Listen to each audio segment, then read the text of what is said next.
And welcome into the stream for everybody that is joining us on YouTube, as well as everybody that has already joined us over on TikTok. It's so good to have you all in here with us on this fine Friday afternoon. Now, if you've never been here before, let me tell you what we do. We talk to Trump supporters, okay? We hear them out. We listen to why they still support the orange felon, and eventually I try to change their mind, with an endorsement of fact, reason, and logic, in objection to their position. So the purpose of these streams is to attempt to change the mind of whomever I'm speaking with, but it's also to maybe try to change the mind of those listening in from home, watching the stream that support Trump, or also to better equip the liberals watching with the truth nukes and knowledge bombs required to then take home to your MAGA friends and family members to try to change their mind as well. Now, we already have our very first Trump supporter loaded in of the afternoon. Their name is Javier. Go ahead and take it away. You got the mic. Tell us why you support Donald J. Trump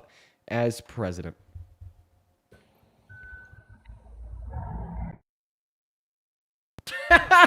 He left. Dude waited like 2 minutes while I was in the process of starting the YouTube stream. He was just patiently hanging out on the live.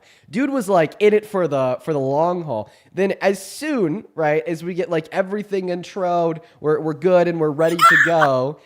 He hit the road. Listen, guys, if you're one of the 5,000 people hanging out with us over on TikTok, please go ahead and hop in that queue for me.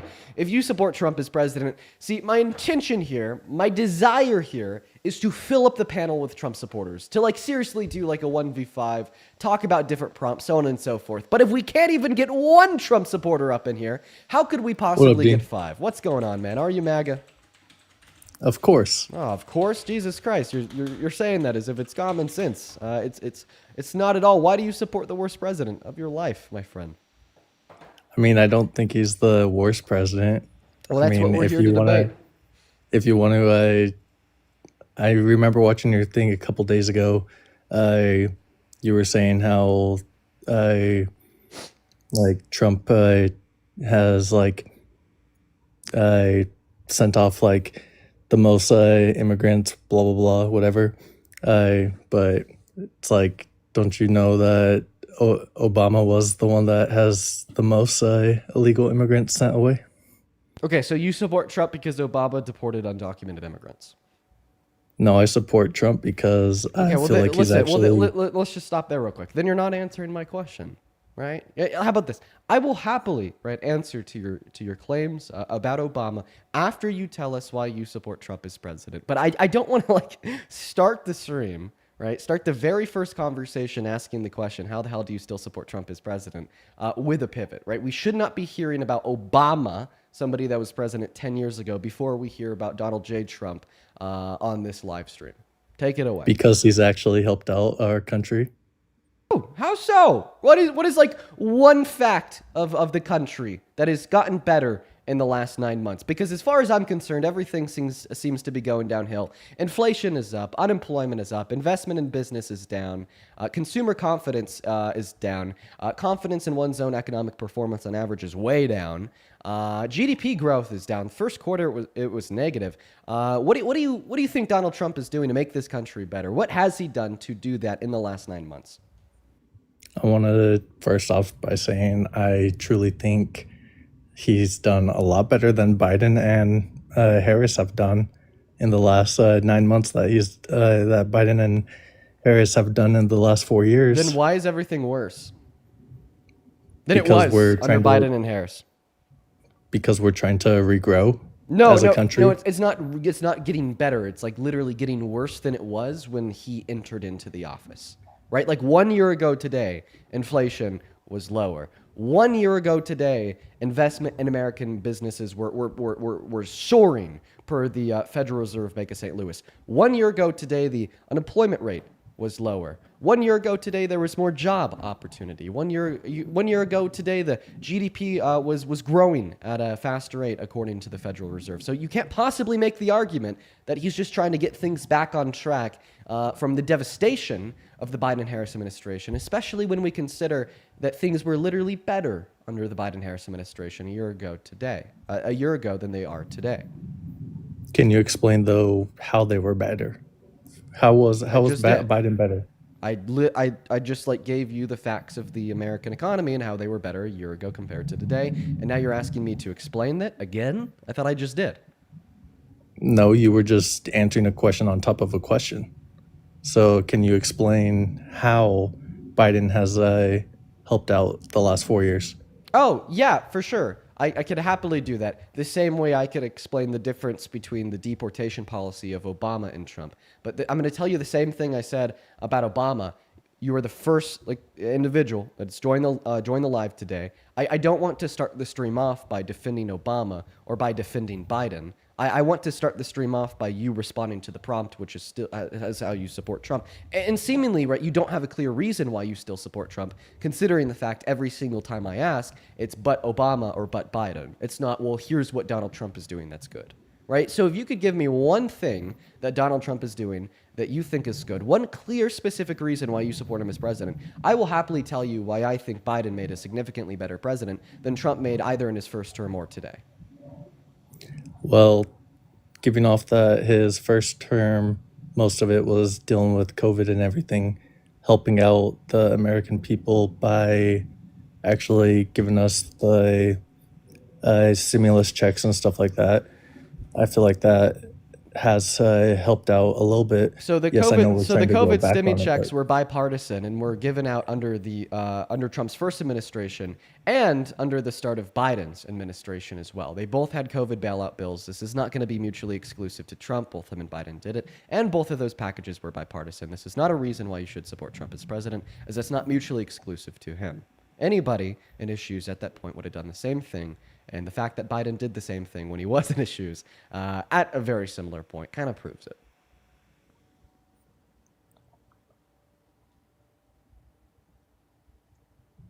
Well, it seems like you can't name a reason why Donald Trump is good for the country. Here's one why he's bad. Under the big, beautiful bill, he took healthcare away from 10 million low-income Americans, food stamps away from 3 million low-income Americans.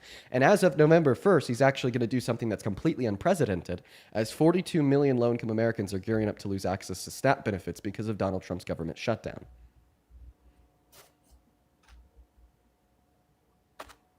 No response. I'll keep going. Well, he also passed the most expensive bill in American history. Once again, that's a big, beautiful bill, which is going to cost our government $4.5 trillion over the course of the next 10 years. How's that for conservative? Okay, and he left. All right. Sounds good.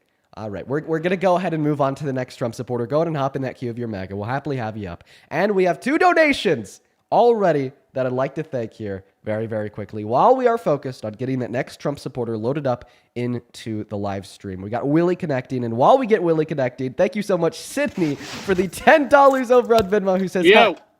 What's going on? Thank you for interrupting me. Tay, I appreciate you for that, Galaxy. What's up? Do you support Trump?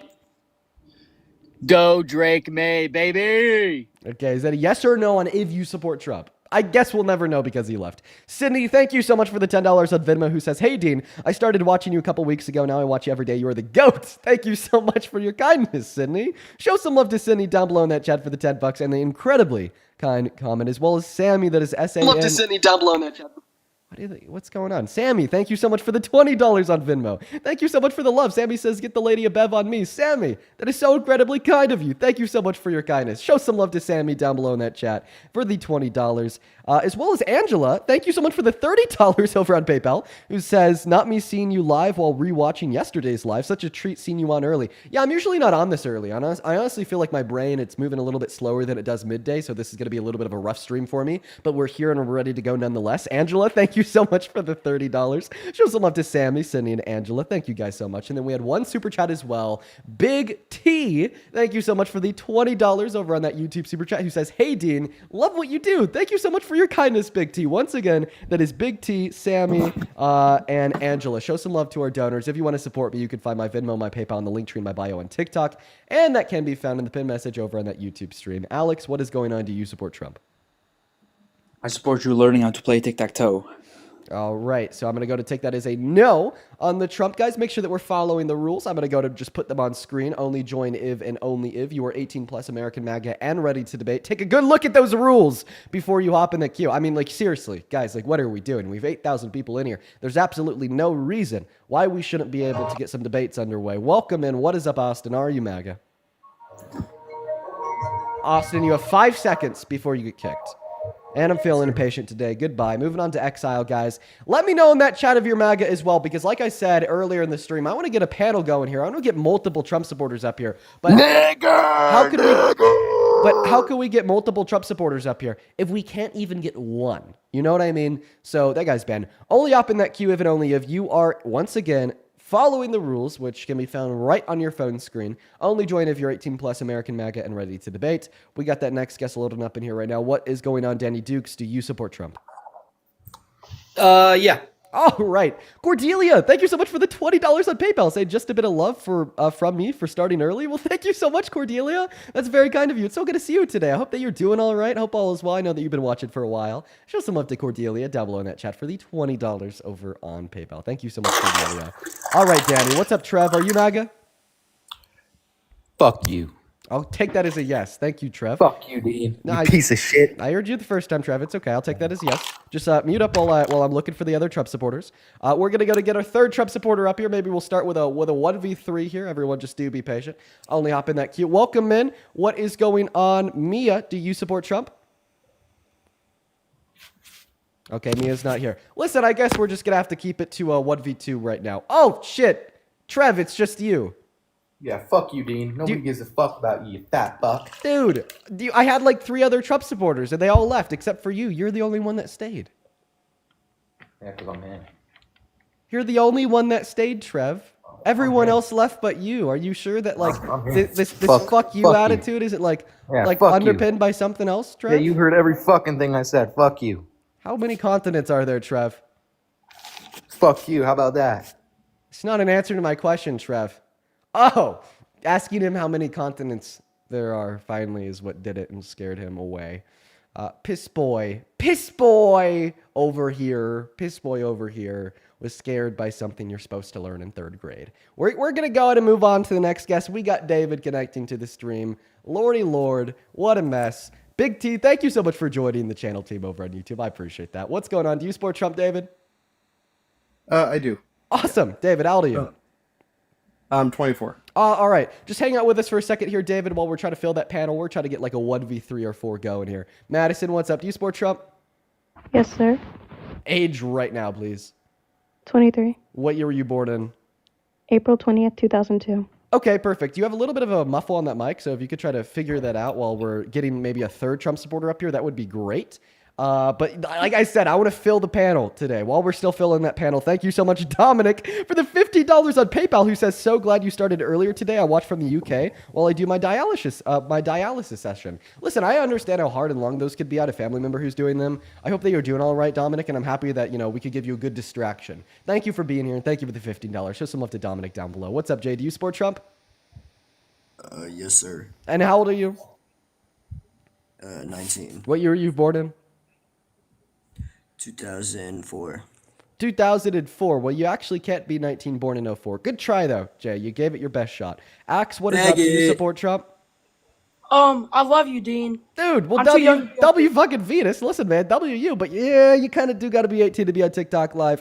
We're going to go to get that next guest, Connor, loaded up in right now. Dude, I'm just trying to get like 3 or 4 people that support Trump up in here. And it is just impossible. Like every other person in the queue is like some 18-year-old who just wants to come up here and like say a slur or like get really mad. Like Trump supporters. If you're watching right now, like this is your party. These are your guys.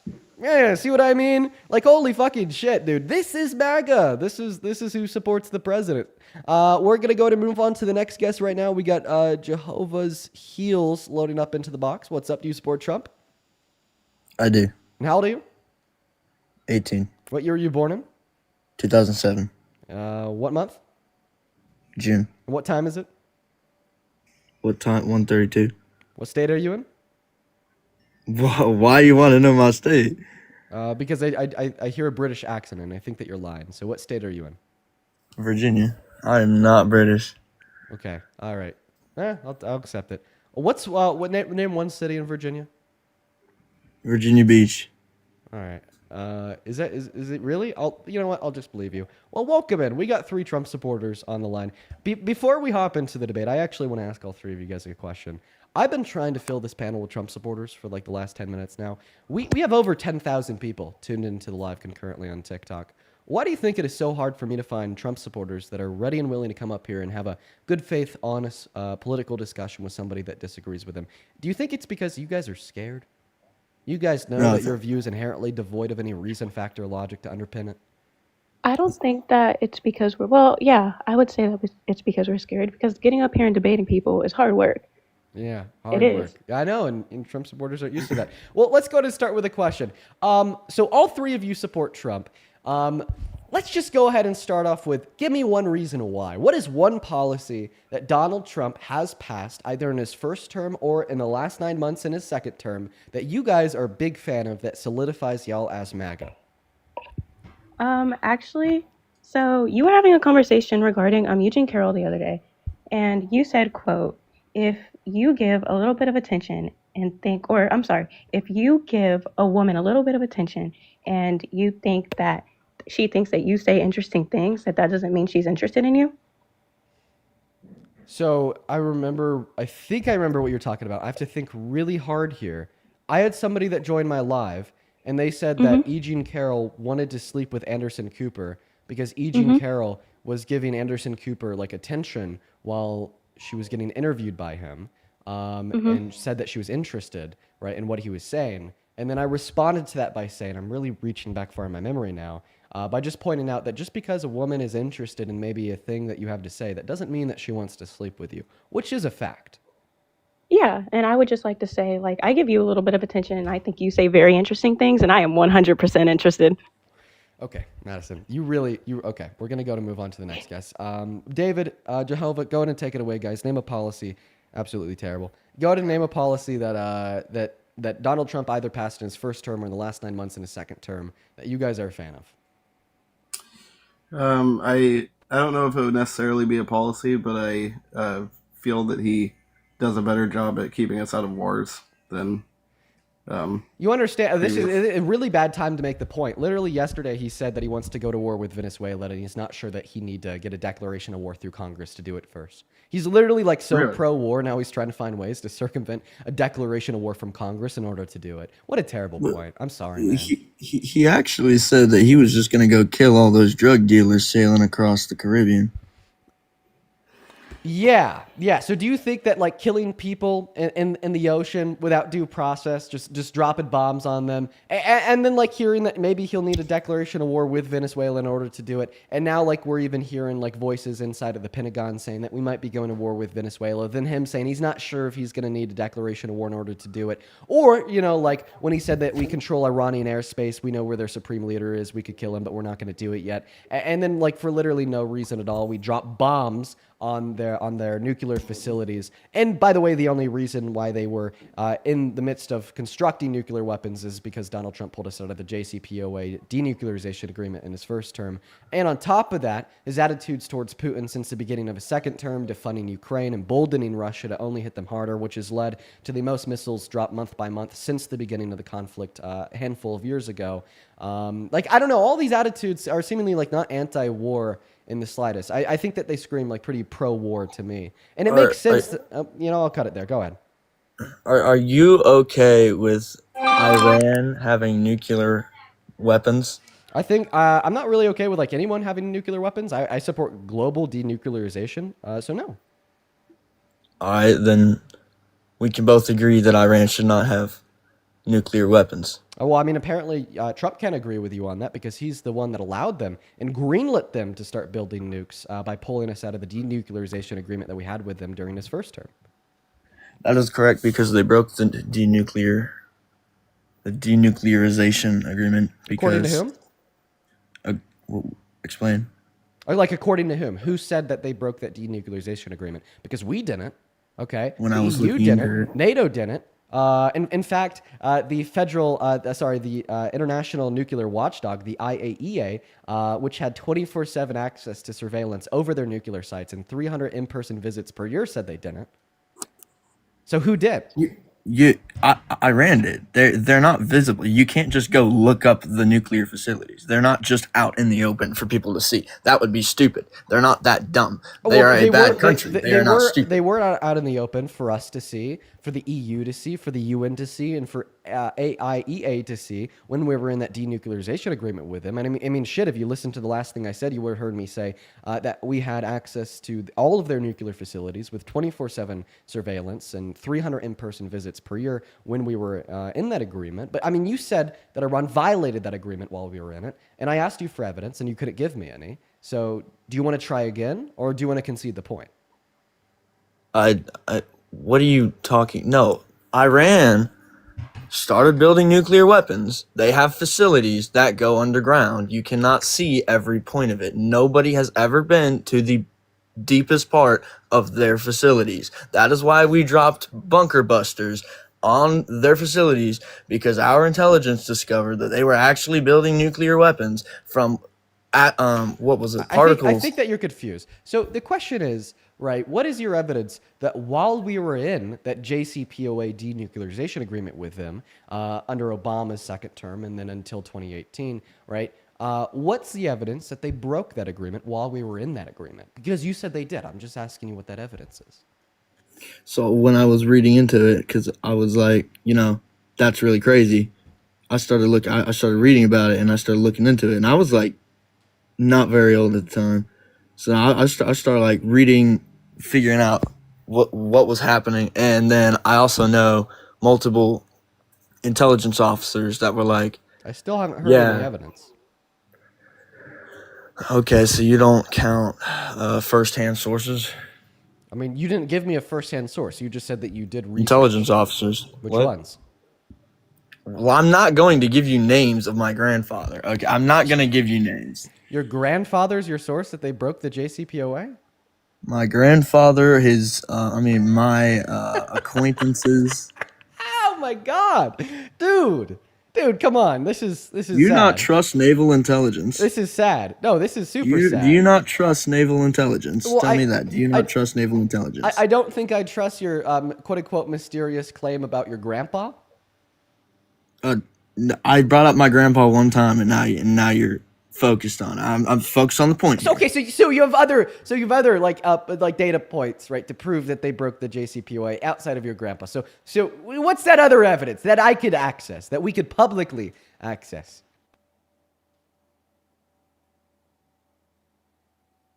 I guess we'll never know because he muted himself. Yo, David, take the hell over. David, I actually got a question for you while that guy's stumbling. Do you think Trump's a threat to the Constitution, David? No. Then why did he infringe on the 1st, 2nd, 14th, and 22nd Amendment in the last 8 months, including but not limited to saying that it's now illegal to criticize him in the media, saying that we're quote-unquote taking your free speech away by attempting to ban the burning of the American flag, even though SCOTUS ruled that's constitutionally protected, including his executive order he signed in on day one. Was I muted? Yeah. What happened? Does it mute you when you tab out? Oh, it does. But let me finish asking David this question while you look for that evidence. So once again, including but not limited to his executive order that he signed in on day one, where he tried to take birthright citizenship away from the children of undocumented immigrants born on American soil, even though that right's been guaranteed to them since 1865. Oh, and his attacks on the 22nd Amendment, where he's like, I want to run for the third term, Trump 2028, even though the 22nd Amendment expressly limits anyone from serving over 2 terms as president. When did he say he wanted to? I'm sorry. Is it okay if we kind of go one by one? Is it okay? Yeah. When did he say he wanted to run for a 3rd term? Yeah, in a sit-down interview with NBC News about 2.5 months ago. He was like, there's ways I could run for a 3rd term. I kind of want to do it. And then he even started detailing those ways. He was like, well, I could have J.D. Vance run as the president of the ticket.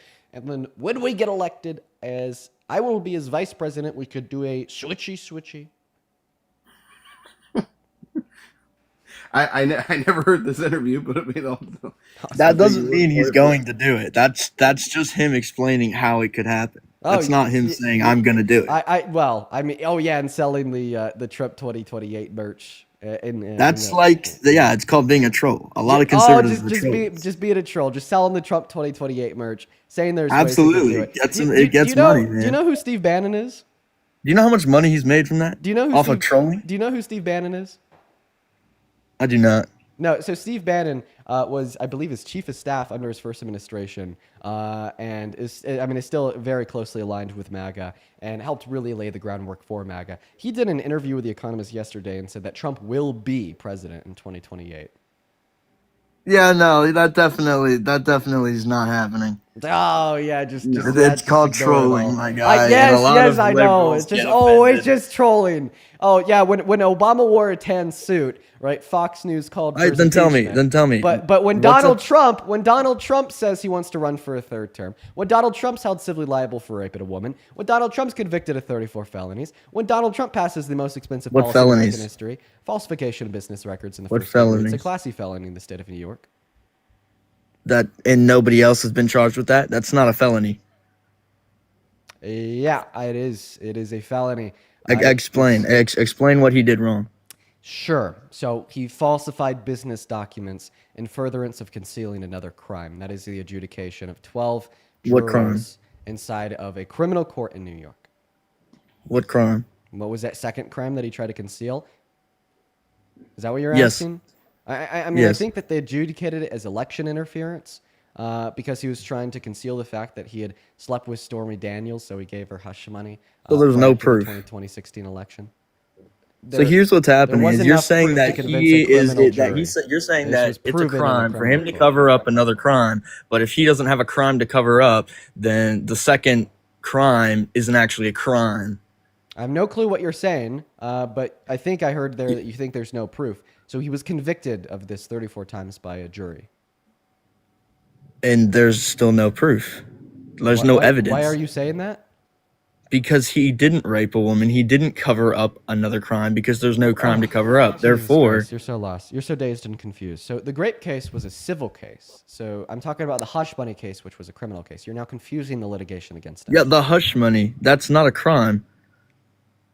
What was the crime? Was the way that he paid her the hush money, which included the falsification of business records, right? So like what he did was he gave her money and then like wrote the checks that he sent to Stormy Daniels as like deposits out of his estate for business purposes, when in all reality it was just to give her money for hush money. That was the crime. It was falsification of business records and the first degree. I've already told you that 3 times. You're allowed to give money to people. I don't understand what this whole thing is. Dude, how old did you say you were? I'm 18. Why? Are you I feel like you're lying about that. Are you, just be honest. Are you a minor? No, I'm not a minor. Dude, okay. Oh my god. All right. Well then I'm How old are you? I'm 21. I'm 21. I'm going to try to find a way to explain this, okay? You are allowed to give money to people, but when you're running a business, okay? You can't take money out of your business, classify it as like a check to a lawyer to pay for their services as a business expense, and then take that money and give it to a porn star that you slept with. That is illegal. That's falsification of business records. And there's evidence. Yes, enough evidence Okay, where? to convict Donald Trump of 34 counts via a unanimous jury of 12.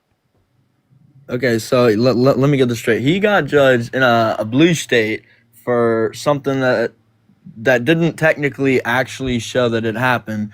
And he goes to jail for a very small amount of time. They realize, oh, this didn't actually happen, and now he's not actually in jail. So I don't.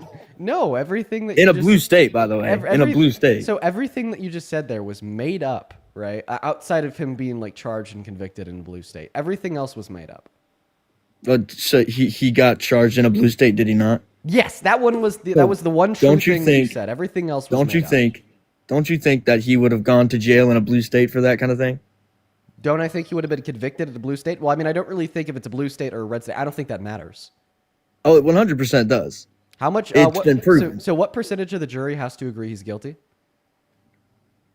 Over 50%. Dude, you have no fuck. No, it's 100%. Okay, it's a unanimous ruling. All 12 jurors have to agree that he's guilty. Is 100% of New York blue? 100% of no state's ever gonna have 100% blue.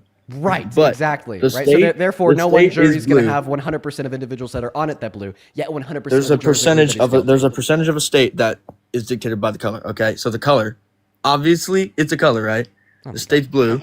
Oh my god. Their Right, which their means legal system majority is of going the to state. naturally be blue. So when a state's So- blue, when like New York is blue, that means that a majority of the people in the state are blue. Okay, and for that Right. reason, I'm just fine with assuming, even though like there's technically an issue with this assumption, right? Because of the jury selection process. I'll still assume it just to keep things simple. I'm therefore fine to assume that because the state was blue, so was the jury, which would mean that the jury was majority blue. Okay, but what's the majority of 12? Okay, the majority of 12 would be like 7, right? That's going to be over 50% of the jury, all right? That's going to be 7 out of 12. But the thing is, okay, right, in order for him to be found guilty, which he was, it didn't require 7 jurors agreeing that he was guilty.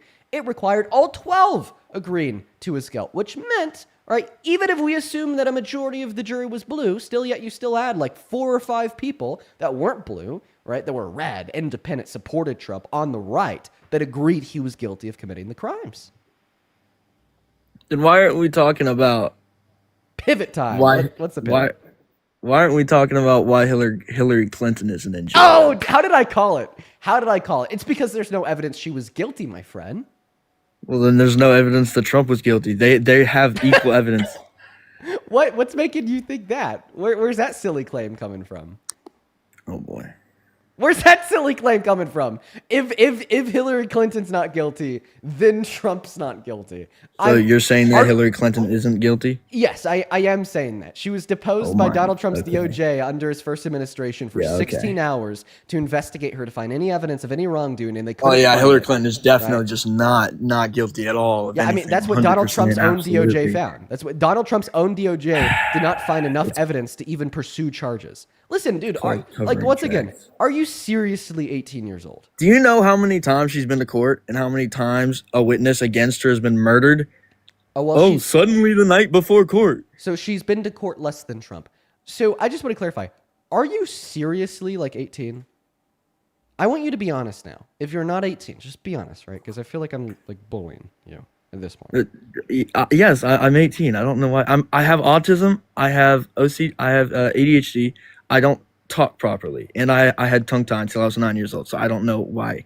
Like what the point? Listen, I'm not saying it. I'm not saying that to do to like the way that you're talking or anything. No, whatsoever. I just like want to like be clear, right, about your age. And the only reason why I want to be clear about your age is because like in like having this conversation with you and in going back and forth, I just feel like you're like making right like really bad arguments, like really bad ones.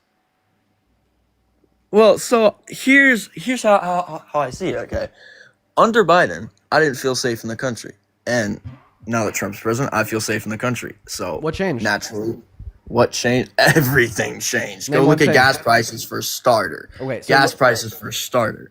Okay. Gas prices changed. We have less violence. The percentage of violence has actually gone down. We have a lot less illegal immigrants, which is good, whether people want to believe it or not. We have less illegal immigrants. They're being deported, so that's good. We have less drug operations that are coming into the country and killing people. We've come so close to ending multiple wars. We've prevented several wars, and anyone wants to talk about is Venezuela. Venezuela is not a threat. Okay, this is not a big deal. It's Venezuela. Okay, if it was China, that would be something. But China would not dare go to war with Trump. You want to know why? Because of the amount of money that we owe them. If they go to war with us, they lose all of that money. They would never go to war with us. Russia's losing everything on Ukraine. It stands no chance against the United States. We're never going to nobody's going to war against Trump. Nobody.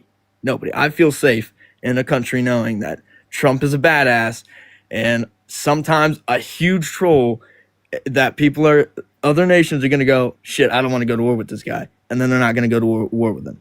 Okay. And who went to war with us when Biden was president? Do you know we were on the verge of war with China? Who went to war with us when Obama was president? Do you know we were on the verge? okay. We've been on the verge Here. of war with China. Here, I'll go and respond to all of your points. So you said that the price of gas went down. Well, guess what? Donald Trump hasn't caused the price of gas to go down. If you Yes, he disagree. did. Okay, how? Tariffs. You think that his tariffs would cause the price of gas to go down? They absolutely did. He's an economist. You wait, cannot argue that point. Wait, actually, I can argue that point. So point number one, if you think that the tariffs would cause the price of gas to go down, one of those just like limit the amount of oil that we're importing from other countries, therefore making the total supply of oil in this country significantly lower. And if we have a consistent demand with a lower level of supply, that would actually drive the equilibrium price of oil up. Not to mention that in the oil that we would still yet import, would it cost more money to the end consumer because there's like a higher price of transportation of said oil into America, considering that tariff tax? No, when we get the oil, they have to. When we get trade, they have to pay us more. The United States gains more from that because we've been giving too much to other nations. That now we have tariffs, so people have to start paying us back for what we've been giving them. So now, not only are we getting more money, Now Trump is you're an pivoting. extremely brilliant economist. Okay, Sir, so there's no you're argument. pivoting. Yeah, I don't know why you're doing this. I want you to stay like on topic. Okay, you said that the tariffs are causing the price of gas to be lower in America. I then responded to that by just pointing out, right, some common sense issues with your position. Okay, obviously, when we're tariffing oil that's coming into this country, we're gonna bring less oil into this country, right? No, not necessarily. So if tariffs don't drive imports down, what's the point? They don't drive imports down Then how because do we they get more protect money. American industries? So let's say you've got 100 gallons of oil that comes in and they're worth $5. Wait, Okay, let's just say that. I have a question. If tariffs don't reduce imports, then how do they protect American industries? Because they give us more money. They give who more money? The government. And then what does the government do with that money to protect American industries? They take money, they reduce taxes, nonprofit organizations charge less. They reduce taxes because we're taking more money from the tariffs. Look, There's about a- what's there's about a- tariff is there's when about you a- import something. Listen. There's about 1 billion issues with that. I just want to stick on the original topic. Okay, you said that these tariffs are like driving down the price of oil in this country. So how are Donald Trump's tariffs making gas more affordable? All right, because matter of fact, since Liberation Day, 4/2, we have seen the rate of inflation increase every single month until now. Right, the rate of inflation in America, as of today, per the Bureau of Labor Statistics, is the highest it has been since January of this year. Okay, we do not see a correlation between the imposition of tariffs and a reduction in the rate of inflation. In fact, we see the opposite. In fact, that's what economists would project as well, since that tariff is inevitably passed off to the end consumer. Okay, but you're saying that Donald Trump's tariffs are making gas more affordable in this country. Go ahead and tell me how. Because what a tariff is taking money. Are you cold? Very, very cold. Very cold. What a tariff is it takes more money from nations who have been getting free things from us, which then allows companies like Amazon and all of these other companies to profit off of that, which now means that they don't have to charge as much. And because the top hierarchy of economics. Dude, you're has just saying fucking words. It's kind of embarrassing. No, I'm not. Listen, I don't like trying to have a debate about economics with somebody that doesn't understand economics. I understand enough to argue the point. Unfortunately, you don't. Okay, well, all that you just said was that tariffs make our government money, which in turn makes it so Amazon could reduce their prices. What? That's just another claim. You'd have to give an argument for that too, right?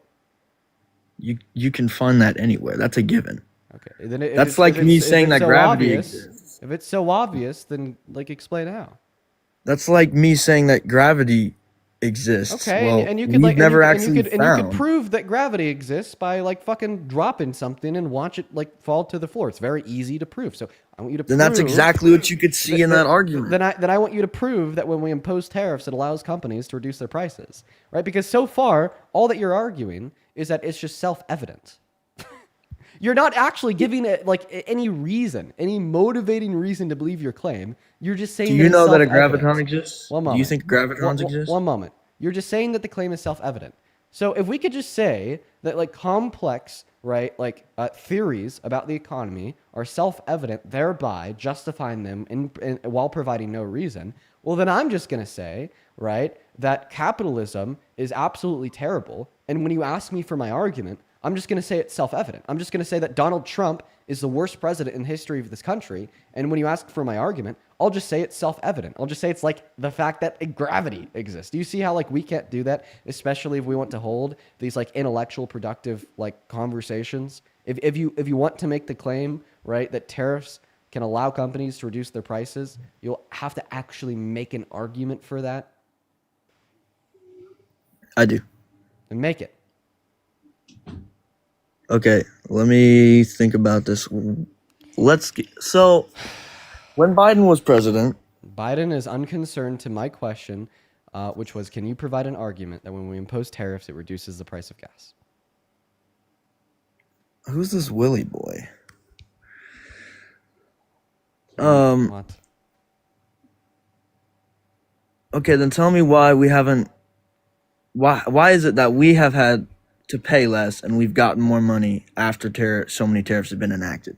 Well, you were wrong when you said that we have to pay less. Inflation has only increased under the Trump administration. It's the highest it's been since January. Every single month following the imposition of his tariffs on Liberation Day, inflation's gone up. It hasn't. We pay less for everything. According to the Bureau of Labor Statistics, it has. You're wrong.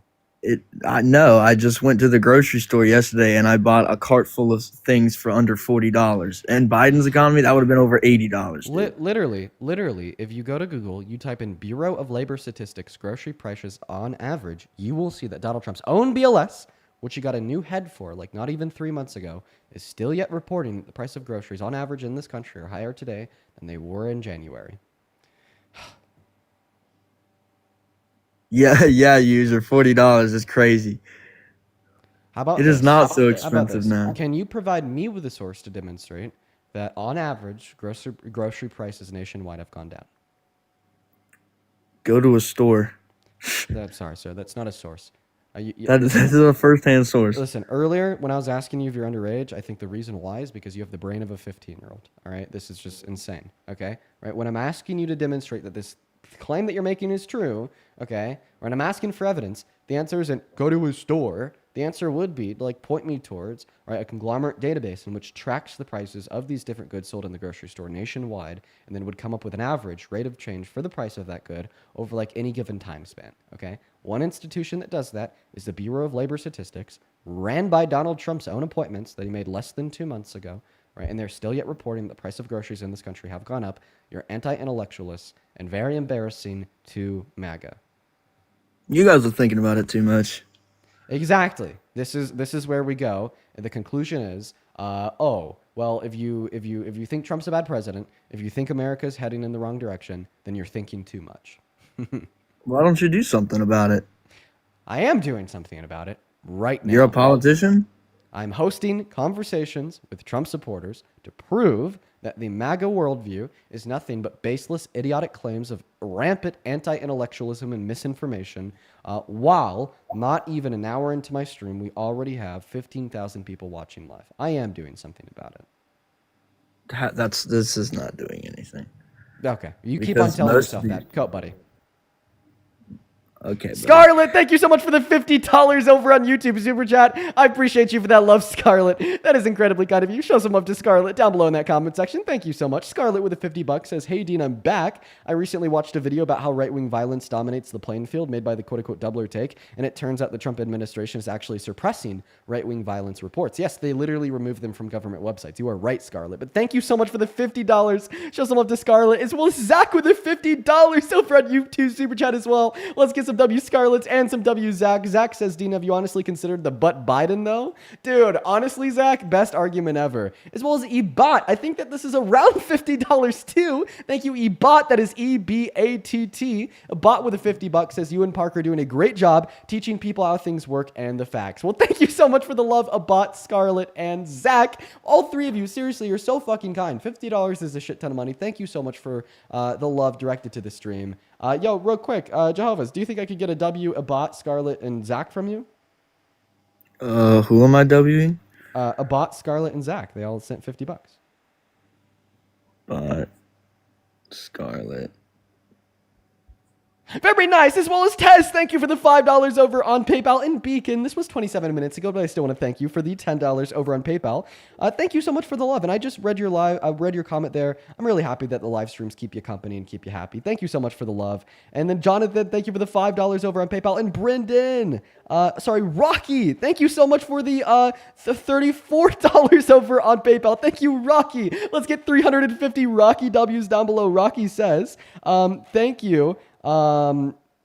Hey, Dean, thank you from Canada. As a trans girly, all that you do is greatly appreciated. I adore watching your lives and have been for over a year. and I'll never tire of it. Rocky, thank you so much for your kindness. Seriously, I really appreciate you for tuning in. I'm really happy that you enjoy the live streams. Show some love to Rocky down below, guys. Seriously, show some love to Rocky. As well as Lars, thank you so much for the $35 on PayPal. Lars with the 35 bucks. Let's get 350. Lars W says, what you are doing is working. I'm now able to confidently debate my peers, and most of us are voting blue November. Let's fucking go, Lars. Lars, you've also been watching for a while. I recognize your name. You've sent a handful of donations over the last couple months. So you've been watching for a long time. I bet you could confidently debate your peers now. Let's fucking go, Lars. You are awesome. Thank you for the $35. And then a big one, actually two big ones here. Holy shit. Ashley and Mandy, thank you both for the $50 donations over on Venmo. Holy fuck, you guys. Dude, we're not even an hour into the stream, and y'all are already showing, like, literally, like, so much fucking love. Show some love to Mandy. Yo, who's sex slave, bro? Ashley. Who names themselves sex slave? What the heck?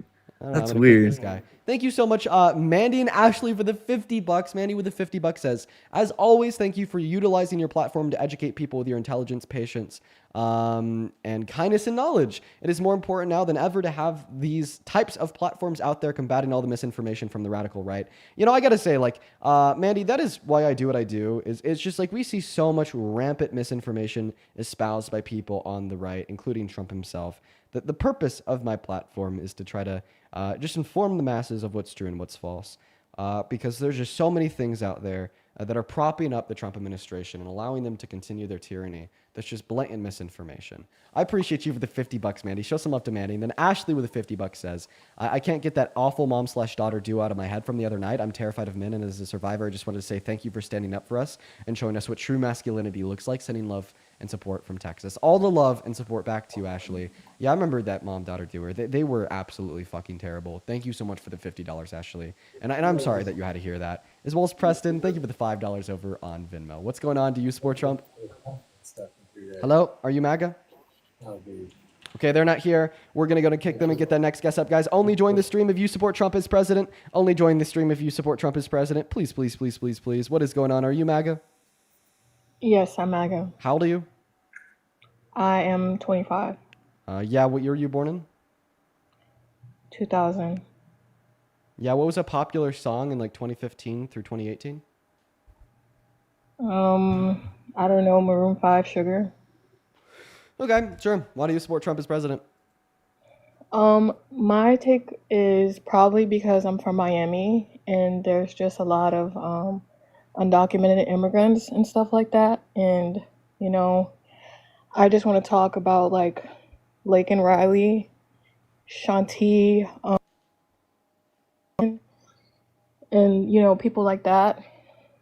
The argument is, you know, people are upset because they have families here, you know, and there's like a lot of arguments about, you know, people building a life here, but I feel like a lot of people just have children here so that they can claim, you know, American citizenship. Like, I don't think there's any point. You can't just automatically become a citizen if you have a child here. Oh, and then you said that you wanted to talk about Laken Riley. Jesus Christ, Laken Riley. Sure, let's go ahead and talk about Laken Riley. What do you want to talk about? I want to talk about how there's so many undocumented immigrants here, and there's nothing that we can do about the crime that they commit. So I am, you know, happy as an American that, you know, Trump is doing something about that. I don't support everything that Trump does, but I do support the fact that there are a lot of undocumented. Like for the undocumented immigrants, right? Because they're just so violent. The undocumented immigrants that like have I don't think that they're violent because like if an undocumented immigrant if an undocumented immigrant rapes a woman on American soil, what do you think should happen to them? I think that they should get the same sentence as everyone else, but they don't. They don't really get. They should get the same sentence as everybody else, so we should give them the Oval Office because that was the sentence that you gave Trump for raping E. Jean Carroll. Laken Riley is dead. I'm pretty sure that person is alive. Oh yeah. He literally bashed her head in with a rock. Okay. Like, let's be for real. So if an undocumented immigrant, right, murders a woman, then we need to treat all undocumented immigrants, right, as Satan 2.0. But if a natural U.S.-born citizen rapes a woman, then we need to make him president. As a matter of fact, undocumented immigrants are 2.5 times less likely to commit violent crimes on American soil when compared to American citizens. Undocumented immigrants account for 2% of all the violent crimes committed in this country. You know who counts for 90? American men. men including people like Trump. But you will never talk about that because you don't care. And Laken Riley only goes as far as a talking point in your mind. Because if you actually cared about that harm, if you actually cared about that violence as directed towards women, then you would have never made an adjudicated rapist that has openly boasted about pervert on the naked bodies of underage girls and the naked bodies of women unconsensually backstage before their beauty pageants. Same guy that was best friends with Epstein, sending him letters depicting the body of a naked woman in the statement, "May every new day be another wonderful secret," as president. Okay? In matter of fact, you know, what the GOP has done with Laken Riley is absolutely sickening because they passed the Laken Riley bill, which now allows for an undocumented immigrant to be deported from this country on the basis of an accusation of a violent crime. And that is heinous. They should have due process in this country first. They should be found guilty of that heinous crime first. Why? Because if we deport them and they're actually guilty of that crime, because they face no criminal conviction in this country, then they are going to go free on the streets of wherever they are deported to recommit. So in fact, the GOP has used Laken Riley's name to ensure that there will only be more women and girls like her on the streets of other countries around the world. Interesting. Well, I don't agree because I feel like when I mentioned Laken Riley, it reminded me of myself in the community that I live in because I live around lots of undocumented immigrants and I'm witnessing the crime around me. I don't have to go and look at, statistics and have my facts when I'm literally living in the society with these people. Quote unquote, I don't need to have my facts. Thank you so much for telling us that you're a Trump supporter.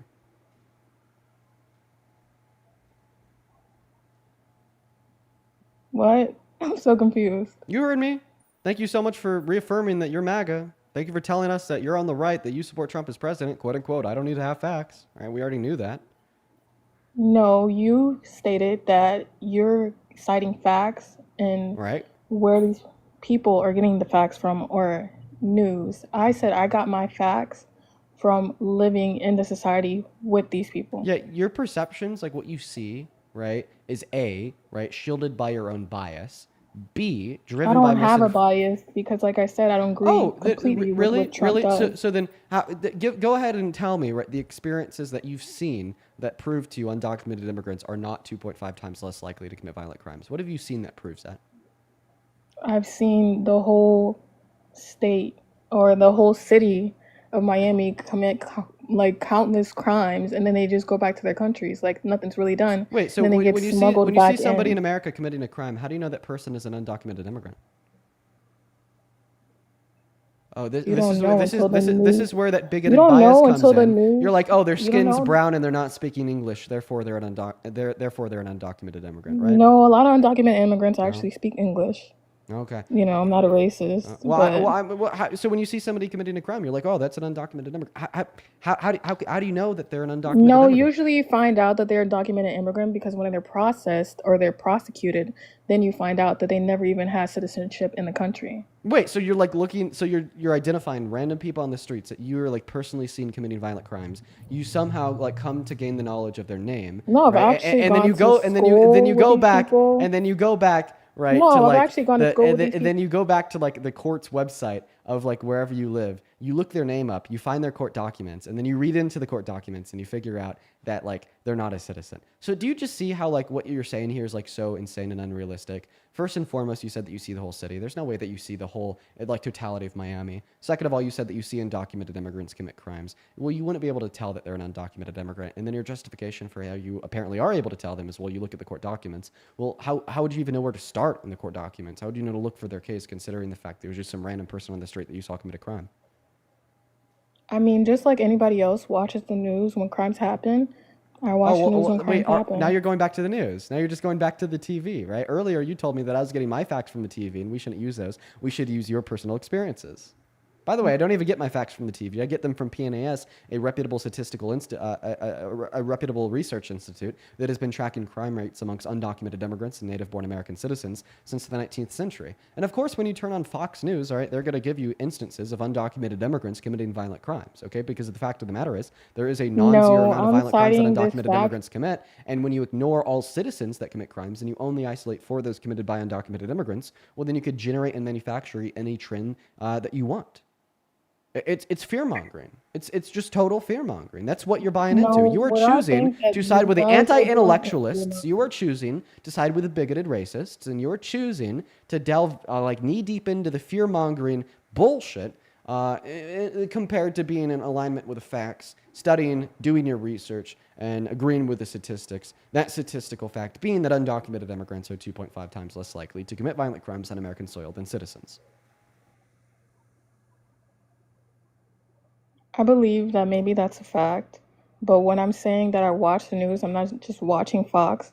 It comes in news articles, it comes in all types of forms, and basically what I'm saying is that just like anyone else commits a crime, they commit crimes. But the difference is that they might not get fully prosecuted, and that's the truth. Like everyone knows that they're not going to get the same sentence as someone who's American.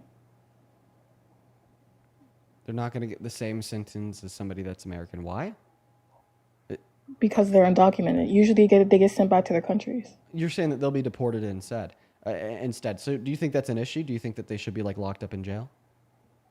Yeah, why wouldn't they be locked up in jail? So like, then what why do you mean? Wait, so then Like, why do do you, people then get why to do you get agree with the Trump deported instead administration? of prosecuted for their crimes? The Trump That's my administration, question. the Trump administration is the one that passed policy that is explicitly deporting undocumented immigrants on the basis of an arrest for a violent crime, compared to adjudicating them and throwing them in jail if they're guilty.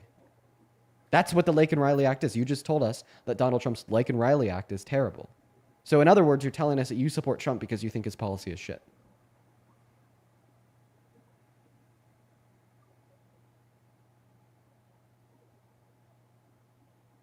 While you're thinking about that one, let me thank you, a couple people here. Zach, thank you so much for the $20 over on Super Chat on YouTube. I appreciate you for that love. Zach with the $20 says, because anything is possible when you lie. I appreciate you for that love, dude. Let's get 200 Zach W's as well as 200 Singularity W's, who donates $20 over on Super Chat to say you're doing great work. MAGA's uneducated, following a leader who doesn't care about them. As somebody whose mind you have changed, you are what we need in government. Singularity, thank you so much for the $20, and I'm really happy to hear that I've been able to change your mind. And yeah, no, you're right. People think that Trump cares about them when he obviously doesn't. You know, thinking that Trump cares about you is like thinking that the stripper that's giving you attention in the club cares about you, right? I'd also like to very quickly thank Jocelyn. Thank you so much for the $10 over on PayPal, as well as I read your message there. I'm really happy that I've given you the courage to be outspoken. Show some love to Jocelyn, that is Jaclyn, as well as Amy and Albert and Elise, all three of you, Amy, Albert, and Elise. Thank you guys so much for the $20 over on PayPal. Show some love to Amy, Albert, and Elise down below in that chat for the $20 over on PayPal. Real quick, Amy says, I'm an old Gen Xer and listening to you gives me hope for the future. That's awesome, Amy. Albert says, my mother, who's a citizen, was sent death threats just because she does not speak English. Yes, my grandma's best friend, who also her first language is Spanish, has also been told to get the fuck back to her country. That is what the rhetoric of Trump causes, okay? When you're like saying that undocumented immigrants are poisoning the blood of our country, right? Eating like your pets and committing violent crimes, they're gang members, okay? What that culminates into is your mother getting death threats and my grandma's best friend being told to go back to her country. Absolutely. It's fucking insane. Thank you for the $20, Albert, and I'm really sorry to hear that about your mother. As well as Elise, thank you for the $20 as well. I know that I already thanked you, but I do want to thank you again. Show some love once again to Elise, Albert, and Amy. And Anthony, thank you so much for the $20 over on PayPal as well. Anthony says, I like the way that you make intellectual discourse more fun, engaging, and respectful. Keep up the good work. Thank you so much. Thank you so much, Anthony. That is so incredibly kind of you. Show some love to our four donors. I'm going to go and pass the mic back to the guests. There's a handful of other donors that I'd like to thank as well. But before we get back to that, let's go ahead and hear what their response is. But thank you for so much. Show some love to them down below. I seriously really do appreciate your guys' kindness. Thank you.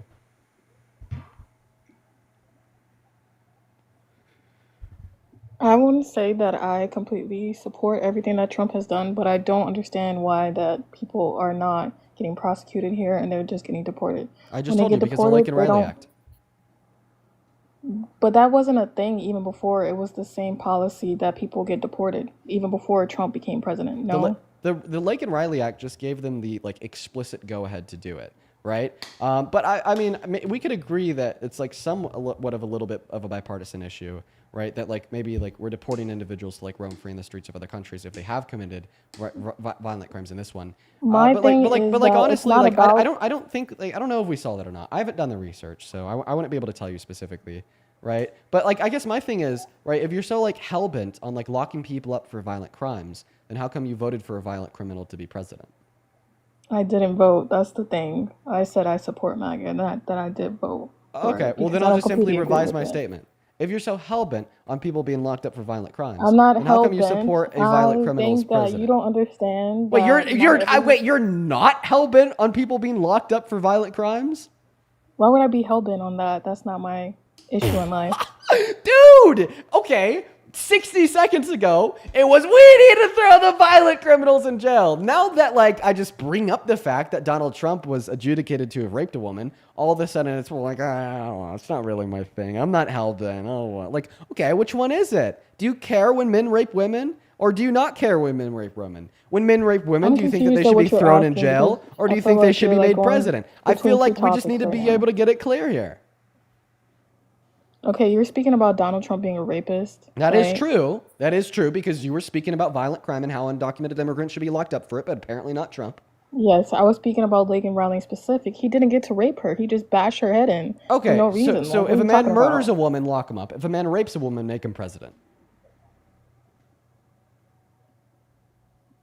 I didn't vote for that, so that has nothing to do with me. You're actively supporting him. That's literally why you're on the live. This does have Yeah, something to do because with you. why I'm would so I want to sorry. walk Don't around try to wash your when hands I now. know? Wait, I'm so sorry. Don't try to wash your hands now that I've gotten you in a corner here. Okay? Don't try Wait, to wait, pull wait. that card. Who Okay? has who in the corner? You don't have me in the corner. Okay, well then why are you now trying to I still redact all stand your on what I support from Trump say. and washing your hands saying, oh, don't put pin that on me. Ma'am, I'm not you are saying the that I'm one that came hell-bent, up but here I do as a find it pro-Trump frustrating. MAGA supporting American, right? You are the one that said, right, well, these violent crimes are atrocious. Undocumented immigrants should be locked up for it. Then I'm the one that said, Donald Trump's a violent criminal. You're like, MAGA, you support him as president. And then you're like, I didn't vote for him. Don't pin this on me. You were actively supporting him. How can you actively support, right, a rapist as president in one breath while then actively condemning, right, a murderer and saying that they should be sentenced to prison for the rest of their life in another breath? How about we maintain consistency here? We say if you murder a woman, you go to jail. If you grape a woman, you go to jail. Not if you murder a woman, you go to jail. And if you grape a woman, here's the Oval Office. Well, I think I understand that, but I still stand with saying that I don't think that it's fair that people get to come here and just commit crimes. And my whole thing is that even if they do So do you think get that Donald Trump should go deported, to jail? Yes or no? did he not go to jail? No, he didn't go to jail for raping E. Jean Carroll because it was a civil suit. Oh wow. So do you think do you think that Donald Trump should be in prison for the rape of E. Jean Carroll? Yeah, he probably should. Okay, so you think that he should be president from prison? How is he gonna be president from prison? Oh, That so doesn't you- even make sense. So that doesn't make sense. So you don't think he should be president from prison, and because you think he should be in prison, therefore you don't think he should be president. I agree. Okay, and you're not MAGA.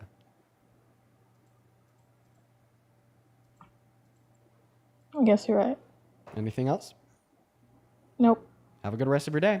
We're going to go to get that next Trump supporter loaded up into the live, guys. Go ahead and hop in that queue if and only if you are an American adult that supports Trump as president. I think that we're going to go ahead and try to fill the panel here. Let's try to get multiple people up here. Let's try to get multiple people up here, guys. Let's try to get a little bit of a panel debate going. What is going on? What's going on? Do you support Trump? Of course I do. Okay, your bio says trucker, patriot, truth teller. So you Let consider me ask you yourself... something. Hold on. Let me ask you something. Why so much anger? I don't think I've been. You feel- I think you're confusing, right? Like assertiveness and passion for anger. I don't think I've been angry so far today. Yeah, you do. You do. But let me tell you something. Where did you get that Trump was a rapist? Yeah, from the Because- adjudication of a oh, civil he's a court in rapist because- 2023. But you're saying he's a rapist because you're saying so. No, because the court said so. Let me. You do correct know you. Bill Clinton. You know Bill Clinton was accused like 7-8 times. And so, I don't see you here saying that he's a rapist. so there's a difference between. He was accused. There's a difference between you and me. Bill Clinton's a rapist. Lock him I up. did not have can you sex say with that- that woman. You remember that part? Can you say the same thing about Donald Trump? Of what? I just said Bill Clinton's a rapist. Lock him up. And honestly, right, we have some reason that Bill Clinton's kind of guilty. All right, you know, like we had an Epstein victim speak out in front of the Capitol, and she said that she was taken to Africa with Epstein and Clinton. All right, I think that's absolutely like disgusting. I think that is so gross, right? And this is one of the big differences between the left and the right. Okay, we have an ability, right, to turn around, look at Bill Clinton and say, you're fucking gross. You deserve to be in jail, right? If these things are true, you deserve to be in jail, right? Do you have the same ability to say that to Trump? I'll be honest with you, bro. Most of the stuff that happened to him, I don't think they were right.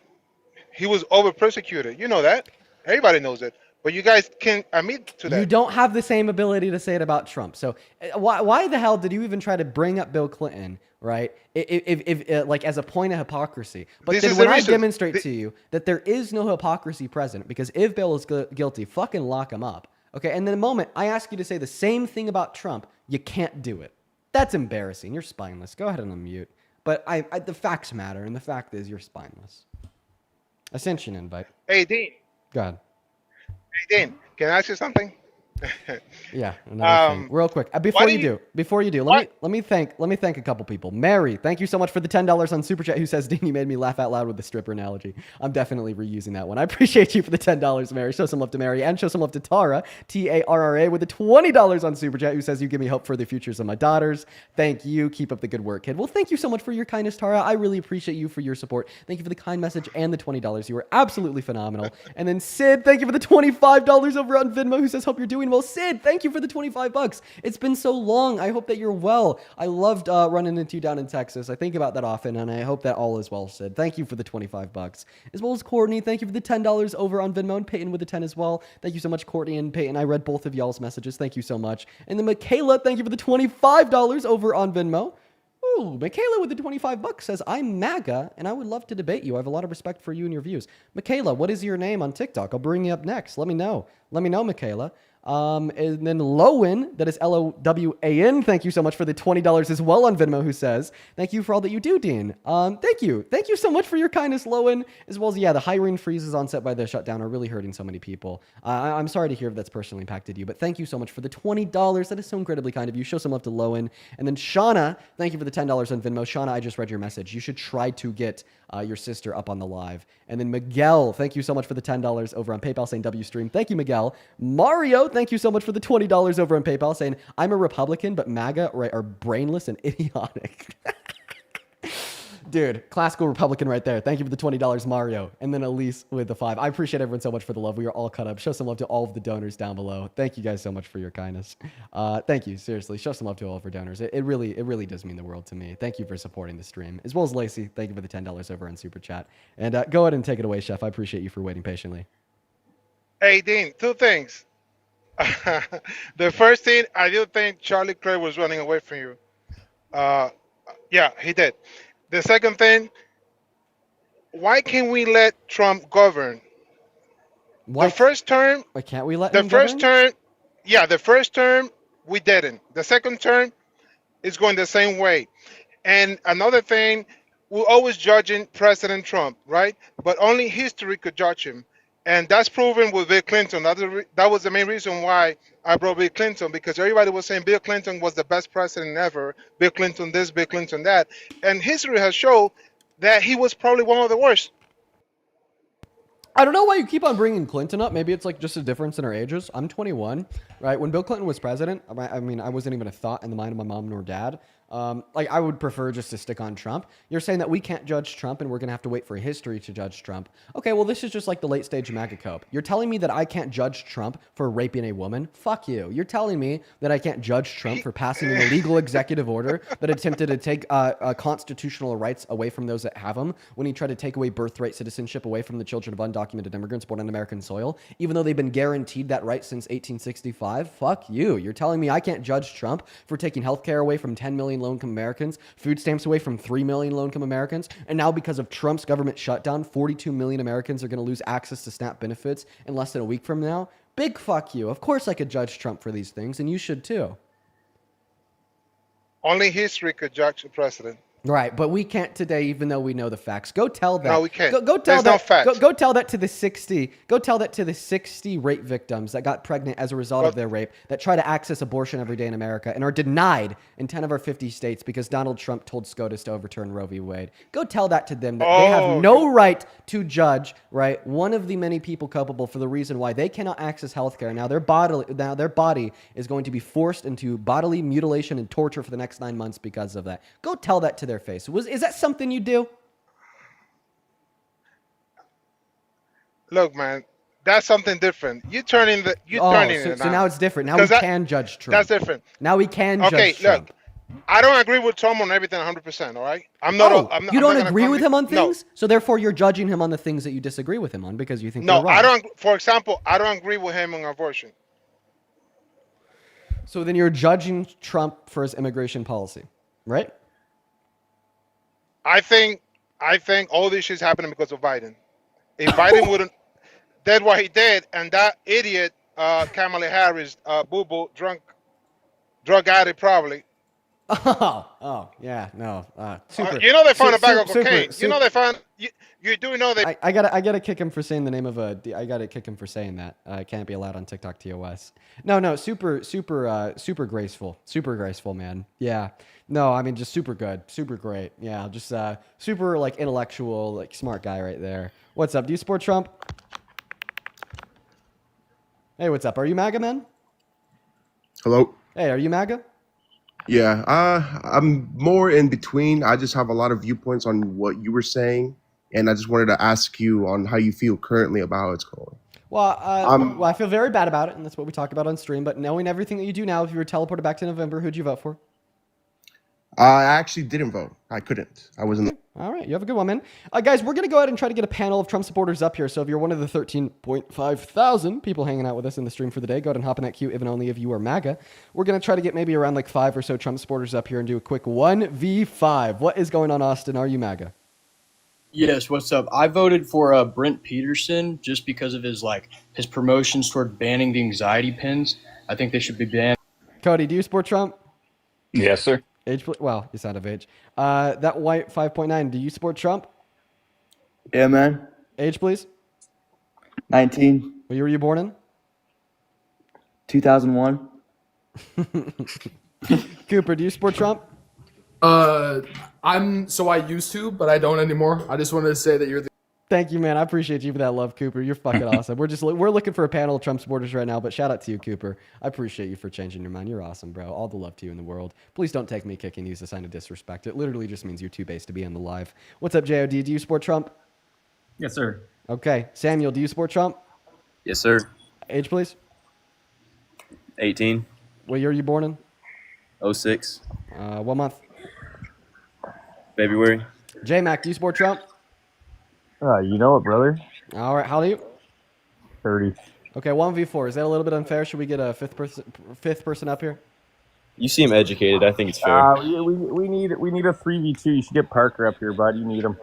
Oh, I need him. Okay, well, we'll see about that. We'll see about that. Sean, what's up? Do you support Trump? Hell yeah. Okay, all right, sounds good. So we got our panel of 5. Here's what we're going to do. I'd like maybe 4 or 5 people to thank over on that Venmo and PayPal. Once I do, then we'll hop into the debate. Just quickly, Jeffrey, thank you so much for the $5 on Venmo, who says, love what you do. Thank you so much, Jeffrey. Dakota with a $1 and Bree with a 5. Thank you guys so much for the kindness, as well as Gigi, that is Gigi. Thank you so much for the $20 over on PayPal. Thank you, Gigi. Gigi says, love watching you debate. Keep it up. Thank you so much for the love, Gigi. Show some love to Gigi. Then, of course, Charlie, thank you for the $5 as well over on PayPal. Jennifer with the $10 on Super Chat. And Taro with another $20 on Super Chat, who says, I also forgot to thank you for the future of my nieces as well, too. Thank you so much, Taro. You are awesome. Show some love to Gigi. So show some love to everyone. I appreciate you guys so much for your kindness. And I guess now we'll go ahead and we'll take it away. Chat, you guys are saying he would be 19. Which one? Which one would be 19? Which one of these guys? Is it The Samuel? guy that was in 2021, the guy that you checked out. Yeah, I think it's Samuel. It's Samuel. I think Samuel would also be 19. Okay, we'll go ahead and just try to get a 5th person up here, and then we'll hop into things. I think we got Christian loading up in. Christian, what's going on? Do you support Trump? Christian, are you MAGA? Christian? Going once, going twice, sold. All right, Christian's not here. We're going to try one more person. If we can't find one more person, then we'll just do a 1v4. I just want to make it more fair for them. I just want to make it more fair. Oh, God. What's up, Rocket? Are you MAGA? Yes, sir. Okay, how old are you? I'm 20. Cool. All right, well, let's go ahead and hop into a 1v5. One thing I'd recommend is if you're not talking, just to mute your mic, which you could do with the little icon of the mic down at the bottom of your screen right around there, just so like we're preventing like feedback noise, so on and so forth. But okay, folks, so all 5 of you on the panel with us right now support Trump as president. So let's go ahead and hop into things. Here's the first question for y'all. This is something that I talk about very frequently on the live, but I want to talk about it again today. Do you guys think that Donald Trump is good for the average American and low-income Americans? Absolutely. Okay, what about you, Rocket? I think so. Okay, what about... I definitely think so. Okay, what about you, Sean? Yeah, for sure. Okay, all right. J-Mac said yes. What about you, JOD? I think we'll go for the clean sweep, yes. Okay, what about you, Cody? Yeah, royal flush. All right, all 5 of you have affirmed that you think that Trump is good for low-income Americans. Here is the question. How can y'all possibly think that Trump is good for low-income Americans, considering the fact that under the Big Beautiful Bill, he gutted Medicaid by $900 billion, which according to the CBO, who's ran by Republicans, is projected to increase Medicaid premiums by 75% for 55 million low-income Americans, while also kicking 10 million low-income Americans off of services completely, and also reducing funding for food stamps on the federal level by $156 billion, which according to the CBO, again, is going to cut food stamp benefits from 3 million Americans in the next 10 years, on top of the fact that according to the Center on Budget and Policy Priorities, the Big Beautiful Bill as a whole is reducing the purchasing power for every American household making at or under $51,000 per year, disproportionately harming low-income American households by making the average price of energy go up by $500 per year for the average American household, which of course is more meaningful the less money you make. And on top of that, his tariffs are inevitably passed off to the end consumer once they're in the market, as they're factored into the cost of production and transportation of any given good,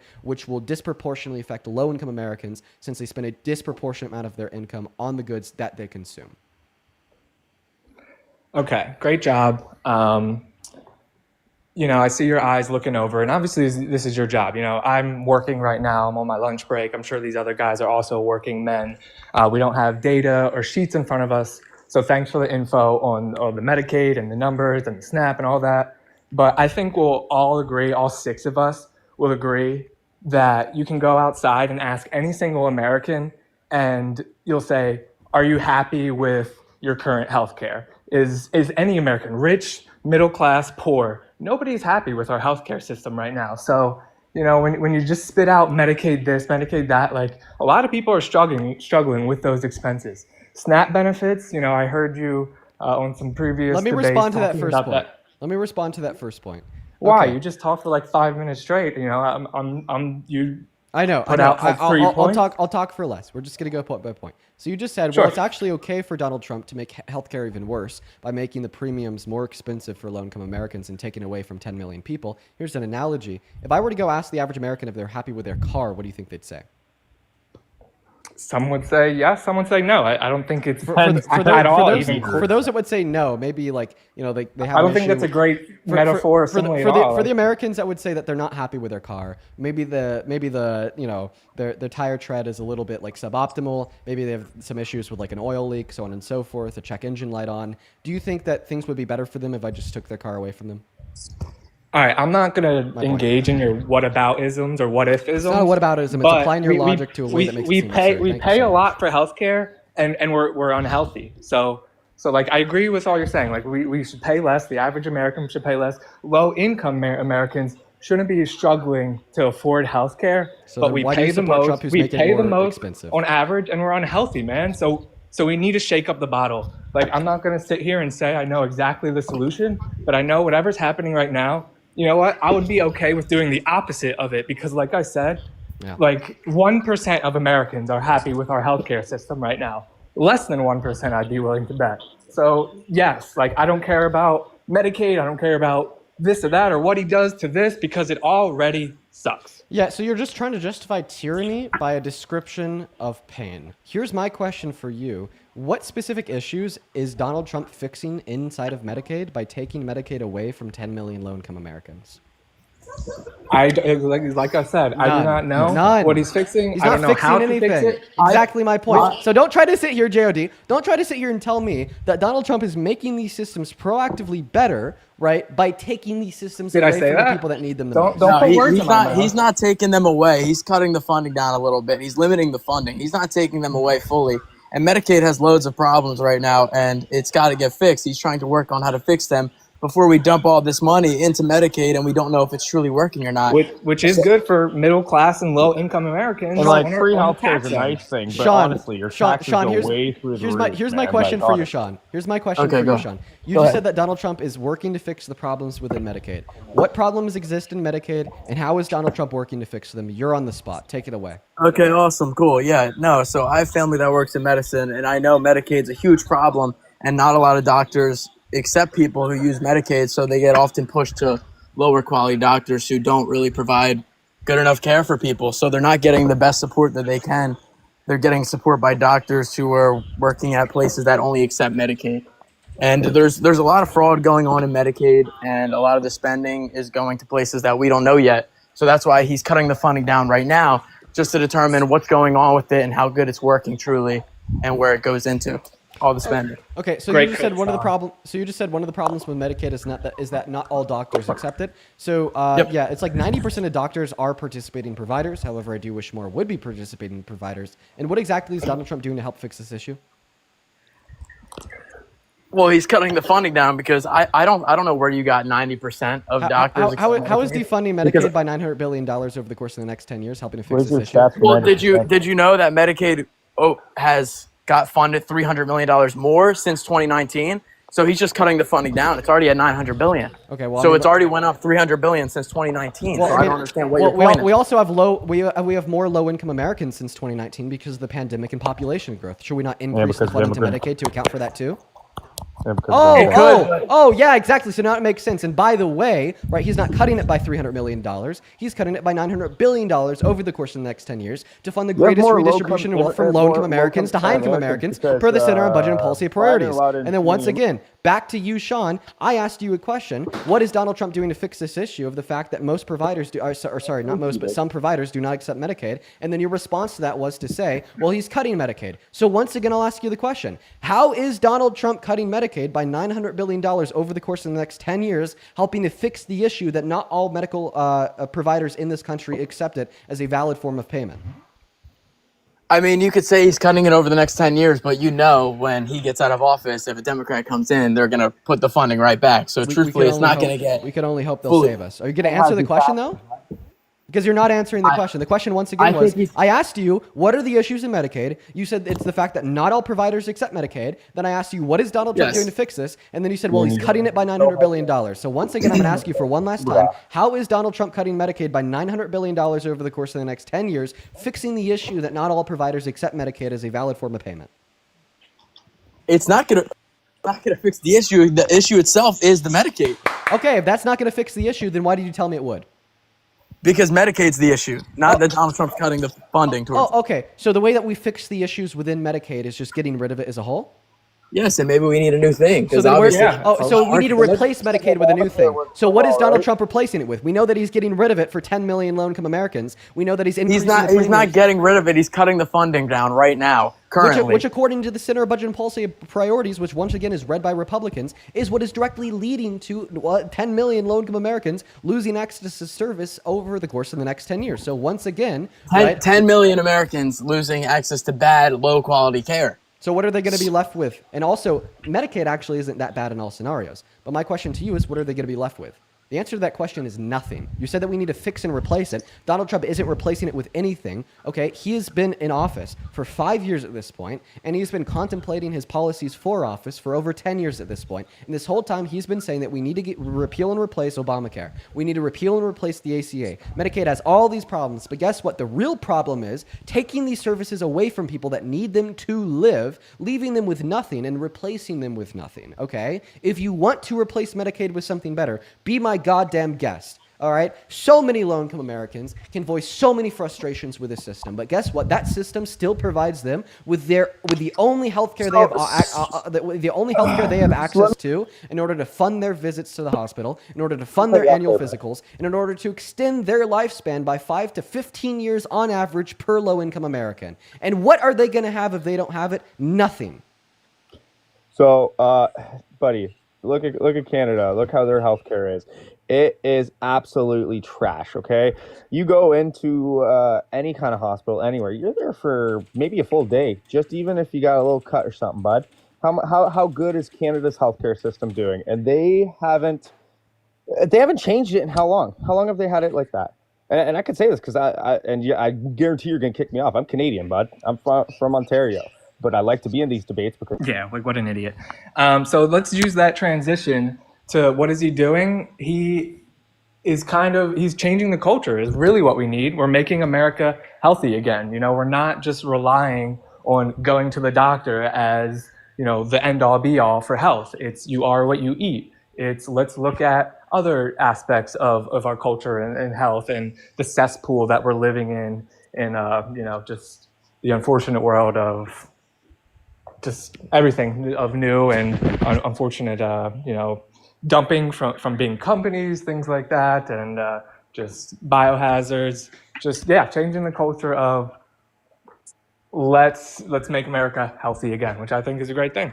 Okay, so if you are what you eat, right, and now 42 million low-income Americans are losing access to any and all SNAP benefits starting November 1st because of Donald Trump's government shutdown, meaning they'll have less to eat. What does that mean for them? It means that they will not use their money on their nails and their hair and their phone bill, and they'll use it on food instead. Oh, yeah, exactly. So they don't actually need the food stamps to eat. Exactly. I mean, dude, let's think about it. 110%. So if they didn't actually need the food stamps to eat, then explain to me why when we implemented this system into America, right, it is the case that it gave low-income Americans more economic mobility to be able to scale and grow their income from existing as a low-income American to median or middle-income earner. Explain to me why when we see the implementation of these systems on the global stage, such as in Nordic countries, right, the more social safety nets a country has, the more economic mobility their systems have. And explain to me why, right, this point's going to be important, why the average SNAP recipient, also explain to me why the average SNAP recipient only stays on benefits for 12 months or less, and why we have studies from various independent agencies that demonstrate that when an individual is allowed to gain access to SNAP benefits, their health outcomes improve.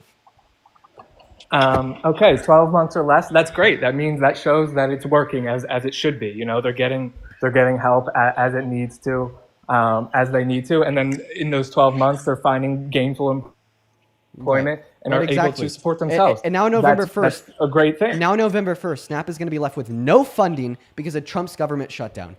2 minutes ago, you were all about changing the culture. 2 minutes ago, you were all about changing the culture. 2 minutes ago, you were all about ensuring that everybody had proper food to eat on their dinner plate. 2 minutes ago, you were saying you are what you eat, and Donald Trump is making this country better by making people eat healthier. But now that you know the fact, right, that 42 million Americans, right, such a significant portion of our population, is going to be losing access to their SNAP benefits that keep them alive, that keep dinner on the table every night, that feed them and their children, all of a sudden, right, well, they're just shitty low-income Americans, super lazy, and now they'll finally be forced to stop spending their money on nails, and they'll be forced to spend it on food, right? You went from, like, caring about the people wanting to improve health outcomes to espousing the same bullshit, like, anti-intellectual, evil rhetoric that we've heard about low-income Americans in this country for way too long from your side of the aisle. Not to mention, building off of that fact, if you are what you eat, and individuals are now going to be eating less or eating less expensive food because Donald Trump is reducing the purchasing power of over half of this country through the Big Beautiful Bill,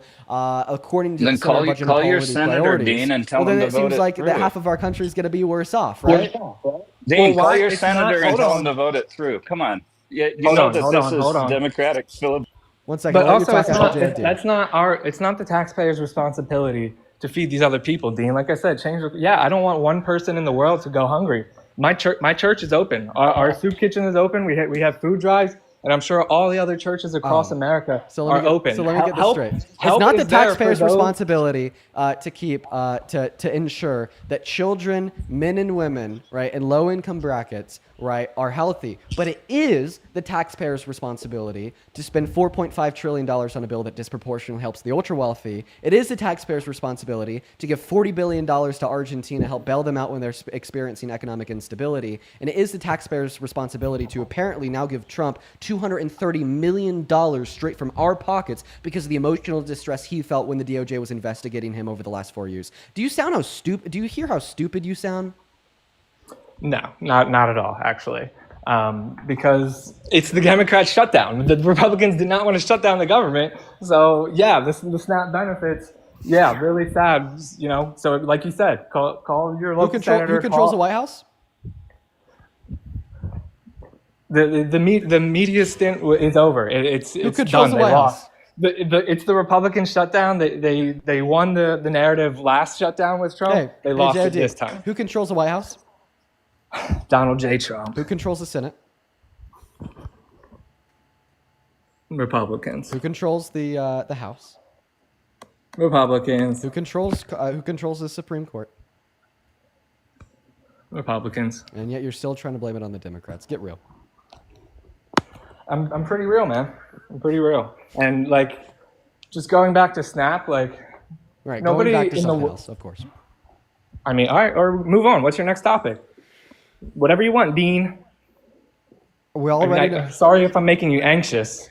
No, you're It's not not good making for me you. anxious, Stop my vaping. friend. Well, it's also not good for you to be supporting an adjudicated rapist that has boasted about perving on kids while they're naked in their dressing rooms as president. I guess we all have our vices, right? I think it is good because I'm a white man, and I'm and there are people What the fuck? that Wait, what are you saw- saying? It's good for me to support a rapist because I'm a white guy? What? It's good for me to support Trump because I'm white, because people saw Charlie Kirk be publicly executed, and real humans reacted the way you reacted, with emotion, with sadness. Wait, 1 second. Don't talk about me. Don't talk about me. Talk about your comment. You said it's good for you to support Trump because you're a white man. Yeah, and when you were upset that somebody was 1 publicly second. executed, Stop talking about me. We're not talking about me. We're talking about your comment. What do you mean when you say it's good for you to support Trump because you're a white man? What does that mean? are you gonna mute me again?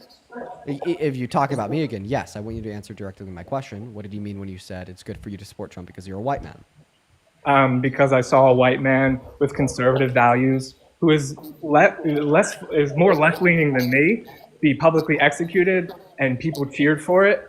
And even if you didn't cheer for it and you were upset about it, as a white man, they said, even though this guy Dean, who comes on and advocates for our policies and says all this and that, he's still a white man. I have a question. Who killed Charlie Kirk?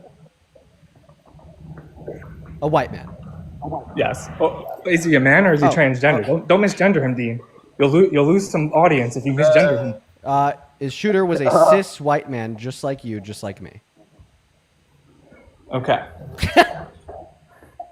Like what And the then wait, there was- I'm so sorry. Like what kind of fucking argument are you trying to construct now? I feel like you were just trying to make this argument that like, oh, whoa, the white men, the only people capable of feeling empathy for the public execution of somebody else. First and foremost, a person that publicly executed him was a white man. Second of all, Charlie Kirk, who's a white man, has gone on his live before and said that Biden should be executed for his treason against America and that we should bring back public executions in the public. Not to mention the white man that you support as president is guilty of 34 Wasn't it felonies, weird, raping a though, woman, that, like, boasting people were about mad- perving on children. Not to mention the other white men that all throughout history that have done pretty bad things. I mean, most notably Hitler as one.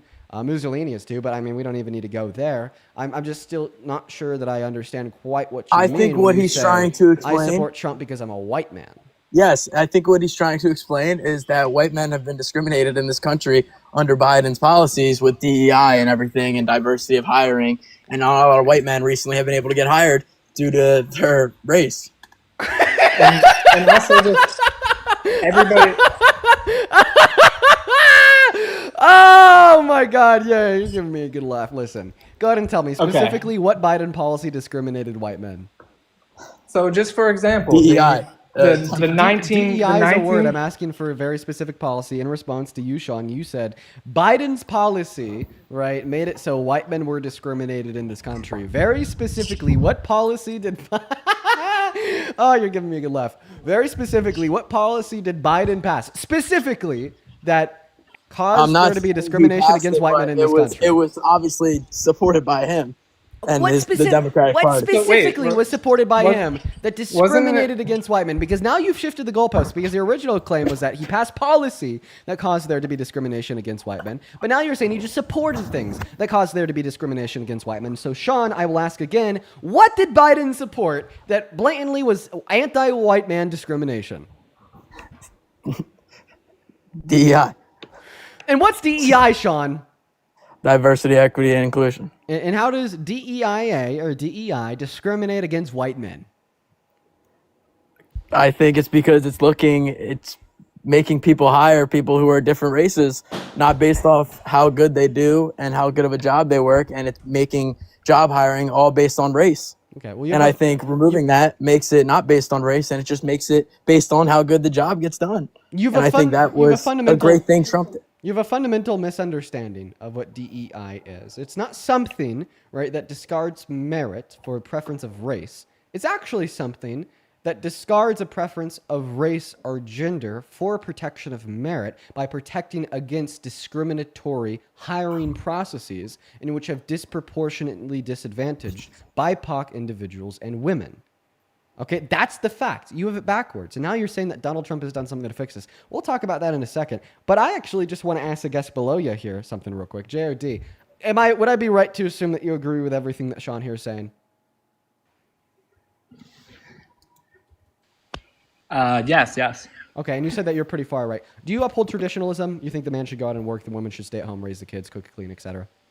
Yes. Okay. Well, guess what? You're actually now contradicting yourself, because you just told me that we should be able to dictate what individuals do based upon their gender. Oh my God.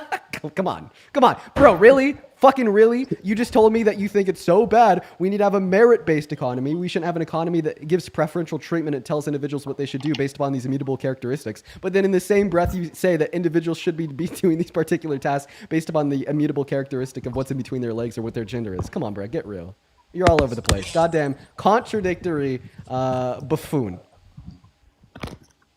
Okay, anyway, back to DEI. Not back to that. Respond to what I just said. Okay, the only true application of what you and Sean up here described as DEI, which is like moving away from a merit-based economy to an economy that props individuals up, tells them what to do, predicated on their race or gender, right? The only true example of that is traditionalism, in the sense where we're going to say, regardless of what your merit and or qualifications are, if you're a man, you need to do these things, and if you're a woman, you need to do those things. Is that not a very true example? Conservative values. Is that not a true example, right, of what you are describing as DEI?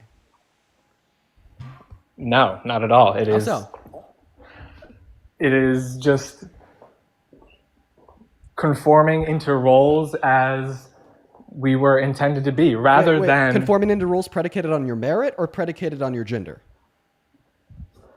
Predicated on life. Oh. And marriage and reproduction. So is it merit or gender?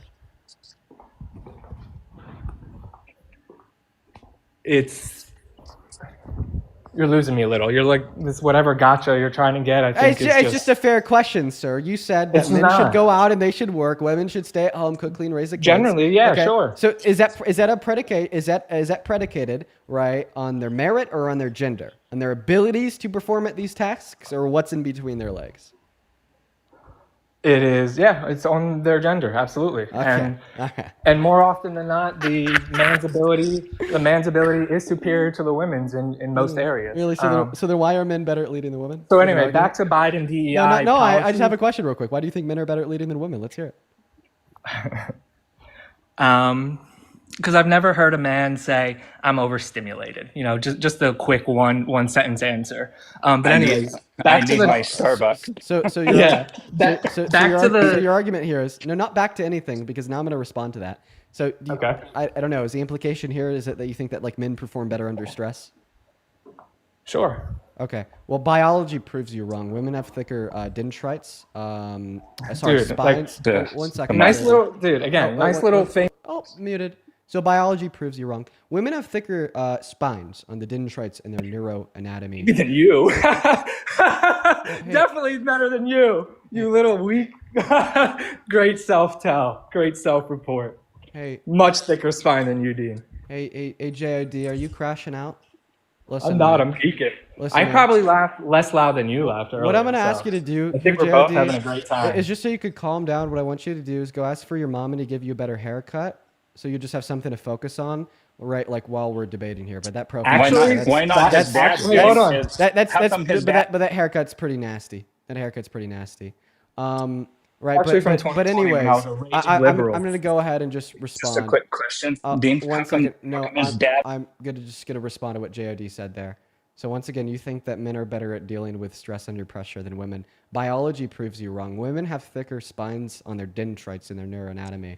And why? Why might I add? It's because evolution gave them thicker spines on their dendrites in the context of their neuroanatomy to better deal with, manage, and process stress compared to men, because women can give birth. Okay, there is academic peer-reviewed studies literally from the 70s until now that have perpetually demonstrated that biologically speaking, women are predisposed to be able to deal with and manage stress better than men, not because they have to give birth, but literally because they possess the capability to do so. And we see this biological fact underpinned in many empirical data points in society at large that prove it to be the case. Like, for instance, the American Medical Association did a huge study on 1.4 million patients worldwide operated on by female and male surgeons alike. What they discovered is that if you're operated on by a female compared to a male, you're less likely to die as a result of your surgery, and you're less likely to experience negative postoperative outcomes. Why? Because they're better at dealing with the pressure of surgery. We also see this evidently clear through the fact that men are significantly more likely to engage in emotionally driven thought processes instead of rational ones, such as women, right? This is why men commit 92% of violent crimes. This is why men are significantly more likely to self-unalive than women. This is why men account for 85% of the hard DRUG abuse as an unhealthy coping mechanism to deal with unprocessed emotions, right? And why women are significantly more likely to go to therapy for their unprocessed emotions. This is also why men are more likely to recklessly drive. This is why men are more likely to drunk drive. And this is why women have you're higher reading from EQ on average. ChatGPT. Reading from ChatGPT. Well, I'll make sure to go ahead and continue this with my eyes closed. And it's why women outperform men in the context of school at all grade levels, even excelling in the context this of is higher really levels their of top education, guy. getting better grades, and getting more degrees. These whatevers, Right? like, And just to continue on from there, women also have a live in the higher world. EQ on Anybody who average. lives in the world. And I'm actually talking about the world. These are all empirical facts. I could keep on going, but it looks like the little baby wants to interject, so take it away. Little baby, that's hilarious. Testosterone is literally foreign to your body. Yeah, every man here lives in the world and knows you just like regurgitated the same things on, your little Nick Fuentes debate that we've all heard 1,000 times. Like, we all live in the world and just know whatever you What are said. your test is, levels? Like, my test levels? Yeah, you're talking about like test levels. You said it was foreign to my body. What are your test levels? That's information I'll keep to myself. No. I mean, you want to talk about my test levels so you could dish it, but you can't take it? Oh, that's really weak of you, man. What are your test levels? Serious. Dude, they're through the roof, man. They're through the roof. So like, if you had to be like more specific, what do you think they would be? Like specifically. Dude, I'll send. I have them. I'll send them. to So you. like, what are they? I'll Like DM more them to you. specifically, like what do you think your test levels are? Okay, so anyway. No. Like, seriously. Oh wait, what do you even know what test levels are like measured in? Dude. Right, Yes. Yeah. Education and worldly knowledge is foreign to your body. If you're gonna try to make like a sick burn, saying like, "Oh, Dean, you don't have any testosterone," you at least got to know the basics. It's measured in nanograms per deciliter. The average level of testosterone that a male has is around 500 to 600 nanograms per deciliter. We're gonna read from the page. Yeah. Here we go again. Go ahead, Dean. Go ahead. We're all ready for story time. No, I know it's funny. You guys are like acting like the Wicked Witch of the West and like the in the fucking in that one movie with the Tin Man and the red shoes, Wizard of Oz, right? When she gets water thrown on her. When I'm just like speaking facts. Like here I am just sharing worldly knowledge, informing you of facts of reality, and then you're like, oh, here we go again. Dean's educating us. Holy fucking shit! Is this what it feels like to be a 4th grade teacher? Seriously. But anyways, go ahead and give a rebuttal to all the evidence that I gave you, both biologically and socially, that demonstrates that women are not more likely to engage in emotionally driven thought processes and do deal with and manage stress better than men. Because the fact of the matter is, you made a claim. You said that they were worse under pressure and stress. You said that they're more likely to think emotionally. I gave you evidence to prove you wrong, and then your response was to complain and whine, which is really funny because that is an example of the emotional thought processes of the man. So in fact, I know I gave you two arguments to prove you wrong: the biological underpinning of what would predispose women to be better with dealing with stress, evolutionarily speaking, all of the empirical data points where that point is exuberated. But my third counter argument is literally you. Because if instead of responding to me with a logical, cohesive following argument to demonstrate that what I said was incorrect, you instead started fucking whining like an emotional man toddler. So thank you for being the own objection to your own position. Are you feeling overstimulated? No, not even a little bit. Not even a little bit. Yeah, I did just look something up while you were reading that though, and it says that a 2018 study found that men on average exhibit stronger cortisol response to acute stress, Did you which hear that, can Dean? enhance focus and quick decision making in high pressure scenarios. The empirical data has proven unequivocally that studies since 1960 show that this piece of paper says, like, dude, I'm married, I have a wife, like, I have a mom, I have sisters, like, Yeah, they don't. So Cody, they don't perform so you said well that they, under. So you said that like they exhibit like stronger like cortisol responses. Yeah, let me see if I can tell you. Did you know that stress response and decision making and you know neuroscience? Did you know that cortisol is the stress emotion? You didn't know that because you've never done this research a day in your life. So you just It proved showed your own point faster wrong. recovery from. You just proved your own fucking point wrong. You just said that they exhibit more cortisol, stronger cortisol responses, more of this stress hormone. God damn, unreal, Cody. You care if I interrupt real quick? I gotta go, but I do want to talk to you about something quick. Rocket, are you like the more sane Trump supporter of the group? I hope so. I mean, these three are pretty wild, huh? I mean, it did get a little crazy for a second. That's why I'm trying to deflect a little bit. But I just wanted to talk to you for a second as far as like tariffs and taxes and stuff go. I think it's beneficial because as far as Made in America goes, we're not really, self-reliant. I made a comment earlier in the live about the Keystone Pipeline, fracking, stuff like that. I think as far as, gas prices, like that's been talked about earlier too, if we're supplying our own oil, our own materials, wouldn't you think that that would be cheaper for the average American as opposed to importing it from foreign countries?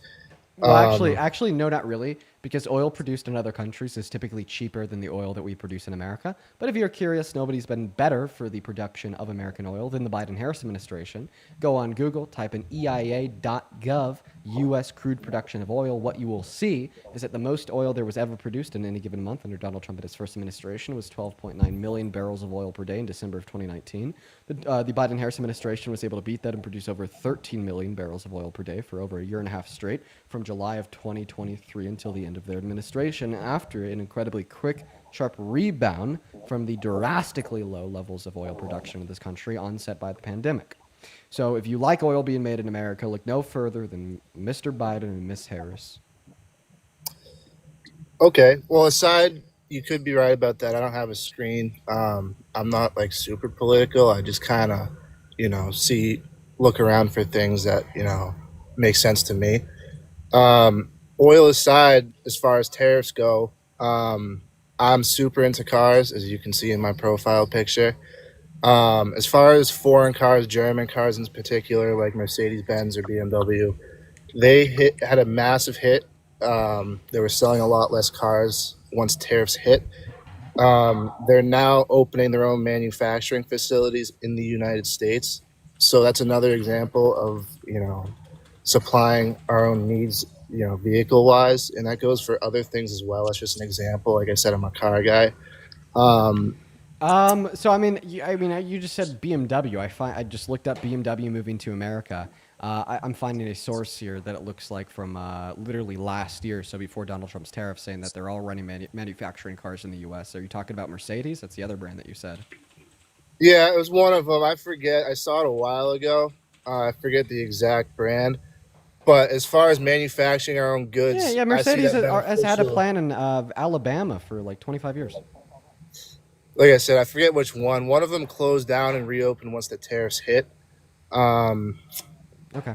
Well, I mean, that would require business investment to reopen it, fund employees. On the macro scale, what we see is that investment into American manufacturing has actually gone down. All that you need to do in order to prove this to yourself is just to go on Google, type in FRED, real fixed private investment into American manufacturing. It absolutely boomed under the Biden-Harris administration since Donald Trump won the election, and during the first 3 quarters of his term so far, it has not only gone stagnant, but it's gone down after a massive, massive boom. Anything else? Not really. That was pretty much it. Like I said, the tariffs were my main concern because for me, I know the big beautiful bill. Hopefully next year's tax returns are pretty good, but if tariffs are making up for that, like I said, manufacturing within the United States instead of outsourcing our But goods. manufacturing in America is going down. Like our annualized GDP growth this year is like 1.3% according to the Feds. Last year is 2.4%. I already told you about GDP, about investment in manufacturing too. That's also going down. And the compiled effects of the destruction on the industries onset by Donald Trump's mass deportation or the forceful expulsion of 8.4 million of our laborers and 11 million of our consumers will only compound those negative effects. As per the American Immigration Council, undocumented immigrants input 1.1 through 1.7 trillion dollars into our GDP per year. So if you care about American manufacturing, Donald Trump's economic policy, tariffs, and immigration policy would be the last choice on your docket. Okay, so I'm gonna ask you this too. If that's his policy, like what's your opinion? We'll say tariffs aside, of made in America and being dependent and not dependent on other countries. Self-dependency is just inefficient. Okay, right? Yeah, globalization of commerce is good because it's efficient. It allows us to focus on producing the things that we're good at producing, and it doesn't force us into making the things that we're not good at making. Right? We should have an efficient economy that operates accordingly. And being quote unquote self-reliant is so totally inefficient. Globalization of commerce is a necessity for the function and prosperity of the American people and the economy in which they work in. So my question is, I guess, is it inefficient or less efficient? And say it's a little bit less efficient. It's inefficient. No, it's literally inefficient. Is it more stable? Say like, China. If we go to war with China, they stop importing goods. Where are we going to get them? You know what I mean? If we're self-dependent, it might, cost a little bit more. But is it safer for the American people to not worry about what if China? 100%. Well, that's why with their foreign trade policy, we're not just dependent on one country. That's why we're dependent on a plethora of countries. Okay, right? So maybe if we went to war with every other country on Earth, we would gravely suffer. Right, but I don't really think that's too realistic of a hypothetical. Well, I want to give you a quick example. And maybe that's why it's important to also seek global denuclearization and more peace agreements amongst countries to prevent that from occurring. Right, but matter of fact, right, making things harder on the American people, making their prices higher, right, would only position us worse if we were to go to war with China, because now our country is domestically crippled. People are less happy. People are less confident. More people are starving. People can't afford what they need to live. Right, that's only going to mean worse for our soldiers fighting on the front lines, and they're directive under a failing economy with less money to fund our military. It's actually for the betterment of national security to have a more prospering economy so that our government has more money to delegate it where it needs to be in wartime. Well, I want to give you an example too. Back when COVID hit and stuff, there was a chip shortage for vehicles as well because of a trade agreement that fell through with China, and that was huge. That drove the cost of vehicles up a lot, and that was very minor. So as far as that goes, like, what do you have to say about that? That's just one country that created like a huge, that was global supply chain issues. Nothing to do with specifically a trade agreement that fell through with China. Global supply chain issues. And I agree with the Biden-Harris administration's response to that: to subsidize American chip producers, to give them money to open up more plants on American soil and pay their employers higher wages. And according to the Chips and Science bill that the Biden-Harris administration passed, that wasn't tariffs, rather the subsidization of companies where and when they need it. Okay, we're now going from producing less than 1% of the global chip supply to close to 30. So if you want to focus more attention on American industries, the way to do that isn't by crippling our domestic relations and really harming the American consumers by imposing higher tariffs on them while making the market as a whole less efficient, but it's rather just to simply impose smart and reliable subsidies into American companies where need be, right? In the words of conservative icon Ronald Reagan, tariffs are bad in the long term and short term because they reduce the amount of competition in the market, and then which reduces our own innovation and then makes us less competitive on the global stage, fucking us over and helping other countries. Well, can I combat that and say that you just said that they started opening more plants in the United States and paying their employees more, and that would be spending more money to be made in America and self-dependent?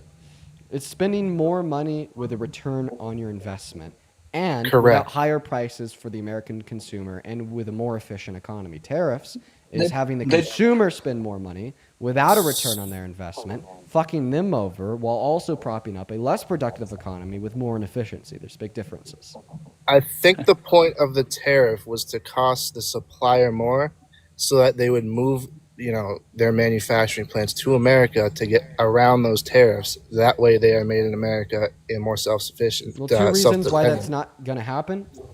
Two reasons why that's not happening and why it's not going to happen. First and foremost, when you're not imposing tariffs on every other country in the world, well, then they could just transship their products into America. Like, for instance, right now we have super high tariffs on China. So instead of companies wanting to spend 4 to 5 years in building production plants in America, billions of dollars too, they're just sending their products to to a country in Europe and then sending them into America. Point number two, in order for tariffs to drive more manufacturing plants operating overseas into this country, right? Well, those tariffs have to be long-term and they have to be reliable, okay? These companies have to know that those tariffs are going to consistently remain on the country they're moving from in order to make those multi-billion-dollar investments and spend 3 to 6 years in order to build the facilities in this country. Let's use some common sense here. I think Hyundai, Donald Trump's tariffs. Hyundai did it. One moment. Donald Trump's tariffs since Liberation Day, have they been consistent, long-term, and reliable, or has he been changing them nearly every 5 minutes? Yeah. Good point. That is a good point. But I will say, too, as far as tariffs go, is it more changing it every 5 minutes, or is it fine-tuning it in a way that it works better? Oh, well, I mean, I don't think it's fine-tuning it in a way that works better. I mean, explain him imposing 50% tariffs on Argentina, taking them back, giving them $20 billion, imposing the 50% tariffs on Argentina again, then taking it back and then giving them another $20 billion. I mean, you're just trying to turn, right, a mockery of foreign relations and foreign policy dedicated and driven by a man with an IQ under, like, fucking 75, right? Is like 5D chess. He's just, doing the art of the deal, and this is fine-tuning to make it better. I mean, shit, I feel like Donald Trump could literally, like, shit on the top of the White House, and the next thing we'll know, we'll have, like, millions of Trump supporters propping up saying, I actually think that's very smart, wise, and intellectual of him. Maybe there's some good reason to do this. Maybe when he literally shits on the top of the White House, it really sends a signal to other countries in the world not to fuck with him, right? Because he'll shit on he'll shit on the Kremlin. You know what I mean? It's just like, you're trying to turn a mockery of policy into the art of the deal, 5D chess, and I can't support that. So do you think that there's no possible way a tariff could ever work, or do you think he's just going about it the wrong way? What I do know is that there's no possible way Donald Trump's tariffs could ever work because there's no clear goal. They're not long-term. They're wide and expansive. They're hurting the American consumer, and we're already seeing the empirical outcome of that being a higher level of inflation every single month since they've been imposed, and a massive surge in reduction and investment into American manufacturing, and the highest level of economic instability for the average American that we've seen since the early 2000s. So I want to ask you, I got to go in just a second, but you honestly think, on paper, is it a good idea he's just going about it the wrong way? No, on paper, his plan is terrible. I mean, this is why I was calling his plan terrible before the election, and this is why I was predicting the outcomes that we're seeing today. Okay. All right. Well, I guess I'm gonna have to agree to disagree. I got a little bit of faith in it, just because, like I said, it makes sense to me. What makes sense to you? But What specifically makes sense to you? like I said, investing a little bit of our own money into our own country to, manufacture our own goods, to But me we're makes just more not sense. seeing more manufacturing. We're not seeing that. We're seeing less. Well, it's pretty early. There's a lot of folks that have It committed is. to development within the U.S. When are we going to see that trend turn around? I don't know how long it takes to build a Hyundai plant, Right. Well, but actually, there's a Hyundai actually isn't building any new plants. They're just expanding their operations that already exist, or so they say. But in all reality, GDP growth is down, investment into American manufacturing is down. And sure, you could tote and gloat about the big wins, but those big wins are significantly succumbed and overpowered by the big losses. Those big losses are seen in the ever-increasing amount of unemployed Americans. Those big losses are seen in the fact that we have more unemployed Americans today than open job opportunities for the first time in 15 years. Those big losses are seen in the reduction in investment in American manufacturing. And those big losses will only be continued to seen, and as I pointed out earlier, compiled and made worse by Donald Trump's mass deportation. Like you're saying that, oh, we're going to move all this manufacturing back to America, but now we're going to be forcefully removing 8.3 million workers for those manufacturers. Make it make sense. It's just a complete mess. I think that'll help the low income people that are on SNAP benefits be able to go get some work and health care, like we discussed at the top of the hour. In order to be on SNAP benefits in this country, you have to be working. There's a work requirement on it. Bad point. Yeah, By the 80 way, hours a month. if you want to help those people that are on the SNAP benefits, then you wouldn't be supporting Trump, because due to his shutdown, as we pointed out maybe 13 minutes ago, they're all now losing SNAP benefits because SNAP has no more money to spend due to Trump's government shutdown. I think we covered Dean, I that gotta one. go. I gotta go, Dean. But if you want to continue this conversation later, I'd love to come back because I got a lot of topics I'd like to discuss with you. Yeah, feel free. Okay, so it looks like Rocket has to leave. So we're just left with God and Cody, the two problem children. So are you guys still standing 10 toes behind your fictitious claims surrounding how women are just so emotional and unable to lead, while you're supporting the most emotional president that we've ever seen in the history of this country, whining about how ugly Taylor Swift is because she dissed on him before the election, or begging the American people to pay him $230 million because of the emotional distress and harm he felt from the DOJ investigating him during the last 4 years. Yeah, definitely a troll in that regard. Do you want to talk about crime? Oh, sure. Like his Donald hard on crime policies? Yeah, we could talk about his pardons of the 72 violent offenders that tried to beat up or kill cops on the steps of the Capitals that he pardoned. We could also talk about the CEO of a cryptocurrency company that he just pardoned by saying, well, he was prosecuted by Biden, therefore he didn't actually do it.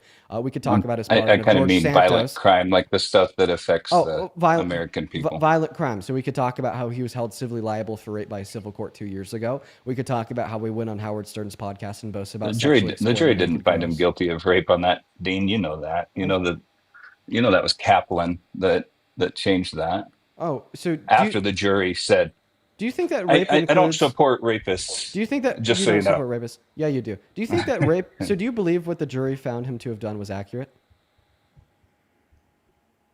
The jury didn't convict him of rape. Okay, yeah, it was Kaplan. Kaplan changed that charge. It was sexual assault, right? Abuse, I think. Sexual abuse. Okay. Well, so do you think that they're accurate in their adjudication?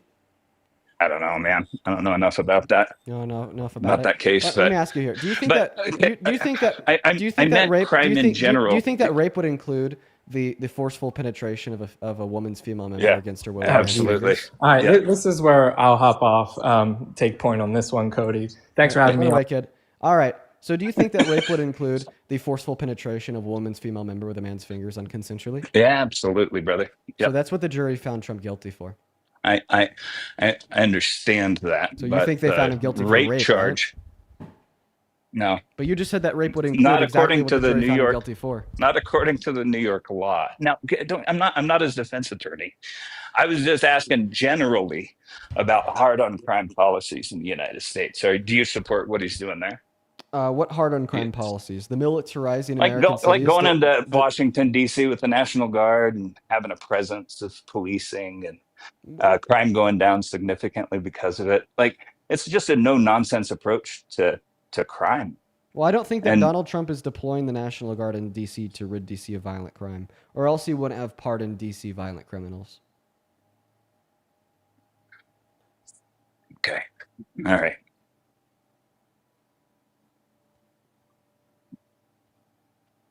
Okay. Well, crime is on the fall, and it's working. So Well, I mean, he actually gave an illegal criminal directive to the members of the military being deployed in these cities, telling them to arrest citizens. That violates the Posse Comitatus Act. So actually, the people in these cities, the members of the military, are like committing crimes if they follow that directive. detained, I think was the word he used.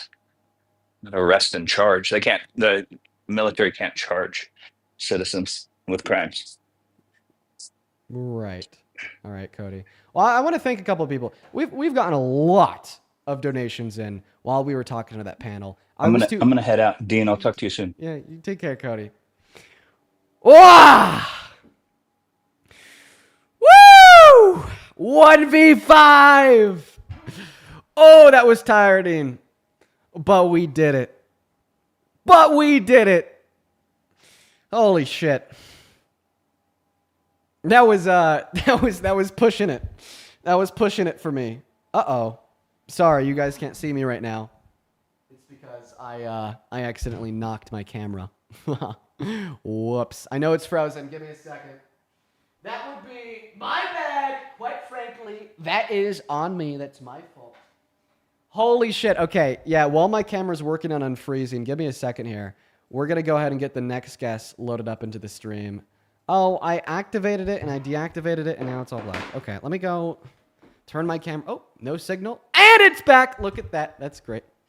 All right, let's go ahead and get that very next Trump supporter loaded up into the box. I got a handful of you guys to thank for your incredibly kind love and donations that we've seen here. Zach, this literally came in. Yo, Ida, ITA, thank you so much for the Leon the Kitten. I really appreciate you for the love, Ida. Let's go to get that next guest loaded up into the box. Here's what I'm going to do. I'm going to go to get the next guest up here, right? When I end every sentence that I say, I'm going to thank someone just so we could break it up because there's a lot of y'all and I really want to thank you guys for the love. Like, seriously, I really appreciate it.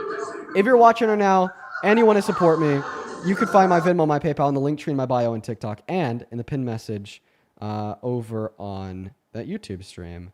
We're going to go to get that next guest loaded up in here right now. The first donation I'd like to thank here is from Zach. Thank you so much for the $50 over on YouTube Super Chat. Thank you so much for the love, Zach. Zach with a $50. Let's get 500 Zach W's. Says, Dean, do I feel dumb? But how do they blame Dems for the shutdown when Republicans are in control of the totality of the federal government? Well, I mean, actually, no, that's not a dumb thing to say at all. That's a good point. I made that point earlier. It's insane how they're just going to blame it on the Dems. Appreciate you for the $50, Zach. We still got the next guest loading up as well as Marin. Thank you for the $50 on Super Chat too. Thank you so much. Let's get 500 Zach W's and 500 Marin W's as well. But $50, that's a shit ton of money. Thank you so much, Marin and Zach. You guys are awesome. Marin says, I really resent the bad quality of care comment as a nurse practitioner who works in healthcare. In cancer care, we take exceptional care of patients who have Medicaid. I believe it. I absolutely believe it, Marin. Thank you so much for the $50. Show some love to Zach and Marin, as well as Ida. Thank you for the Flying Jets. What's going on? Do you support Trump, Duncan? I do. Okay, how old are you? 18. What year were you born in and what time is it? 2007. It is 2:24. What state are you in? I'm in Missouri. Name 3 cities in Missouri. Jefferson City, St. Louis, Kansas City. I don't believe you.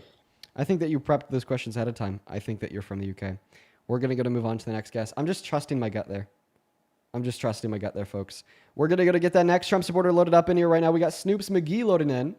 While we're getting Snoops McGee in here, thank you so much for the $5 over on Super Chat. Appreciate you for that love. Heather, thank you so much for the $10 over on YouTube Super Chat. Thank you so much for that kindness, Heather. You are quite frankly fantastic. Show some love to Heather for the 10. As well as Bo Bateman, thank you so much for the $10 on Super Chat, who says Dunning meet Kruger. Dude, the Dunning-Kruger effect within the Trump supporters is fucking real, okay? It is so real. Appreciate you for the love, Bo. And then DK, thank you so much for the $20 over on Super Chat. I appreciate you for that love, DK. Thank you so much for your kindness and your donation to the stream. Show some love to DK down below. What's going on, Isaiah? Do you support Trump? I did. You do. Are you driving? You are. I don't even know why I need to ask you. Can't be driving on TikTok live, man. Feel free to come back when you're not driving. Feel free to come back when you're not driving. Show some love to our donors. We got a couple more here. Marin, thank you so much for the $20 on Super Chat, who says Dean is more of a man than these MAGA nerds will ever be. Dude, yeah. I mean, like specifically those last ones, they weren't men. They were little boys. They thought like them too. Appreciate you so much for the love, Marin. Thank you so much. And then I'm going to call you Dare, D-A-R. Thank you for the 20 pounds over on YouTube. Thank you so much for the love, Dare. That is D-A-R. Let's get 200 Dare W's. Dare says, yo, Dean, here's just a little compensation for all the MAGA idiots that you've been talking to all day. Well, thank you so much for the 20 pounds, man. You were quite frankly awesome. And look at that. We're already all caught up on the Super Chats. Now we just have to catch up on Venmo and PayPal. What's going on? Do you support Trump? 5 seconds, not here. Moving on to our next guest. All right, guys, only hop in that queue if and only if you are an American adult that supports Trump as president. Over on Venmo, Sabrina, thank you so much for the $30 over on Venmo. Thank you so much, Sabrina. Sabrina with the 30 says, from an overstimulated woman herself, please remind them of the percentage of men who are school shooters each year. That is a very intense and emotional response at its peak. Women just simply don't do it. Tell these crybaby boys to go to therapy. Appreciate you for the love, Sabrina. They do need to go to therapy. They were fucking whining their asses off, dude. Thank you for the $30. Thank you so much for the love and donation to me and what we do here on the stream. And shout out to Sabrina down below in that chat. What's going on? Do you support Trump, Braden? Dude, holy shit, Braden, you have 5 seconds before I kick you. Braden's just not here. I think that MAGA is scared of me. Dean, I love you. Well, I appreciate you for the love, man. I'm too young, but I think that MAGA is scared of me after seeing me like handle that 1v5 with grace, right? They're like, nah, I can't do it. I'm too scared. I can't go up. Tyler, thank you so much for the $10. Those guys both need oil changes. They need maintenance. Nobody cares. Okay, I don't really want to know what's going on there, so I'm just going to kick him and move on to the next guest. Go ahead and hop in that queue of your MAGA. Like I was saying, Tyler, thank you so much for the $10 over on Venmo. Appreciate that, man. I want the 15 or 16,000 people watching right now. Let's show some love to Tyler in that chat, as well as show some love to Christy in that chat for the $25 over on Venmo. Christy says, donated to please ask you to post the portion of your debate about women being better understood than men. Give me a second. Hello? Hey, what's up, man? I need to listen to it again and share, please. Christy, I actually did post that clip on my Instagram like a month and a half ago. If you scroll on my Instagram, you will find it. Thank you so much for the $25. Let's get 250 Christy W's, Kristi. Like I said, a bunch of donations to catch up on here from that last conversation. We're just going to break it up in between the debate. But welcome in, Mason. Do you support Trump? I do. Okay, and how old are you? 21. Okay, what year are you born in? 2004. Can I get a W. Jared from you? No, unfortunately. Okay, well, fuck you. W. Jared in the comment section for the $10 on Venmo, who says these guys are fragile, toxic masculinity at best. Talking about that last group of guys. Oh, absolutely, Jared. They were terrible. Thank you for the $10. Take it away. Why do you support Trump? I don't know. I like his policies. I like what he's doing for America. Okay, like be more specific. I think he's like name like one thing he's doing for America that you're just a huge fan of. I like the tariffs. Okay, well, I mean, we just had like a 30-minute conversation about the tariffs. Anything else? Yeah, just like the guy in general. I think he's better fit for office and. Okay, you like the man. Than any Okay, Democrats. you really shouldn't like the man because he's such an unlikable man that has done absolutely terrible things. Like, would you ever like Diddy? Would you ever like Jeffrey Epstein? No. Then you shouldn't like Those guys Trump are either. disgusting. You shouldn't like Trump either. Court found him. Trump's to rape. not proven for doing shit like that. Yeah, so court found him guilty of raping a woman, and he just straight up boasted. Yeah, about it wasn't a criminal court, Dean. It was a civil court, right? Still proven. Okay, he didn't get convicted of it. He was held liable. Because, I know, right? But he's found guilty in a civil court. Okay, and it came out what 30 years after it happened. Yeah, 23. Yeah. And? So I mean, so he finally got running for president. People are going to come out and try to stop him. You know. Okay, so you're just saying that her allegation was bullshit, and you do not believe the jury. Okay, so where did the jury go wrong? Like, actually, like, I want you to go They're ahead. probably leftists. Okay, They're probably leftist. Can you name one piece of evidence they ruled his guilt on? No. Oh, so you don't know one piece of evidence that they ruled his guilt on, but you don't think they ruled his guilt with evidence? Fucking idiot. Jesus Christ. Let me go and thank a couple other people. Jamie, thank you so much for the $20 over on Venmo. I appreciate you for that love that came in 27 minutes ago. Thank you so much for the love. I really hope that you're still here.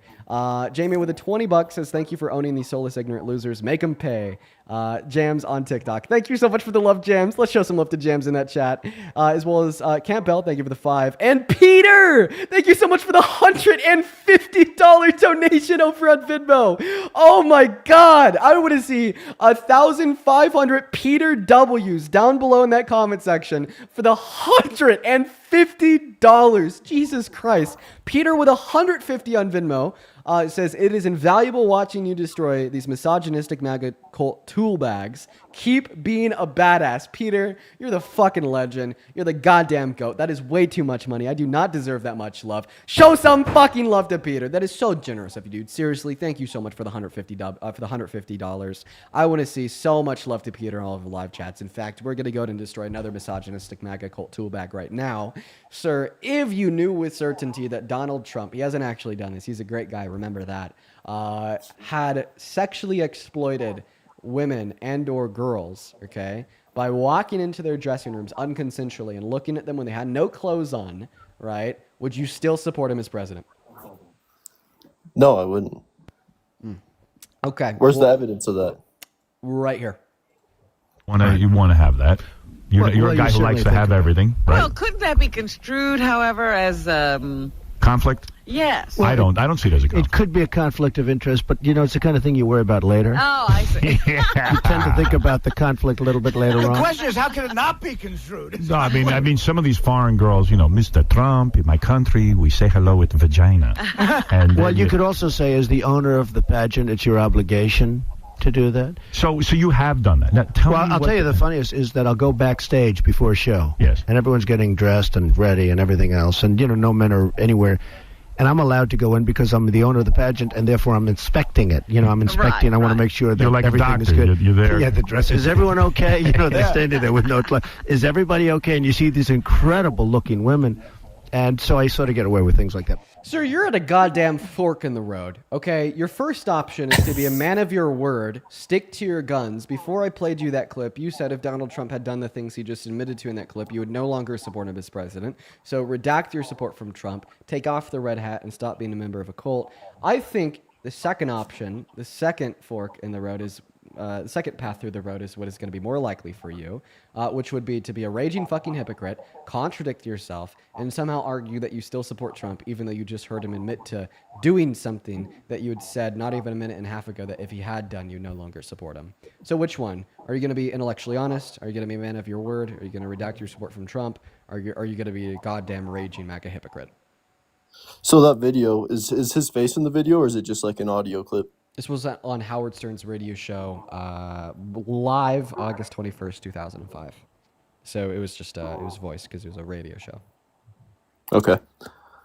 Well, I didn't know that, but I got a question for you, Dean. Well, I'm not ready for your question for me. I want you to tell Okay. me, do you still support Trump? Are you a raging fucking MAGA hypocrite? Or are you going to be a man of your word, stick to what you told us before I played you that clip, and redact your support from Trump? You straight up said you would no longer support Trump, right, if he did do exactly what you just heard him admit to doing. So do you still support Trump? I do. Okay. So why are you such a fucking hypocrite? How am I a hypocrite? Because right before I played that clip, you said if he had done those things, then you would stop supporting him. I mean, like, do you want me to roll it back? Dude, technology's so good. Let's just go ahead and like There's not dollars. his face. I want to isn't see in that so clip much of love him to saying Peter in all that. of the live chats. In Shut fact, up. we're gonna go ahead and destroy another misogynistic MAGA cult tool bag right now, sir. If you knew with certainty that Donald Trump, he hasn't actually done this. He's a great guy. Remember that. Had sexually exploited women and or girls, okay, by walking into their dressing rooms unconsensually and looking at them when they had no clothes on, right, would you still support him as president? No, I wouldn't. Oh, so what was that? Why did you just lie? No, like seriously, why did you just lie? Were you like trying to act like a normal person? Was that what you were trying to do? No, I wouldn't support Trump if he sexually exploited women and or girls. Right? Just because you're on live in front of so many people, you just lied? Come on. Speak. Defend yourself. Like I said, technology is so good. That could have been an AI clip, or it could have been anyone impersonating him. Like Yeah. you don't have his face of him saying that. Yeah, Like, yeah. that could just be Your question. propaganda trying to get him in Question. deep shit. Question. What's up? When did AI when did AI become technologically advanced enough to emulate somebody's voice? I don't know. I'm not a freaking In the AI last specialist. 2 years, not in 2005. Silly fucking goose. That's awesome. Okay. Okay, it could have been AI. No, it couldn't.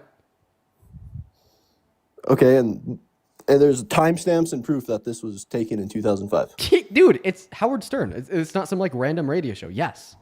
This Howard Stern's radio show was like the biggest like radio show ever in 2005. I could guarantee you, just because the amount of people that we have listening in right now, right, that there's going to be like a significant amount of like the older audience of the stream that like literally listened to it live in August of 2005. Yes. Like this wasn't some random small little unknown radio show. Fucking Joe Biden's been on Howard Stern's show.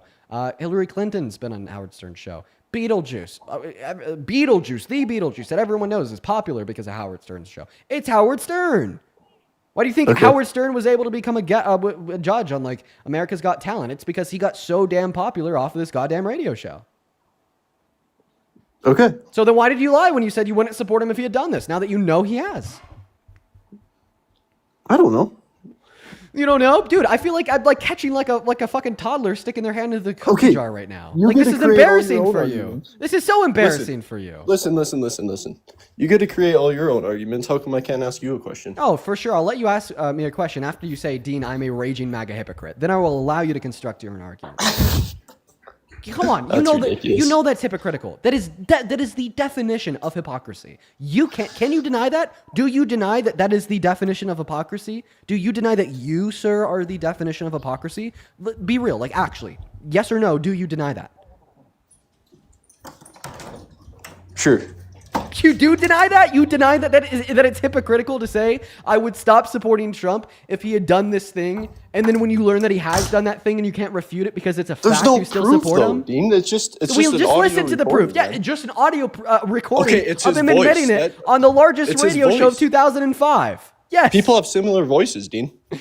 Well, the fact of the matter is, Donald Trump went on this radio show because it was the largest radio show of the day. And it wasn't just this one time. He went on it multiple times. He's spoken about going on Howard Stern's radio show. Howard Stern has spoken about him coming on his radio show. And this clip has been circulating the goddamn internet since 2005. In fact, And he right still now became president. In fact, right now yes, because of people like you. Right now I'm like literally replaying this clip, like because CNN reposted it 8 years ago. Like, dude, like Donald Trump launched a lawsuit against the Wall Street Journal less than 24 hours after they reported that he sent a letter to Epstein. Okay, right? Because he thought that reporting was fake. So if he thought this reporting was fake from Howard Stern, if he thought this reporting was fake from CNN who reposted the video, why has he never done as much as talk about it, but at the most launched a lawsuit against it the same way he has against all the other fake news media? He's never spoken about this clip the same way he's spoken about all the other fake, coronious, trumped up charges, because this one isn't fake. It's real, and he can't deny it because he was there in person. He was the one speaking, and he's spoken about that on multiple occasions. So has Howard Stern, and he was on his radio show multiple times. Stop being a goddamn cult member. You're embarrassing yourself. Okay, can I ask my question now? No, because I'm going to thank a couple of donors, all right? Because like I said, we Okay. need to catch up. Can you say W. Dylan? No, I'm not. Oh, for the $5, paying- thank you so much for the love, Dylan. Can you say W. Courtney? No. No, for the $5, thank you so much, Courtney. Can you say W. Rihanna? No. Thank you for the $50, Rihanna. Let's show some love to Rihanna in that chat. I'm actually going to read Rihanna's message. She says, Dean, you need to rename the stream to 100 Men versus Accountability. That donation was sent by Rihanna literally 40 minutes ago, and the fact that it is so relevant in this very moment is fucking telling. Thank you for the $15, Rihanna. Could you say W. Noel? No. Please?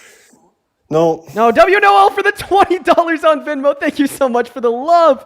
I really appreciate you so much for the love. Let's show some love to Noel down below in that chat, as well as Christy. Thank you so much for the $5 over on Venmo. Jacqueline with a 5. And David with a $25 over on Venmo, who says, very thankful for you. Thank you so much for the love. I'm thankful for you too. Thank you, David. Can you say W, David?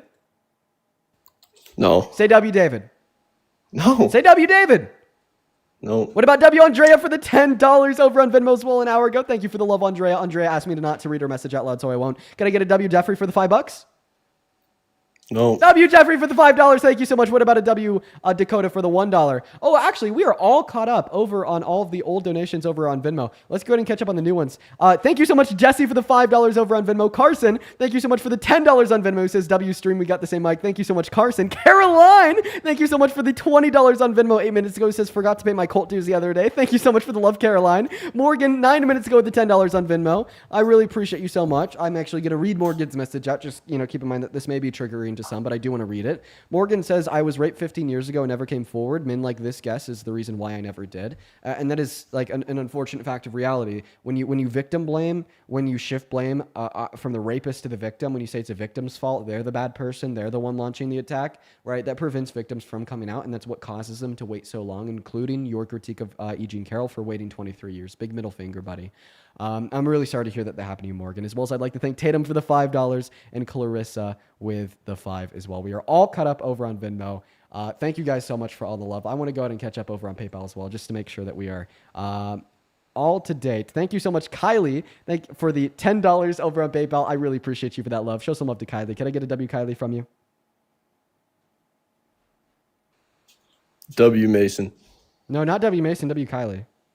Oh, I don't know who that is. Miguel, thank you for the $10 as well. Kylie, somebody that sent me $10. So is Miguel. Thank you for the $10, Miguel. Ellen, thank you so much for the $20 over on PayPal. Show some love to Ellen down below. Ellen says, 51-year-old grandma here. Thank you for speaking truth and sense about women in the face of shitty men like this. Well, I appreciate you for the $20, Ellen. This is not the first time you've been here. I appreciate the hell out of you. Thank you for the $20. Let's get 200 Ellen W. Seriously, thank you so much for your kindness as well. Let's get 200 Natalie W's for the $20 on Venmo. Natalie says, Dean, my grandmother and I love you. She has now sent me a link to your stream every day. Dude, shout out to Natalie and Natalie's grandma. And holy fuck, shout out to Vesna, that is VESNA, for the $50 over on PayPal. What the fuck, Vesna? That is so incredibly kind of you. That is so much money. Gee, shit. Thank you so much, Vesna. Vesna with the $50 says, my husband is a DEI hire. He's a white veteran. Veterans and people with disabilities are also included in DEI. Thank you for educating the uneducated every single day. Love you. Love you too, Vesna. It's so good to see you again. You are always hanging out with us. And thank you so much for the $50, as well as Nicole for the $10 over on PayPal, as well as Nicole. I just read that. Yeah, Nicole just shared a message saying that she just got to the hospital last night. And if she didn't have Medicaid, then she would have died. Yeah, I mean, I'm really happy that you have Medicaid, and I just feel so bad for the 10 million people that are losing it because of Trump. I'd also like to thank Serenity for the $10 over on Super Chat. Thank you so much for the love. And look at that, guys. We're all caught up. If you do want to support me, you can find my Venmo, my PayPal, and the link tree in my bio on TikTok and in the pinned message of the YouTube stream. Just know that I really do fucking appreciate you guys so much for all of your kindness, your love, and your generosity over there. It's just insane. Like it's just like the levels of love that you guys show is like inconceivable. Thank you so much for all of your kindness. But go ahead and take it away, man. Go ahead and respond to the last thing that I said, which I want to pick up on, is address the fact that you're a goddamn hypocrite. You said that you wouldn't support Trump if you knew he had done this thing. Then I played you a clip of Trump admitting to doing this thing. Then you told us that you still support Trump. Your two critiques were first to say, well, maybe that clip was AI, right? Then I'm like, well, this was in 2005. AI didn't exist then. And then your second critique was to say, well, maybe it was an impersonator. No, it couldn't have been an impersonator. It was the Howard Stern show. That's not what Howard Stern does. They have real famous people on every single day to sit down and talk to them. Okay. So, okay, if you have no Can I ask you my question now? Oh, so you actually don't have any other counter arguments. So then why are you a hypocrite? No. Okay. His brain is just broke. Why is your brain broke? It's not.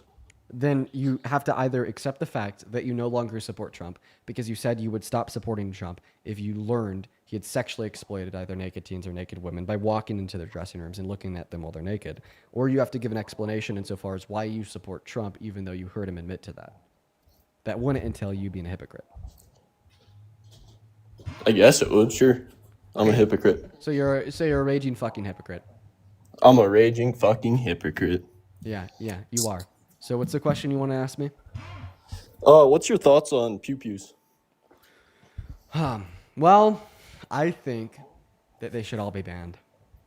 Really? Yeah. Every single one of them? Like Yeah. no one should ever have one? Yeah, do you have a counter argument? I do. So drugs are banned, and people still have drugs. So you think banning pew-pews is going to eliminate all of them, which is not true. People will still find illegal ways to get them. No, they won't. What do you mean, no, they won't? They just won't. Okay, then how do drugs keep getting into our country, even though it's illegal to have illicit drugs? Oh, wait. Are you like trying to catch me in a contradiction here? No, I'm just trying to. Oh, like, wait, but banning them like, does not make sense. but like hypocrisy and contradictions in one's views like seemingly don't matter to you. Huh? Like contradiction and like hypocrisy in one's view seemingly doesn't matter to you. So like, why are you trying to critique me for this? I don't need any reason in accordance like with your line of thought, in accordance with like your foundational like reasons, right, for the views that you hold to be the case. You can't speak negatively upon me if you believe in things for that reason. So therefore, my argument, in accordance with your own logic here, is that I think all guns should be banned, and I don't need to possess any reason for this. I just can, and that it's just as valid of a political opinion as your political opinions are that surround Donald Trump as president. And my proof is the last conversation we just had. Okay, well, I'm just saying banning guns aren't going to do anything, so... All right. Well, I mean, I honestly just wanted you to ask that question so then I could like point out that hypocrisy, and then I was going to kick you because you just admitted to being a raging hypocrite. Like, obviously, like having a political debate with somebody that admits to being a raging hypocrite is not going to go anywhere. Caroline, thank you so much for the $20 over on Venmo. Thank you for the love, Caroline. Let's get 200 Caroline W's down below. Caroline, I am gonna welcome in, man. I am gonna go and keep your message to myself, Caroline, just because of the nature of it. But I am really sorry to hear that happened to you. No one fucking deserves that. Thank you for the $20, Caroline. Thank you for your support. What is going on, Mr. New Guest? What the hell is your name? Thompson, 1985. Do you support Trump?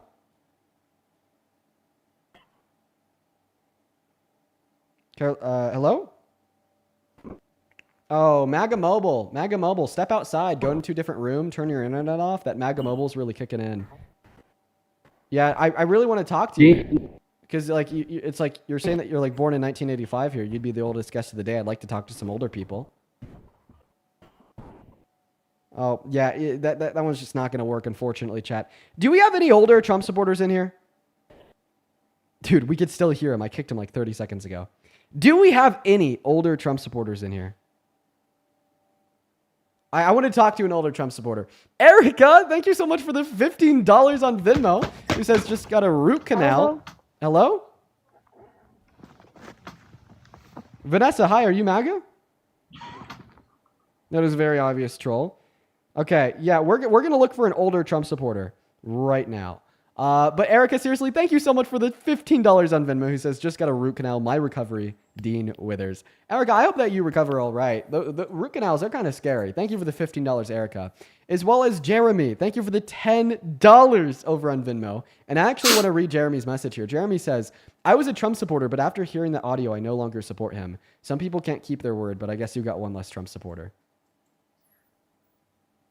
Jeremy? That's how you were supposed to respond to hearing that clip. I'm proud of you, man. Thank you so much for being reasonable. Shout out to Jeremy. What's going on? Do you support Trump? I do. I asked for an older Trump supporter. How old are you? I'm 43. I got what I wanted. Fantastic. Okay. All right. Jesse, thank you so much for the $5 over on Venmo as well. Appreciate you for the love. Go ahead and take it away, man. Tell us why the hell you support Trump, who is the worst president of your 45 years of life. Well, to be honest with you, I just support the Republican Party itself, and Trump's just a product of that. And the main reason behind it, I would say, is, well, I guess his policies regarding minorities and trans people, they commit violent crimes at a higher rate than the middle class American, and that's just something that's being ignored by the Democrats. And so I would say in the last 40 years, there has been over 4,000 mass shootings. Out of those 4,000 mass shootings, how many of them were committed at the hands of a trans individual? I guess you're saying that mass shooting is a violent crime. So that is, I understand that is a violent crime, but a larger percentage of them are I guess, enacted by trans and minority Okay, well, communities. so we'll talk about like marginalized communities in America, like outside of trans individuals. I want to be able to cover that base too. But just to start with trans individuals, I just know that claim is false, right? So out of the over 4,000 mass shootings in America in the last 4 years, only 4 of them were committed by trans individuals. And they account for 1% of the population, less than 1% of mass shootings, meaning that they're actually disproportionately less likely when compared to cis individuals to commit violent crimes. Mass shootings. Would you have a source to demonstrate that when we're factoring in other violent crimes, that they're more likely to than cis individuals? I guess media coverage itself is just maybe what I'm referring to because I see it in the media a lot more. No, I don't However, even believe that. I don't even believe that. Like, I don't even think Fox News talks more about trans people committing crimes than cis people committing crimes. Well, I would think about all their bigoted propaganda surrounding like undocumented immigrants. Look at this undocumented immigrant that's committing this crime. Chances are they're cis. Okay, that I guess you're making sense there, but Fox News, every time I see a school shooting, not every time, but a lot of the times, it seems that whenever these especially in the schools, whenever they're happening, it seems to be with younger individuals that identify as non-cisgender. Like what? Like, give me an example. The one of the more recent ones, I can't remember the name of it, but it happened near the time of the Charlie Kirk shooting. Oh yeah, so they were actually detransitioned. They weren't trans. Oh, detransition meaning formerly transitioned. So yeah, they were cis. They were never trans. Maybe they thought that they were trans, but they weren't trans. I mean, they wrote about this. They wrote about this in their book. They were cis. Oh, okay. Well, I didn't know formerly transitioned. That's something I was not aware of. So I appreciate you educating me on that. Because the headline was, "Oh, look at this trans shooter," right? But then, like, once we actually like got a hold of like the memoir, the diary from this person, they talked about how they actually weren't trans. They detransitioned. Oh, well, that's something I was not educated about. I appreciate that. Yeah. I guess the other thing that I was mentioning is we have a demographic, and I by no means identify myself as a racist. I served in the military, and I have a demographic. Yes, that's this demographic of 13% of our population that's committing over half of near half of the violent crimes now. What is your opinion on that? And what's, I guess, yeah, why my is that opinion is that is a racist dog whistle. So you just said, and you actually misquoted. Right. You actually just misquoted the racist dog whistle. So it is not that 13% of our population, Black Americans, are committing over 50% of crimes in this country. It's that 13% of this population, Black Americans, are arrested for 50% of the violent crimes in this country.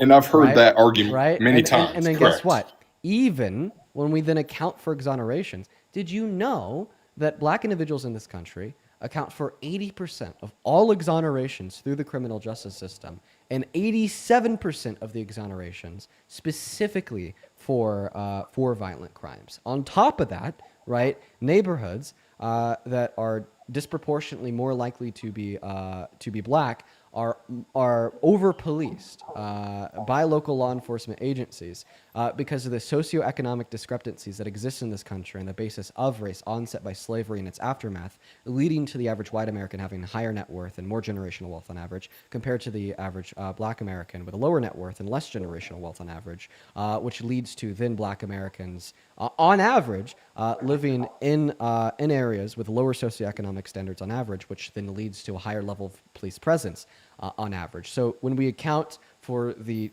like widely disproportionate amount of exonerations for Black individuals, 13% of the population accounts for over 80% of the exonerations in our criminal justice system, and the over-policing disproportionate to areas that are more so Black compared to areas that are more so white. I mean, I think that the fact becomes clear that this is just a racist talking point that is one-dimensional, ignores nuance, and attempts to monger fear against Black individuals in this country, the same way white individuals have been attempting to do that for the last 400 years. I mean, I think that these racist talking points are getting really damn old.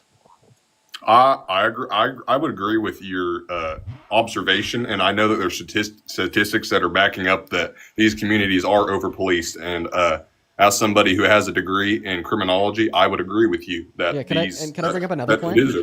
Yes, sir. Right, you're over here trying to shit on black people because you think they're more likely to commit a violent crime. You know who actually has? Trump, and you support him as president. How liable for raping a woman? What do you have to say about that? Oh, all of a sudden, violent crime doesn't matter as long as it's committed by a billionaire white guy. Shit, make him president, right?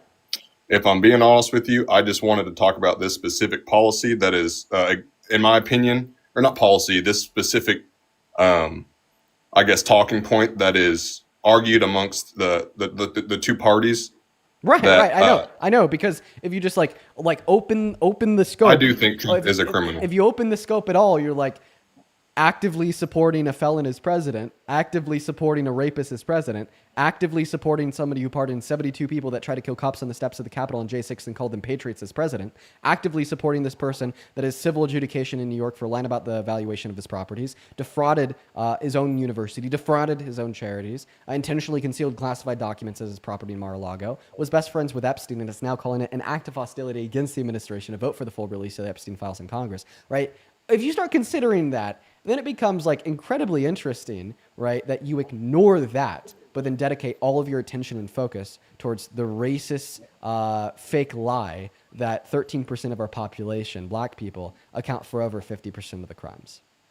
So I would agree with you on that. I think Trump is definitely a criminal, and I think that if his victims had the same funding to defend themselves as he did, or my bad, to prosecute him as he did to defend himself, that he'd be a man in prison right now.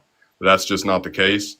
And I agree that he should be in prison. I agree that he's a rapist, and I agree that he's a violent criminal. Okay, However, so then why do you support him as president? to be honest with you, I don't think he's the best option. All right, perfect. Well, we're just debating people that support him as president. Hey, what's up? How many continents are there?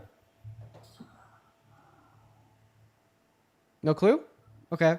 Well, then it makes sense why you're spamming WGuest in the chat. I didn't kick him. He left. Yeah. You're spamming WGuest in the chat. I just thought I'd have him up here and ask him that real quick. like what? Dude, what are we doing? Yeah, I mean, really shows you. Yeah. Well, like, shit. Their claim is 13% of the population commits 50% of the crimes, regardless of nuance. They're all going to go WWW, right? Well, it looks like 95% of the population does 100% of the research. At 5% remaining, that does 0% of the research would be the people spamming WGuest in the chat right now. But let's go ahead and get that next Trump supporter loaded up into the live right now. If you want to support me, you could find my Venmo and my PayPal in the link tree in my bio. Fucking nigger. And you can find it in the pin message of the YouTube stream. We're going to kick him. We're going to go to move on to the next guest, guys. Hop inside of that queue, even only if you are an American adult that supports Trump as president. Here we go, y'all. Michael, thank you so much for the $20 over on YouTube Super Chat. Thank you so much for the love, Michael. Michael with the $20 says also a nigger. I'm going to go to ban you too. Michael with the $20 on Super Chat says also a dental work done this morning. A root canal tooth had to be pulled and it took a while. Listening to Dean wipe the floor with MAGA definitely helps ease the pain. Yeah, I'm really sorry to hear that. I'm actually I hate dental work so much. I hate dental work literally so much. Which probably explains why my teeth are still fucked up. Probably need to go to the dentist myself. Thank you so much for the love, Michael. Show some love to Michael down below in that chat while we're looking for that next Trump supporter to come up here and have a conversation with us. All right. By the way, for all the reasonable humans out there on the left, whenever you're having a debate with a Trump supporter about the predominance of anti-black racism, about the predominance of anti-black racism in America and in the world at large, let your evidence be, or let your evidence include this stream. Right? It's like the Trump supporters, they'll come up here, they'll start screaming the N-word, right? Because they think that, they're going to rage bait the liberal. Meanwhile, it just proves everything that the left says about the right to be true. It just reaffirms that the left has been right all along. Welcome in. How old are you? I'm 23.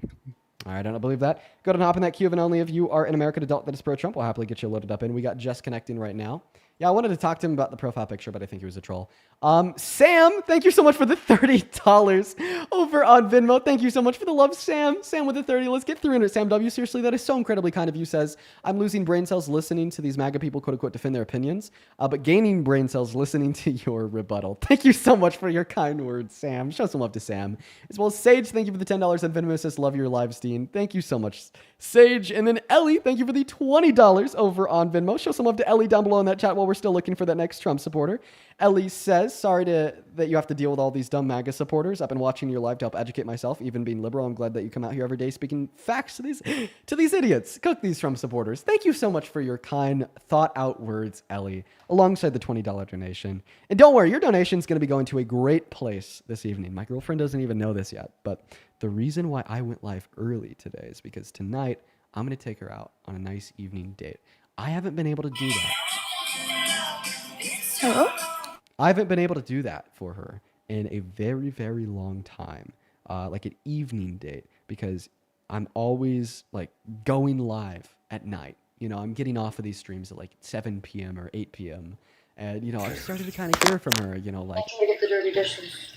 wish we would go on the, you know, one of those evening dates. So that's what we're going to be doing on this fine, fine evening. Let's go ahead and get that next Trump supporter loaded up into the stream right now. Once again, thank you so much, Ellie. It means the world. As well as CJ, thank you so much for the $10 over on Venmo. Saying, W. Dean, appreciate you for that love, CJ. What's going on? Do you support Trump? No. All right. I'm going to remove you. No worries. Just make sure that you're in that queue, even only if you do indeed support Trump as president. We'll get you up here. We got our next guest, Steve, loading in. As well as Sergio. Thank you so much for the $15 over on Venmo. 8 minutes ago, who says, thank you for your tireless efforts to help educate these misguided souls. I love what we do here so much. I think it's beneficial. I think it works. And I just like advocating for people to be smarter. Thank you so much for your kind words. Thank you for the $15. Let's get 150 Sergio W's. Thank you so much for your kindness. What's up? Do you support Trump? Absolutely. Oh, Steve, man, you don't mind me asking. You don't got to answer. You don't got to answer. I don't know at like what age it becomes disrespectful to ask somebody's age. But how old are you? I'm 58 years old, born 1967. Okay. All right, Steve. Go ahead. Ask me an 80s band if you want. Steve, you don't got to prove anything to us, sir. You know, I believe you. I'm even whipping out the word sir. Look at me. Jesus Christ. No, yeah, you're 58. You're 58. Don't worry about it. Let me thank 3 more people here. Then I'm going to pass you the mic. You could tell us why you support Trump as president. I just want to make sure I thank everybody that has been donating to us today, because you guys have just been literally so fucking kind. Melanie, thank you so much for the $20 over on Venmo. Appreciate you for the love. Thank you so much. Show some love to Melanie down below in that chat for the $20 on Venmo. Thank you so much for your kindness. 200 Melanie W's as well as 100 Jenna W's for the $10 over on Venmo. Jenna says, please tell your guests that Stern's show used to be syndicated on TV, and there is video proof also. Jenna, I need to find that video. I would love to find that video. If you have the link, please send it to me, because I'd love to see it. Thank you so much for the $10. As well as Rocky, thank you so much for the $20 over on PayPal, who says, make sure to treat your girlfriend extra nice tonight for all of us. Extra nice tonight for all of us. Oh yeah, she's going to get some awesome treatment. Appreciate you so much for the $20, Rocky. Let's get 200 Rocky W's. As well as Brandon, thank you for the 5. Samuel with a 5. Sophia with a 3. Denise with a 5. Hayes with a 5. Thank you guys so much. Listen, Steve, go ahead and take it away. Why the hell do you support Trump? Well, to be honest, you know, like the other caller said, I'm a Republican, support Republicans. I'll never support a Democrat, period. I don't care who it is. But can we stop there? No, let me continue. So Trump, first of all, yes, he's not politically correct. He's arrogant. He's an asshole. We acknowledge all that, okay? But liberals have had control for quite a long time. And to be honest with you, the country has not gotten any better at all whatsoever.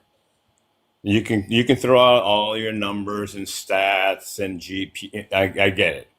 But bottom line is, as a consumer and as an American citizen, things have basically been status quo for the last, 12 years? Even shit, go back to Clinton. It's been the same. Including Trump in his first term? Excuse me? So Donald Trump didn't push the status quo in his first term, so why would he push the status quo in his second? Because he's gotten way, if you can admit this, he's gotten way more radical and aggressive this term than he did the first term. Right, but I think the ways in which he's radical and aggressive, like, don't help the country. Like, in which ways is he radical and aggressive that are super good for America? Well, and everything. I mean, he did not when the first term he was discussing how he wanted to change immigration and go after the illegals and all that, but it didn't get as radical as he did this time with the ICE going on the Oh, street. yeah, no, definitely. So if we militarize our cities, if we give the Department of War the directive to use our cities as quote unquote training grounds for the military, as Donald Trump said to Pete Hegseth publicly, and if we illegally deport people like Abrigo Garcia to be beaten, starved, and tortured for months in Sica in El Salvador, and illegally deport Venezuelan immigrants without due process, then have SCOTUS tell us that we can't do it, and illegally detain legal immigrants like Mahmoud Khalil for 3 months, even though he's a green card holder, a nice detention center, then everything's going to get better, right? Right, Steve? Yeah, actually it is. You want me to tell you why, or are you going to cut me off again? Well, so when we break the law, things get better. So then why the hell are you? Condemning undocumented How immigrants? good was it working when Obama was doing it? Well, and Obama didn't deport anybody without due process. Obama didn't send people to a center for terrorists in El Salvador, and Obama created work programs so undocumented immigrants without criminal offenses could get a work permit. Exactly, Stay in he this didn't. country. You're right. And that was great. And how did right? immigration work? And then what we see on the other hand here with Trump is raging fucking fascist authoritarian. Let's infringe on the 10th Amendment of the Constitution, deploy the National Guard in cities without any reason, then have 3 federal judges rule against Well, there's us. reason. Well, I mean, according There's to the Federal definitely Appeals reason. Court, there wasn't. How about throwing Molotov cocktails at federal agents and throwing car bombs and rocks and bricks through federal agent cars and buildings? Oh, You I mean- call that no reason? Well, I mean, Donald Trump calls the people that do that patriots. I mean, those are the And people also, that Dean, broke into the I was Capitol. watching- No, let me speak. Smeared shit on the wall, right? Took metal pipes, beat cops over the back, tried to get their gun to kill them. And then, one of them named DJ Rodriguez got Officer Fanone's stun gun, drove it into his neck, gave him a heart attack. You know what Donald Trump responded to that by? Not like by deploying the National Guard on DJ Rodriguez, but by letting him out of jail 8 years early and calling him a patriot. Can you recognize your hypocrisy, sir? Because in one breath, I guess, we got to condemn this mutiny. This is an insurrection against the government. But when you have a bunch of Trump supporters doing it on the steps and within the capital of this country, all of a sudden they're patriots. Why do you always to fit your narrative? Like yesterday, we were watching live with you about the little meeting when the cabinet was. What was that you were watching? I forget when they were talking about. There was a quote that you really stuck on where you said the president gave them directive to shoot and kill illegals on the streets of America. Remember? You said that? I think that Yes, you're you talking about what Kristi Noem said. No, but you quoted it. But that's not what she said. She said that she was directed by the president to hunt and kill terrorists. She never once said on the streets of America. You said that. Go back. I got the video. You could go back and look at it. Check it. I have Fact a check it. question. What department does Kristi Noem run? She's in she's in Homeland Security, isn't she? Yeah. So what's your point? Homeland Security. DHS works domestically. You don't think Homeland Security goes after terrorists outside the streets of America? That's Hegseth's role. Hegseth. I understand, but what I'm saying is that the point I'm The making is DHS operates domestically. Now, like the military, but Hegseth, they could run like a national those words operation. never came out of her mouth. You said that. Okay, well, I think now you're either misquoting me or you're misquoting Kristi Noem. Oh no, check if yourself. If you go back and you definitely said rewatch the beginning of the did it. stream yesterday, anybody is available to do this, right? She said that Donald Trump gave her a directive just to shoot and kill people. And I'm like, what? Why Not did on she the say that streets of Donald Trump America. give her a directive to shoot and kill people? But did we not do that with Osama bin Laden? Did we not hunt him down and shoot him and kill him? Yeah, no, DHS didn't do that. No, that was the military. That was No, that was SEAL I'm Team saying as 6. America. Was SEAL Team 6 a part of DHS?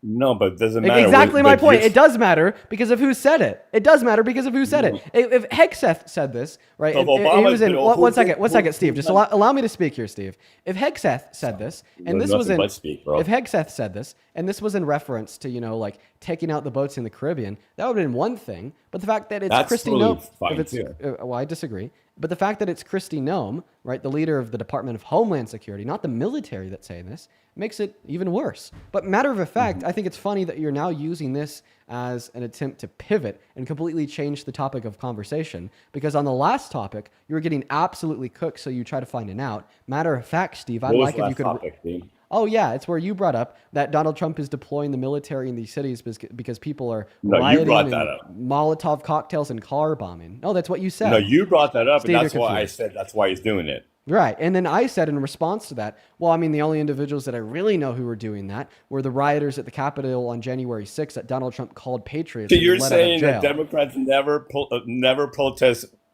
with riots and violence? No, I'm saying that they're not doing that, and they haven't been doing that in cities like Portland, where Donald Trump has been attempting to illegally declare and deploy the National Guard in reference to the context of the conversation we're having. But actually, it's not illegal. He has the right to do that. That's why he does it. I mean, according to particular federal courts, that's not true. In fact, But there's then still why does he get away with doing it? Well, actually, he's not. They're still withstanding TKO order forbidding Did the he do it deployment in of National California? Guard I in live in Portland. California. Did he do it in California? Well, you got to completely change the topic of the conversation to something that happened 4 No, months ago in did order he- to win did a he not debate. deploy- The facts of this debate matter. A federal judge in Portland ruled withstanding TKO order forbidding Trump's ability to deploy the National Guard within the city because under the 10th Amendment, she doesn't think that he has sufficient reason to do so, thereby forbidding it. That is a withstanding TKO order. So instead of pivoting to a place where there was not a withstanding TKO order forbidding Donald Trump from deploying the National Guard, actually respond to the substance of the conversation all that. and ensure that you're also addressing the hypocrisy that I'm pointing out to you,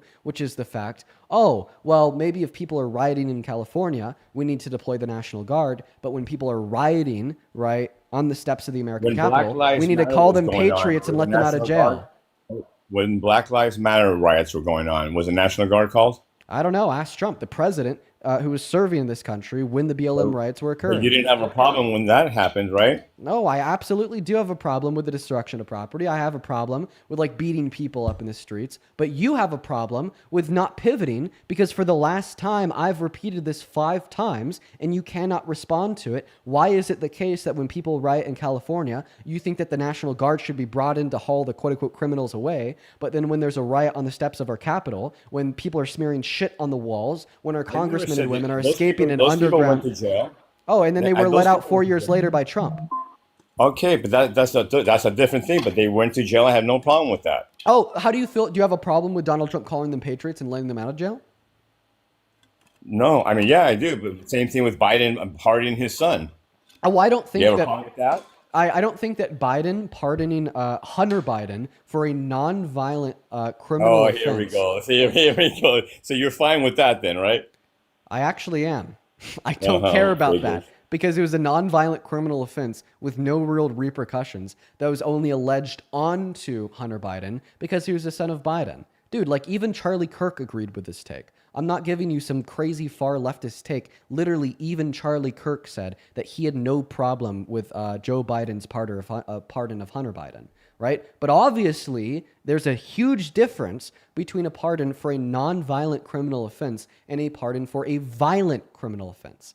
Even in this conversation that I'm having with you about Trump, I'm not bringing up his pardon of George Santos. Like, I'm specifically asking you about his pardon of the violent rioters that tried to kill cops on the steps of our Capitol on January 6th. How can you say that Donald Trump is pro-law and order? How can you say that Donald Trump wants to lock the criminals up when he's actively letting the violent ones that tried to kill our law enforcement officers out of jail 8 years early, labeling them Let as me know when I patriots can while being a respond. 34-count felon adjudicated rapist himself? That, sir, is what I want you to respond to. Okay, I will. You're saying that Trump is a violent criminal? Is that what you're saying? His 34 counts of felony, are they violent crimes or non-violent crimes? No, those are non-violent crimes. So he's a criminal because of the Exactly. non-violent 34 felonies, and he's Exactly. violent because of the adjudication of the rape of V. Jean Carroll. Violent criminal. No, let me see. You don't let nobody finish. Do you ever let somebody finish without cutting them off? Well, listen, I'll let you finish about as many times as you've made your wife finish in the last 25 years. All right, that was too far. That was too sorry. That was too far. No, I take it back. That was too far. If you want to start insulting, I can start insulting. No, no, I'm that was not- too far. That was too far. I'm sorry. not that Let's mature. we'll get back to the productive debate. I'll I'm sorry. let the 21-year-old kid get that one. Go ahead. Yeah, I'm sorry. I'm sorry. That's a Anyway, deserved comment. That's my a deserved point is, comment. That's a deserved. Go Are ahead. those 34 counts violent or non-violent? They were non-violent. Okay. And his grape charge, was that a violent or non-violent one? Yeah, rape is violent. No. The one he first of all, he was not convicted. Was he convicted of grape? He was found guilty of it. No. Was he convicted of rape? When you say answer the question. When you say convicted, do you mean found guilty in a criminal court? Yes. No, because he was found guilty in a Exactly. civil court. So was it a criminal? Was it a violent criminal act? So yeah, I think that rape is a violent criminal act. No, not what you think. I'm saying technically, was it or was it not? I will never say that rape is not a violent criminal act. What about So you're you? telling me? Let me ask you this. One second. Can you answer that question? I don't want to get you in trouble. One second. For TikTok. Is rape a violent criminal act? That's what I'm going to right now. Can I just get a yes or no? Is rape violent? Let's just start there. Is rape violent? A physical rape with non-consenting, yes, it is. Okay, But- so that's where I'm getting violent criminal from. He was held liable in a civil court for something that's incredibly violent, and he was convicted of 34 felonies. I just want to make my position clear. The reason why I call Trump sexual harassment rape? is sexual harassment rape. No, sexual harassment is not rape. Exactly. But okay, so grabbing a woman's ass at work, is that a violent act of rape? So that's not even Answer the question, Dean. So sexual. If you'll allow me to finish speaking, what you just described is not sexual harassment. That would be sexual abuse. Okay, is that a violent act of rape? Is like grabbing somebody's ass. Like grabbing a violent act woman of and rape? tying her down and beating her and raping her, is that the same thing as grabbing a woman's ass at work? I'd say that they both categorically fall under the same category of like violent sexual abuse that should not be condoned or allowed in American society at large, right? But I mean, maybe we need to clarify, right, like what Donald Trump was found to have done inside of that Exactly. courtroom. That's what you need to do. He Because didn't the way grab. you He didn't grab. He didn't grab E. Jean Carroll's ass, right? He raped her by forcefully inserting his fingers into her female member against her will. Well, that was never. See, again, this is I was never convicted of that. Yeah, that's what the jury determined he did. If that but not in a criminal. If the jury determined he did that in a court of law, he would have been in jail. No, because civil courts have juries, and civil courts don't send people to jail. Right. I'm talking about. See, that's what I'm saying. You're talking about civil court, and you're talking about criminal court. Right. So he was Two big found difference. guilty So for this in a civil court. There's no such thing in civil court. You cannot have a criminal. You cannot be convicted of a criminal, a violent act. That would be in a criminal court. Okay, Captain Obvious. Civil courts are not criminal courts. Criminal courts are not civil courts. Right. So what I'm saying is, would you admit that liberals always say that about Trump, that he's a felon, 34 count felon, but he's not. Basically, a tax evasion. Would you consider that as a freaking act? I mean, a violent act? Okay, we need to slow down here. Is that okay, Steve? I'm slow. You're the one that's getting excited. We just need to be able to dissect this dialogue and be like, like more specific with what we're saying here and more intentional about the words that we're saying. Okay. And again, right? I agree. So can you He's let me not speak, perfect. Steve? I get that. So I want to clarify once again. I call Donald Trump a violent criminal because he's violent, right? As he was held civilly liable for the rape of E. Jean Carroll. He's violent because he boasted about sexually exploiting naked girls and or naked women to Howard Stern. Okay? He's violent. Why are you laughing at that? Yes. That is not violent. Talking about sexually exploiting little girls isn't violent, Steve? He never admitted to that. Oh my God. Yes, dude, he you did. Need to, Would you like to hear him admit to that? Yes, please. Let me hear it. Okay. Well, I want you to actually go ahead and put your money where your mouth is. If I can convince you that this is something he's done, would you still support him as president? Absolutely, 100%. So you'd still support him as president So you even if just he wait for sexually time, yeah. exploited little girls? He never sexually exploited No, I'm little saying girls. if he sexually exploited little girls and or adult women, would you If he still was support him as president? If he was proven of that, no, I would not. That's the question I was asking you, Steve. Well, he's never been proven of that. You're not even like listening to the words that are coming out of my mouth. If, right, Donald Trump sexually exploited little girls and or adult women, you would not support him as president. Correct, Steve? Correct. Okay. What I'm going to do is I'm just going to go ahead and keylog the moment you said that in my stream on YouTube, so then I could go back to Well, it. he's never been proven of that. You're not even like listening to the words that are coming out of my mouth. Let me just if this down. right, Donald Trump. Perfect. Okay, got the timestamp. Dude, you're not even like listening to the words that are coming out of my mouth. Okay, so I just got the timestamp on my YouTube stream where you are saying, right, very clearly that you would stop supporting Trump, right, if it was proven that he sexually exploited little girls and or adult women. All right? So next step, let's define sexual exploitation. I'm going to offer up my definition of sexual exploitation, and I want to see if you agree or disagree, okay? Mm-hmm. I define sexual exploitation as the abuse of a position of vulnerability, power, or trust for sexual purposes.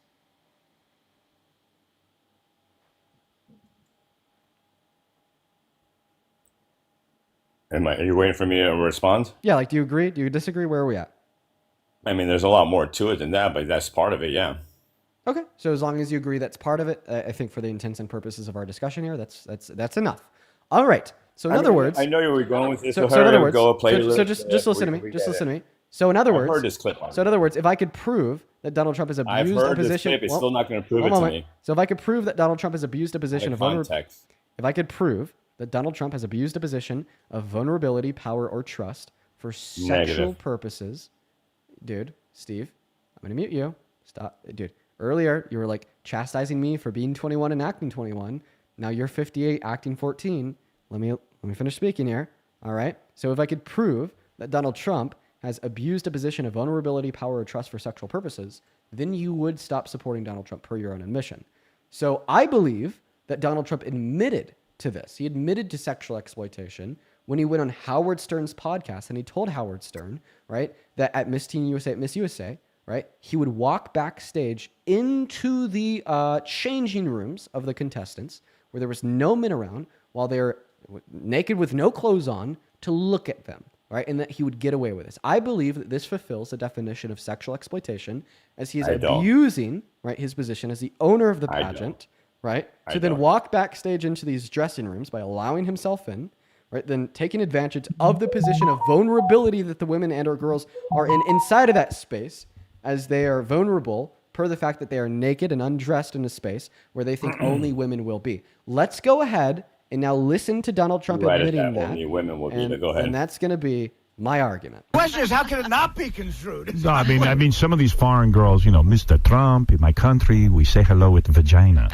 And well, you could also say, as the owner of the pageant, it's your obligation to do that. So you have done that. Now, I'll tell you the funniest is that I'll go backstage before a show. Yes. And everyone's getting dressed and ready and everything else. And, no men are anywhere. And I'm allowed to go in because I'm the owner of the pageant, and therefore I'm inspecting it. I'm inspecting. I want to make sure that like everything is good. You're there. Yeah, the dress. Is everyone okay? They're standing there with no clothes. Is everybody okay? And you see these incredible-looking women. And so I sort of get away with things like that. That is sexual exploitation, Steve. Negative. First of all, they weren't minors; they were adult women. Second of all, that's because you said of little girls. You said it 3 times. Little girls. Those are not little girls. Miss USA pageant are all over 18. Yes or no? Miss USA is over 18. Miss Teen USA is not. I believe that he did this at both per the testimony. Okay, so now it's your opinion. We're talking facts here, buddy. All right. Well, if you want me to just frame it differently, I believe it's a fact that he did it at both. Right, because but to answer your question, no, I do not believe that's sexual exploitation. Okay, it might be perverted, but it might be wrong for me and you, but that's still not sex. No, sorry, you don't get that one. Okay, why not? Because I don't agree with you. You look at it one way, I look at it as if he was 27, I think, at that time when he did that. He was not 27 in the 90s. Oh, whatever. Whatever. It was we're talking what, freaking 40 years ago? Yeah, when he was 40 or 50 or 60. Your age. No. Dude, if he was 60, he would be 100. At 40 years, he'd be 100 and something right now. Come on, you were better than math than that, right? Well, because it wasn't 40 years ago. Was the 90s 40 years ago? Was it early 2000s 40 years ago? Fucking idiot. Okay, 35 years, 36 years ago? Jesus fucking Christ. Oh, you would be like 100. Well, it's because it wasn't 40 years ago. Jesus Christ, Steve. Okay, but my point... And then, by the way, even if he was 27, that wouldn't change the fact that it was sexual exploitation. Like, for instance, I'm 21. I'm 21. If I did this, me at 21 years old, if I did this, I would be sexually exploiting them. And I'm 21. Age doesn't matter here. Okay, let me ask you about... Your buddy did the same thing on Snapchat. Is that a sexual exploitation? Okay, well, Harry Sisson didn't do the same thing. We could talk about Harry Sisson next, but before we talk about Harry Sisson... We'll leave that one away. No, we could talk about Harry Sisson. I'm down to have that conversation with you. But I'm not down to have that conversation with you as a pivot away from this. So once again, I believe that this is sexual exploitation. The reason I believe this is sexual exploitation is because once again, the definition that you already agreed to was the abuse of a position of vulnerability. Question for you, sir. Was he abusing the fact that these women felt vulnerable enough to get undressed and take their clothes off in the women's only space as a way to sexually like gratify himself by walking back there and looking at them while they had no clothes on? No. Wait, he wasn't abusing that position of vulnerability? Well, I mean, he abused the position. I mean, so he was. So he was abusing his position of power by walking in there, allowing himself as the owner, and he was abusing their position of vulnerability, feeling comfortable enough to take their clothes off because they were in a woman's only space, thereby fulfilling fulfilling. Because there was no men around. That's what a woman's dressing room is, a woman's only space. Really? You ever been backstage at a fashion show? Well, I mean, he was. Obviously, he admitted to it. Have you ever been backstage at Victoria's Secret? Hey, I would really appreciate it if you'd allow me to finish speaking before you interrupt me with your like very sick laughs. So you know who has been backstage at one of these beauty contestant pageants was Donald Trump. And Donald Trump, when he'd walk back there was no men around. He said that in the clip, you idiot, you fucking idiot, you idiot. He said that in the clip, Steve. You look fucking, you're making a fool of yourself. Sure I am, buddy. Yeah, so what now? You just said, there was men around. Have you ever been backstage before? You Donald Trump said that there wasn't. You asked me if I agree with you. I said no. Oh, but you agree without any reason because you are a fucking spineless cult member. Reason. Oh, then give the reason. Clarify the reason. You agreed that he was abusing his position of power. You agreed he was abusing their position of vulnerability. That, sir, would fulfill the definition of sexual exploitation that you agreed to. Negative. How so? Because it's not. Oh, because it's not? Didn't you agree that sexual exploitation would include abusing the position of vulnerability or power or trust for sexual purposes? You agreed to that, right? I would say he's a pervert. Wait, no, you're not answering my question, Steve. Once again, you did agree that the definition of sexual exploitation would include the abuse of a position of vulnerability, power, or trust for sexual purposes, correct? Oh my God, how many times are you going to read that? Oh, I'm going to read it as many times as it takes to get you to answer the damn question, old man. So once again, did you agree that sexual exploitation wouldn't... No, what part of no do you not understand? Earlier you told me yes. Are you stupid? I don't agree. No, I don't agree. Yes, you said that the definition of sexual exploitation would include this. No, okay, well, I changed my mind. I disagree with that. You changed your mind now that you realize that if you would agree with the original definition, then this would be classifying Trump as a sexual exploiter. Now I want you to give me your definition of sexual exploitation. What is it? Are we going to talk about supporting Trump or not? Yeah, we're going to talk about your hypocrisy and your support for like literal sexual exploitation. You said that sexual exploitation is not and does not include. Hey, Steve. For cancer, and you still would not. Hey, Steve, sit down. Seriously, sit down. You just told me that sexual exploitation would not include the abuse of a position of vulnerability, power, or trust for sexual purposes. Why is that so important to you? It's kind of weird. Because I'm making a point that you're running away from. So once again, because you disagree. All right. So all right. What do you want to hear? He's a pervert. He likes looking at young women naked. Like 99% of men in this country or in the world, for that matter. Go ahead. What else do you want to hear? Oh, you just made an admission. What? That 99% of the men don't want to look at naked women? You're an idiot. Go ahead. Let me say you're gonna flip that one. Flip it, Dean. Go ahead. So you think that you like to do what Trump admitted to in that clip? I said, see, there you say you are so good at flipping word. I said that 99% of the men in this world like looking at naked women. Right, and you're saying that all Donald Trump admitted to in that clip was that he likes would you not looking at agree to naked that? women. So you don't look. You don't like. So I just want to clarify, Steve. Answer the question, Dean. Hey, Steve, I'm getting very close to kicking you because you're Go incapable. ahead. You think I give a fuck? Well, I mean, you gave a fuck enough to join the guest request. Exactly, but I don't think I don't give a shit. Now I'm gonna go ahead. Just one of the other million that you kick. Who cares? I'm gonna go ahead and finish speaking here, Steve. So I just want to Why? clarify. And then kick me? That sounds really mature. I think that you were being intentionally dense. Okay, Donald Trump didn't go on Howard Stern's podcast and say, "Oh, I don't know. I kind of like looking at like my naked wife." He wasn't thinking about being president either when he did that. I'm gonna need you to stop talking, Steve. Kick me. So you are now telling me that in order for me to be able to speak, I'll have to kick you? Why can't you just control yourself? You don't let me speak. You don't let me speak. How about I let you speak and you let me speak? Go ahead. You know what? Somebody in my YouTube chat just said, why does Dean always have to be so insulting? It doesn't accomplish anything. Well, fuck you, Sean. I'll insult you too, just like I'll insult anybody who will come into this live and come into this space and actively defend sexual perversion and sexual exploitation. And if that's not Steve, something I do that have a serious question. one second, Really, you're still interrupting me, Steve. And quite frankly, No, I know, Sean, but I really want to ask you something personal. No, Go I ahead. need, dude, stop interrupting me. What the fuck is your deal? Go ahead. I don't want you crying. Go ahead. I'm not crying. I'm just simply losing my patience. Go ahead. I've told you 3 times. Go ahead. Okay. So once again, Sean, just back to you in the comment section. If you don't like that fact about me, Sean, stop watching the stream, okay? Go hang out with some other live streamer that is just totally chill with the sexual exploitation of little girls and women. That's where you belong, Sean, not here if you're going to get mad at me for voicing frustration and being insulted against somebody that is. All right, Sean? Go leave now. I insult you once, but go ahead. I didn't say Steve. I said Sean, some commenter on my YouTube.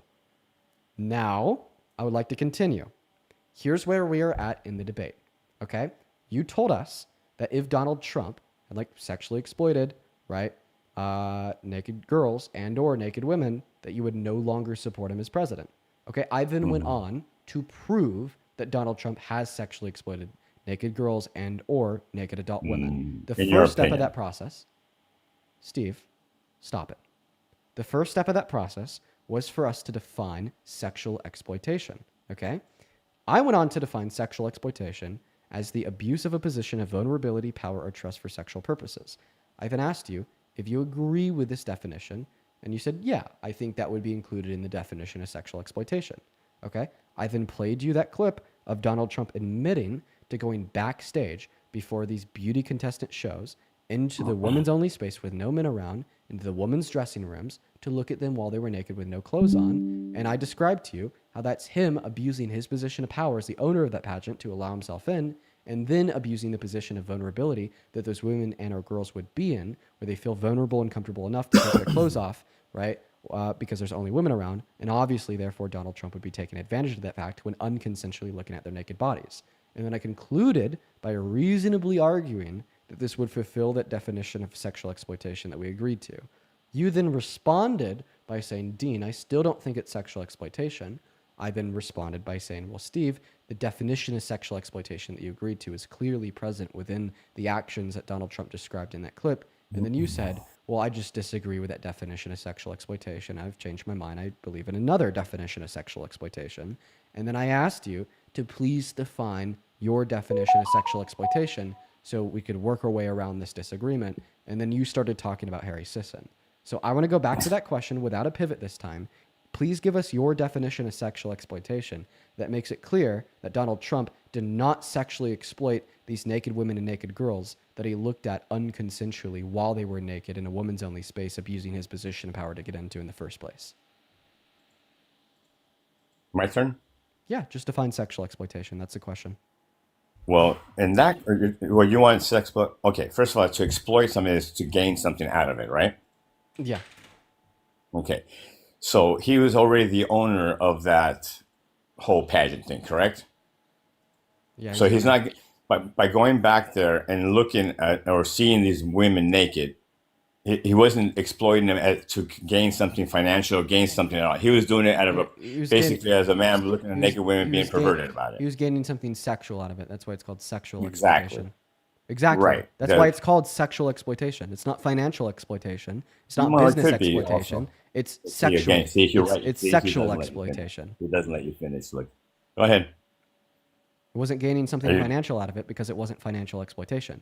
He was getting something sexual out of it. That's why it's sexual exploitation. Right. But what I'm saying is that you make, okay, let's say, okay, for now, let's say that you're right. He got something sexual out of it, right? Are you telling me that you have never looked at a woman and got something sexual out of it? Oh my God, Steve, this is just getting insane at this point. Yeah, I have looked at a woman and gained something sexual out of it. But the reason why it wasn't sexual exploitation with her permission, because it was with her permission and it was consensual. Right. But what I'm asking you, you've never looked at a woman that she didn't know about?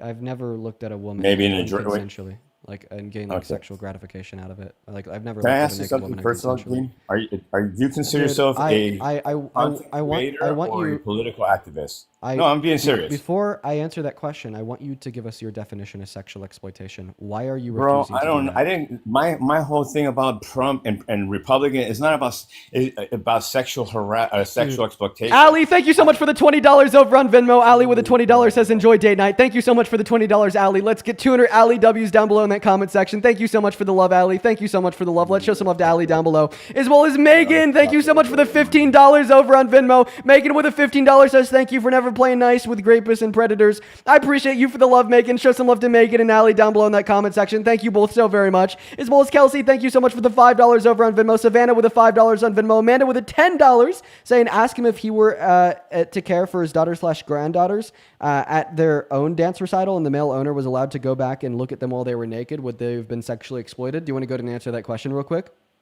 First of all, they're not little girls like she's saying. Yeah, well, we had a 17-year-old testify that this happened to her and people as young as 15. But, I mean, in the original question, I said to little girls and or adult women, so that doesn't change anything. Answer Amanda's question, old man. You said little girls. Answer Amanda's question, old man. Are you going to start crying, Dean? No, I'm just going to ask you to answer a question. It's pretty simple. I just did. No, you didn't.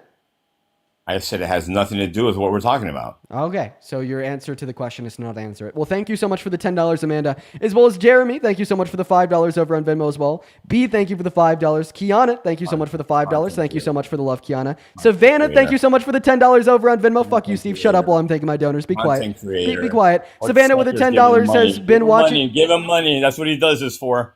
Give him money. Oh, are you? Oh, wow. So our conversation about sexually exploiting women and girls didn't upset you. You're exploiting all your listeners for money. Wait, I'm exploiting them for money? How so, Steve?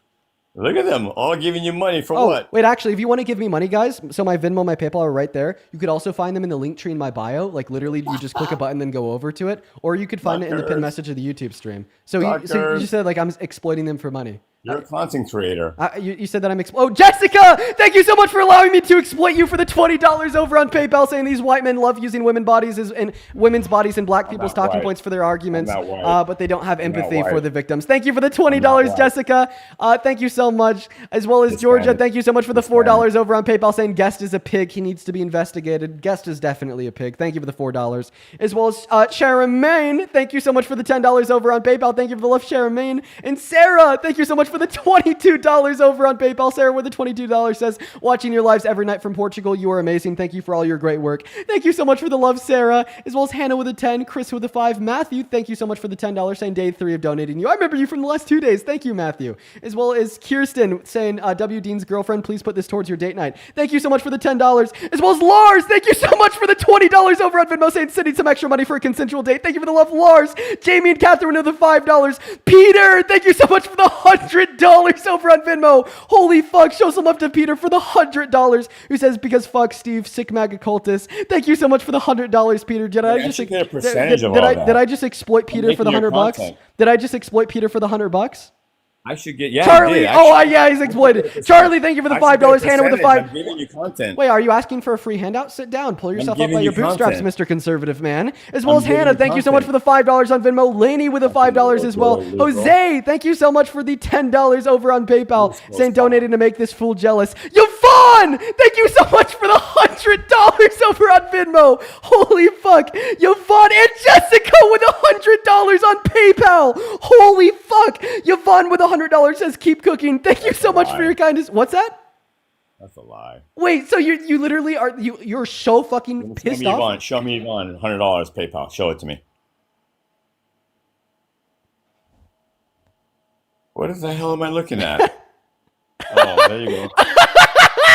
Oh my god, dude, insanity. Thank you so much for the love, Yvonne, as well as thank you so much for the love, Jessica with $100, who says thank you for standing up for all the women against the predator that Steve probably is. Thank you for the $100, Jessica. Show some love to Jessica down below in that comment section, as well as Tori. Thank you so much for the $100 as well over on Venmo. Thank you so much for the love, Tori. Tori with $100 says fuck Donald Trump and fuck this guest too. Thank you for the $100, Tori. Rebecca, thank you so much for the $20 over on Venmo. I appreciate you for that love, Rebecca. Kara, thank you so much for the $20 on Venmo too. Says fuck Steve. Thank you, Kara and Rebecca. Brandy, thank you so much for the $25 over on Venmo, who just drops a red heart. Thank you so much for the love, Brandy. And then Claire, thank you for the $15. Shut up, Steve. Claire, thank you for the $15 over on Venmo. Jordan with a 5 and Abigail with a 2. Thank you guys so much, as well as Carlos. Thank you so much for the $10 on PayPal. Who says fuck Steve.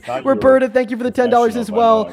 Elizabeth with a $5. Thank you so much for the kindness. And Michael, thank you so much for the $20 over on Super Chat, saying fuck Steve. Diana, thank you so much for the $10 on YouTube Super Chat, who said I wasn't going to give money today, but that guy changed my mind when he told me to. As well as Lenny, thank you so much for the $20 on YouTube Super Chat, who says stay staunch. Heather, thank you for the 10. Thank you so much, Heather. I'd also like to thank, 1 second, sir. I'm still thanking my donors. I'd really appreciate it if you'd hold on. DK, thank you so much for the $10 as well. Oh, Maya, thank you so much for the $20 over on PayPal, who says here's even more money to make this guest mad. Thank you so much for the love. Listen, professional debate doesn't little include... kids like you don't make me mad. Are you kidding me? Come on now. The donations made you mad. You got so fucking pissed you denied they even existed. I'm not pissed at all. I just think it's pathetic that people give you money for no reason. Oh, can we get some baby bottles in the chat from Adman Steve? I made plenty of money, buddy. I'm not worried about you. Hey, if you made plenty of money, then you wouldn't be talking the way you are about my donations. Just saying.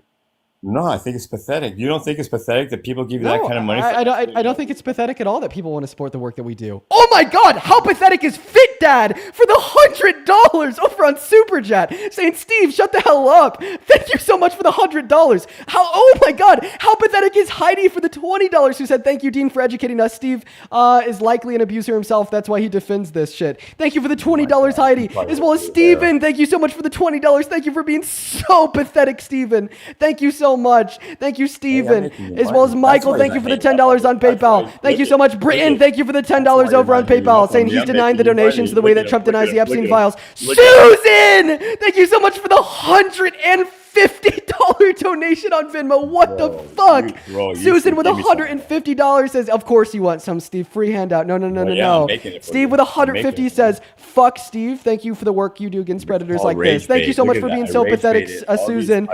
Micah, thank you for the $10. Thank you for being pathetic. Christian with the $5. Thank you for being pathetic. Natalie, thank you so much for the $25, who says keep making Steve angry. Thank you so much for being pathetic. As well as Kiana, thank you so much for the $40 over on PayPal, who said, aha, Steve, you're a fucking loser. You're the one that's pathetic. Thank you for being so pathetic. You donated $40. Thank you so much, Kiana. As well as Matthew, thank you for the $20, saying, Steven, you're a goose. Thank you for the work you do, Dean. Thank you so much for the love, Matthew. Thank you for being pathetic. Fabian, thank you for the $25 over on PayPal. Thank you for being pathetic. Olivia, thank you for the $15 on PayPal. Oh my God, I'm so fucking proud and happy that you're so fucking pathetic. Thank you so much for being so pathetic. Holy fucking shit. As well as Lenny, thank you so much for another 20 euros over on Super Chat. Thank you for being so pathetic. Oh, Susan, thank you for being pathetic and sending $20 over on PayPal. Sarah with the $2 on Venmo, thank you for being pathetic. Kimber, thank you so much for the $10 over on Venmo, saying fuck Steve, and this goes to the fund for the date night. Thank you so much. And Emily, holy fuck. Emily, dude, Steve, how pathetic do you think Emily is? She just donated $200. Wow. That's amazing. Imagine how easily I rage baited her to give you $200. Oh, now he's trying to say that it's all rage bait. When the plan backfired, now it's all rage bait. Thank you so much for the $200, Emily. Let's go. I'm so happy that you're so fucking pathetic. Emily with the $200 says, fuck you, Steve. The answer to that question is actually yes, and maybe some introspection to that point should be required. Thank you. Like, actually, the answer to that question is literally yes. Obviously, that should make you think. Emily with the $200 says, fuck you, Steve. You will never be half the man you think you are. Thank you so much for the $200, Emily. Amy with the $50 on Venmo. Dude, Amy with the $50 on Venmo says, shut up, Steve. Thank you. Charlie with the $50. Thank you so much for the love. Jesus Christ. Charlie, yes, you can find the VOD for this on YouTube after the fact. Thank you for the $50, Charlie. Brianna and Lance, thank you both for the 5. You guys are so pathetic. Thank you so much. Gabriella, thank you so much for the $35 over on PayPal. Thank you for being so pathetic. Let's fucking go. Genevieve, Steve, thank you for the 20 Canadian dollars on PayPal, who says, enjoy your date night, take Steve down. Thank you for the 20 Canadian dollars. Brittany with the $20 as well. Thank you, Brittany. Dude, what the fuck is going on? Morgan, thank you so much for the $10 over on PayPal. Miguel, thank you for the 5. Emily, thank you for the $10 on Venmo. Kiana, thank you so much for the $50 on Venmo, who says, shut the fuck up, Steve. Lee, thank you for the $50 on Venmo, who says, fuck you, Steve. Oh my God. Ben with the $5 on Venmo, who says, keep crying, Steve. Dude, he's already dead. He already left. Y'all are still going at it. Samantha and Blair, I appreciate you both so much for the 5. Thank you so much, dude. I swear, dude, I couldn't even read half of these donations, by the way. I couldn't even read them because, like, I would be violating the TOS in doing so. Yeah, dude, Jin Man Tonic, thank you so much for the $50 over on YouTube, who says, Dean, defender of the pathetic, you've shown your quality, sir. Thank you so much for the $50, Jin, as well as John with the $20, who says, love you, Dean, stay humble and be kind to each other. God bless you. John, I'd try my best. I'd try my best to stay kind. As well as Kyle, thank you for the $20, who says, fuck you, Steve. Maz, thank you so much for the $20. She says, grown man talking about rage baiting. Bro, so fucking real. That is kind of crazy. Okay, all right. I think that we're all caught up. Let's see if we have anybody else here. Shannon with the $10, who says, hashtag Team Pathetic. Thank you so much. Ashley, thank you for the $20 on PayPal, who says, once again, fuck you, Steve. Dude. Ado, thank you for the $15 over on PayPal. Jeremy, thank you so much for the $20 on Venmo. That it essentially just says, oh, actually, let's go ahead and read Jeremy's message. Jeremy with the $20 says, Steve's root issues that he fundamentally believes. Let's see here. Believes all men naturally behave as predators and therefore excuses it. Yeah, and you know the only reason he thinks that is because he's probably one himself. Thank you for the $20. You're absolutely right. Zach, thank you for the $20 on PayPal, who says, fuck you, Steve. Dude, thank you so much. Catalina, guys, he's dead. You guys can stop now. I mean, I really listen, I really appreciate you guys for the love, you know? Like, I really, thank you, but you guys are totally good to stop now. Like, he's been gone. He's been dead. Dude, it's still going. Yo, dude, he's gone. He's gone, bro. He's gone. You guys can stop. It's still going. Oh my God. Catalina, thank you so much for the $50 over on PayPal. Thank you for the love, Catalina, who said, fuck you, Steve. I said, thank you for educating people. Thank you for the $50, Catalina. Deirdre, oh my God. Oh, dude, Deirdre, thank you so much for the $250 donation over on PayPal. Jesus Christ, Deirdre. That is DEIRDRE, Deirdre with the $250. Jesus Christ. Thank you so much for the love, Deirdre. Says, does Steve not hear his own disrespect for women? What a misogynist. I will pray for him. Fuck you, Steve. Thank you for the love, Deirdre. That is insane. Thank you so much. Sam with the $6 and the 66 says, rip Steve. Travis with the $5 says, Steve's wife fixed her finishes if he even has one. Kim with the $5 from a pathetic supporter. Thank you so much. And then Zach, thank you for the $20 on Venmo, who says, fuck you, Steve. Wow. All right. Guys.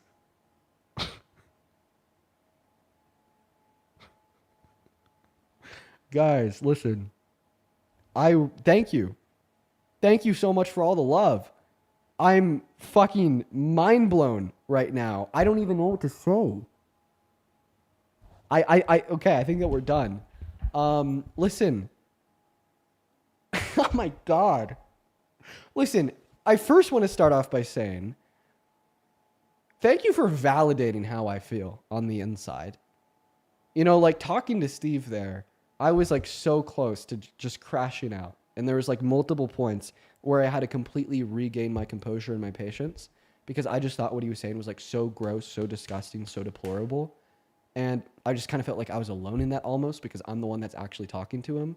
But then just like reading all of those messages just makes me feel like I'm not alone. And that's a great fucking feeling. Great fucking feeling. And then second part here, holy fucking shit. Thank you so much for like all of the love. Like I just thank you. Like that is insane. Like literally we just had like 100 people. It like dude, thank you guys so much for your kindness. Okay. Let's get some Steve fucking L's and some donor W's down below in that comment section. I just don't even know what to say. I don't deserve that. Realistically, no one does, right? Well, I mean, actually, I could think of a couple causes I could definitely really deserve that. I take that one back. But I'm not one of the ones that does deserve it. So it's just like I genuinely do appreciate you guys, and it is always my goal to stay like humble in that fact and to stay realistic, you know. And so far, I've been really good at doing that, and it hasn't really taken much effort because just like holy shit, it's just insane. Just thank you guys for the outpour of love. I don't even know what I'm saying. I'm like literally like looking for words right now because I just thank you guys for the outpour of love. Wow. I know I've been doing this for years, but I just still feel like the same 17, 18-year-old kid in many ways that I was when I started doing this. And that will just never not just absolutely take the words out of my mouth. Just thank you guys for the love. Let's go and get that next guest loaded up in here. I was telling you guys, I'm taking my girlfriend on a date tonight. It's gonna be nice. It's gonna be a nice date. Hello? Hey, what's up? Do you support Trump? Yeah, Okay, how old are you? 19. Okay, what year were you born in? 2006 of August. Okay, and why do you support Trump? Well, I just want to start this off by saying Cookie King mugs the fuck out of you, bro. Yeah, that Melt Max scene was crazy. So real, so real. You know, he's been working on himself. Like, I'm actually like genuinely impressed. Like, good for him. Yeah, I know. I haven't seen him, dude. You might mog me, but why do you support Trump? Well, honestly, I'm not like too educated on either side. I just wanted to say that on the clip for him. Okay, all right. Well, enjoy your clip. Enjoy your clip. We're gonna go to get that next guest loaded up into the box right now. No, dude, Cookie's been putting the work in. Cookie's really been putting the work in. Good for him. Good for him. Let's go to get that next guest loaded up in here. What's up? Do you support Trump? Hello. Hey, are you MAGA?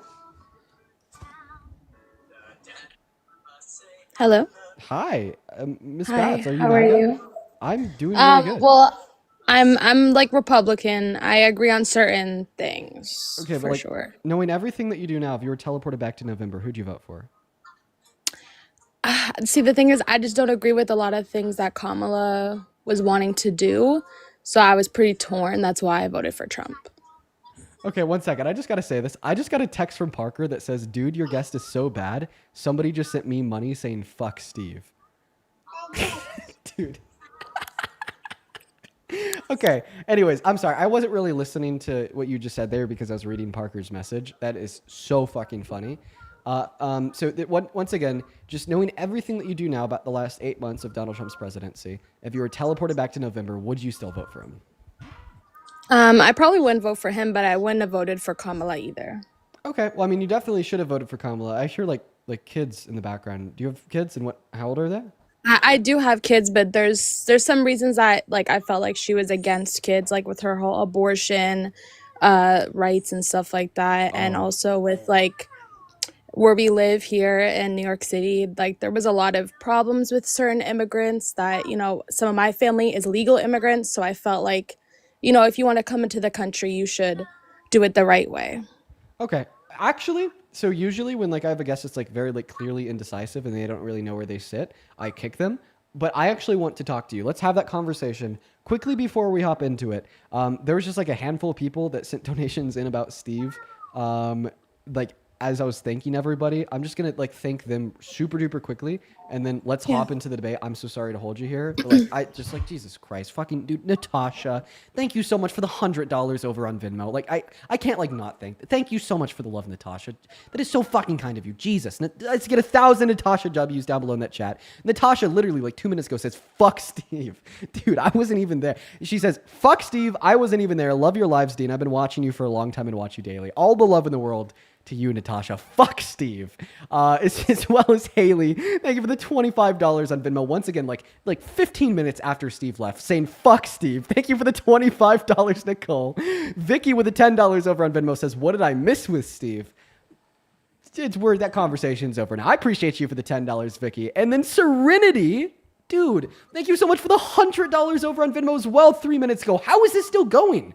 Dude, Serenity with $100 says, Dean, I've been watching your lives every day for the last year. I will always support your disgust for these guests and the advocacy of victims. Listen, Serenity, I recognize your name. You have been here for like a year. Thank you so much for the $100. That is just absolutely insane. I do not deserve that. Please, please, please show some love in the chat to Serenity, Nicole, and Natasha. Guys, thank you so much for your kindness.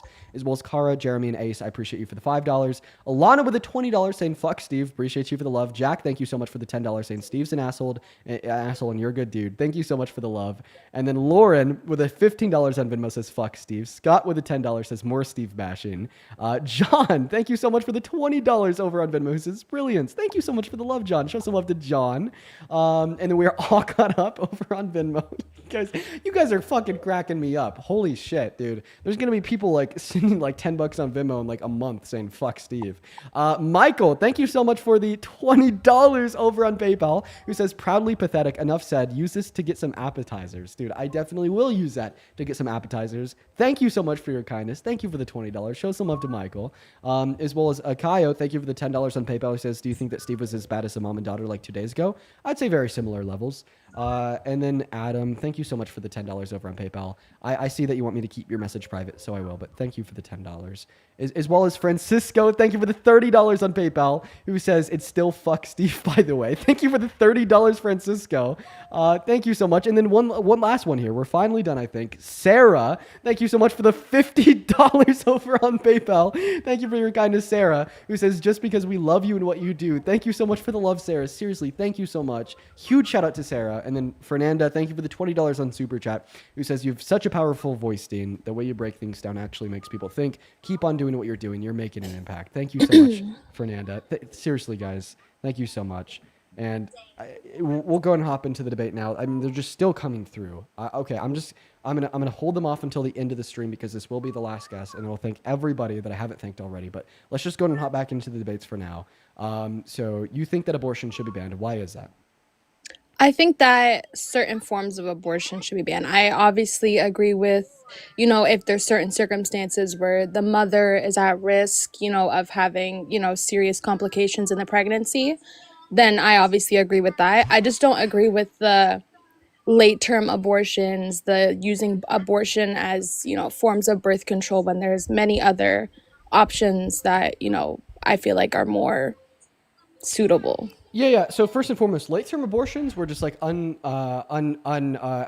to what Kamala Harris ran on or what Donald Trump did to overturn Roe v. Wade. Roe v. Wade imposed federal protections on all abortions up until viability at 21 weeks. After that point, the state had the ability to legislate on it. They still do, and they still would have if Kamala Harris had won and reinstituted the same protections. So she didn't support late-term abortions? Well, she supported Roe v. Wade, which was federal protections for elective abortions until 21 weeks and federal protections for like circumstances of life of the mother or grape, like full term.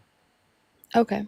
Right. And do you think that grape victims should be able to access abortion? Because when I asked you for your exceptions, you just kind of said, well, life of the mother. So what about victims of rape? I feel like it's kind of a hard area. I agree with I think that you don't fight fire with fire. Like if it was me personally, I wouldn't, because I feel like the child didn't do anything wrong. Yes, it's a terrible thing. And I 100% don't agree with grape. It's just, I feel like the child's life is still important and they still deserve a chance at life. I was born of grape, and, my mom actually decided that, even though what my father did was terrible, that I should still deserve life. And I think that that's valuable. Well, listen, I think that if an individual is grape, they should have the ability to make that decision. That's really not what I'm asking. What I'm asking is, do you think that they should be forced into maintaining their pregnancy, even if I definitely don't think anybody should be forced into anything. I think everyone has free will and they're allowed to. So you think that victims of grape, legally speaking, should be able to access abortion? You're just saying that you personally want it. Yes. Okay, in policy, as far as I'm concerned, I think that is where you should be, and I'm happy you're there.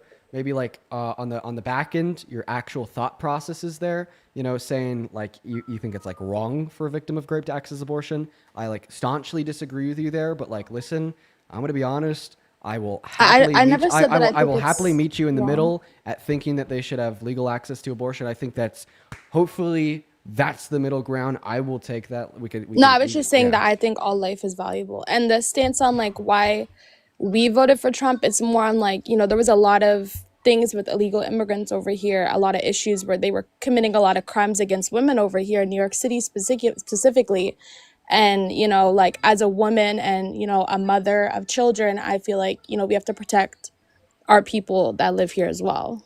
Okay. First and foremost, undocumented immigrants are 2.5 times less likely to commit violent crimes, including violent crimes against women, than natural U.S.-born citizens. Well, I know that there was some instances over here where there was some individuals who harassed women. I know that there was one who specifically set a woman on fire in the subway, which was pretty really upsetting, actually, that had happened. Right. I think here's what I think. If an undocumented immigrant is like committing violent crimes in American soil, they deserve to either be thrown in jail or deported and thrown in jail. 110%. Okay. Of course. We could agree there. But I think it's just hypocritical for you to be like, well, if an undocumented immigrant does it, punish. If Trump doesn't, I think everyone should be punished regardless. I was just saying more on like, I think that if you're going to come in the country, you should do it the right way. That's the only thing that I stand on the whole Trump stance, is that they're trying to make sure that if you're going to come in the country, you're not going to be undocumented. You're going to go through dual processing. You're going to get your fingerprints done. We're going to know exactly who you are, make sure you're not a criminal, those type of things. Okay, well, what I'd say here is like the way and the means in which they're using to reduce undocumented entry are like very bad, right? Like, would you be able to name like the good policy that the Trump administration has implemented to effectively reduce undocumented entry? I think just like more making the border stricter. But like, what's like the specific policy? How have they made the border stricter? I think like just not letting the border be open. I would assume like it was open under Biden and Harris. I think it was open. So then what did Trump do to close it? I think just putting more officers there and making sure that they don't let people in, like down south, I believe they were letting a lot of undocumented immigrants in. Okay. Well, I mean, Biden had many officers on the border. I mean, he literally got Mexico to deploy 15,000 troops.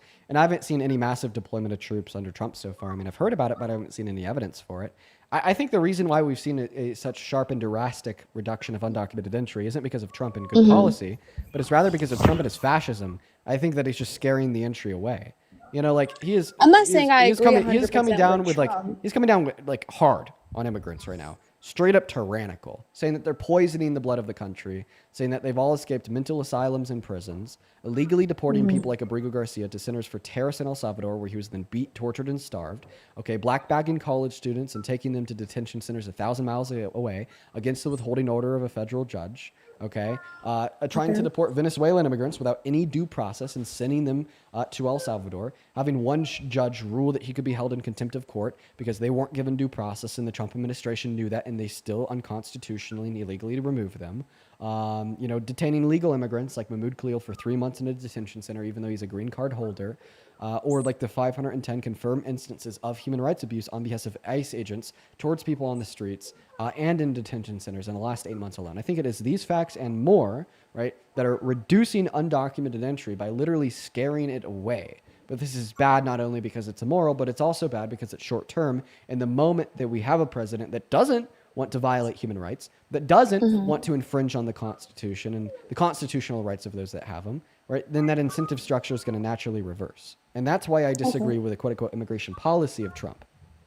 What about you, like your stances on like, I feel like Biden was pretty racist, I feel like, to the Black community. There was times where like I seen him like clearly not understanding what he was saying, where he had said that poor children are just as valuable as white children.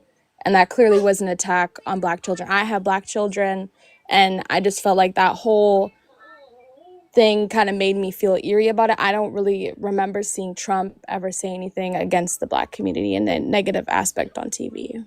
Okay, well, first and foremost, I'm not sure if Biden said that last comment, but I will say that Biden has done and said like many racist things in his career. I mean, just like talked about his involvement with the crime bill, right? And I would say that like in comparative analysis between Biden and Trump, I think that Biden has done racist things for the most part. I think he's acknowledged that and he's tried to like hold himself accountable.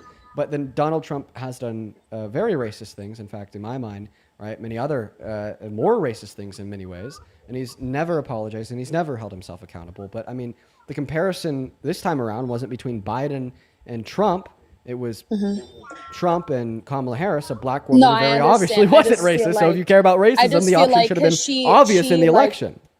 She kind of, like followed what Biden, she was the vice president, so she obviously like agreed with I'm so some sorry. of his stances on things. So do you think that like all black Americans that voted for Biden in 2020 and all black Americans that voted for Kamala Harris in 2024 are responsible for like racism against them because they voted for somebody that you think is racist?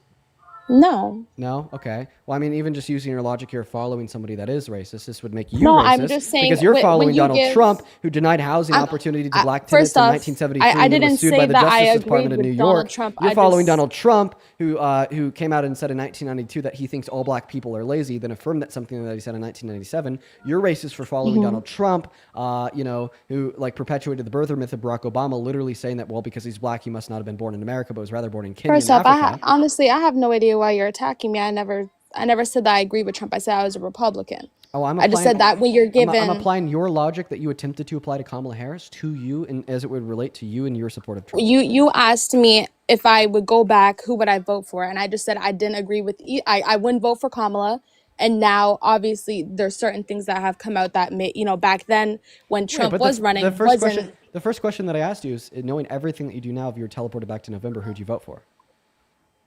Yeah, and I said that I wouldn't have voted for Kamala, and I wouldn't have voted for Trump. Okay, so you just would have not voted at all. Okay, well then no voice, no vote, I guess. All right, dude. I just got like another message. This time it was from Santana. Why did I just get a random donation for $5 about a guest you had that said hashtag fuck Steve?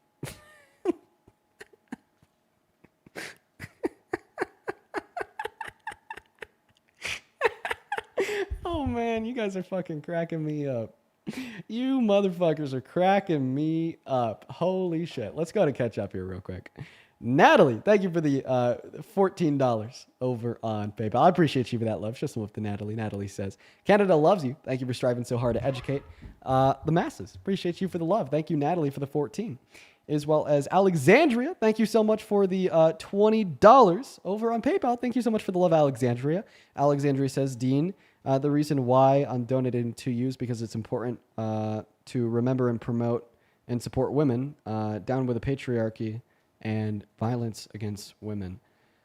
Dude, I think that like the patriarchy, violence against women is one of the more pressing issues, if not in my mind, the most pressing issue in America today, particularly considering the fact that there's 66 million American women and girls in our 50 states that do not have access to goddamn healthcare, right? Which I view as a human rights infringement. I have an argument for that, due to Donald Trump overturning Roe v. Wade. I wish that more people would talk about that.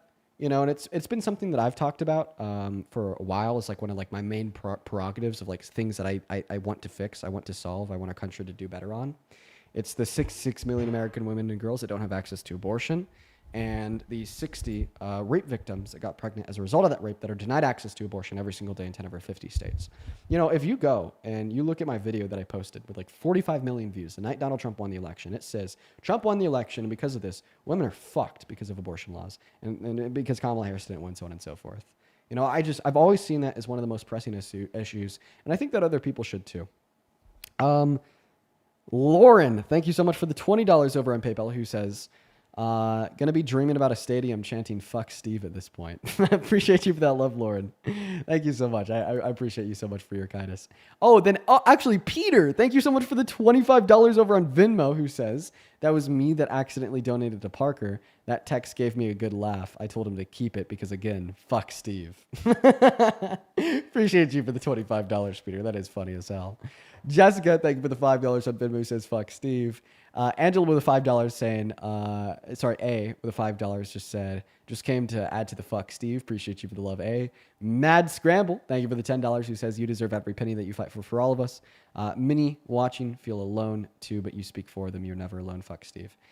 I'm really happy that the lives that I do every day, the videos I make, and the community that we've created helps individuals feel a little bit less alone in this crazy world. I know I definitely would if I didn't do these lives, It's like, especially living in the red town I do. I go outside, everyone's MAGA, so it's nice to know that there's other good people out there, Appreciate you so much for the $10. And then Keith, thank you for the 10. Evelyn and Daniela, I appreciate you guys for the 5. Yoli and Estella, thank you guys for the 5. And then over on Super Chat, real quick, Hate Stairs, thank you for the $20 over on YouTube Super Chat, who says, Dean needs season 11, episode 7 of the Howard Stern Show. Go, go, go, go, go. Oh, fuck. That is the Trump one. Okay, thank you so much, Hate Stairs. Now I'll be able to actually pull up video. Let's see. Howard Stern Show, season 11, episode 7. Loki, I was just about to get off for the night. It's 4 hours. I'm going to go do the daily festivities. But I'd love to see if I could find this real quick.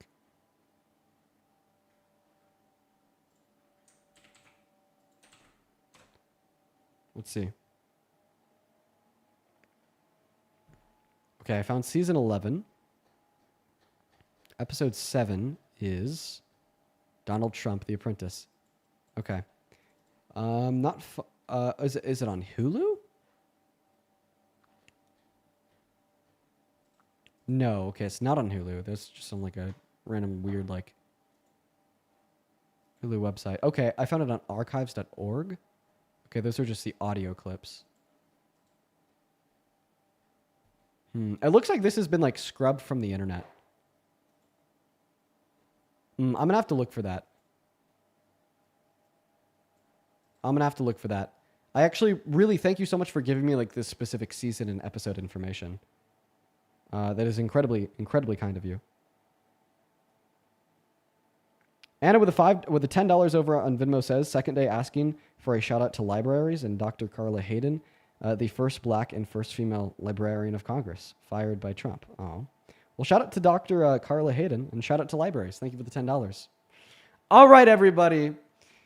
At this point in the evening, I am going to go ahead and end the live. I have some festivities to prepare for this evening.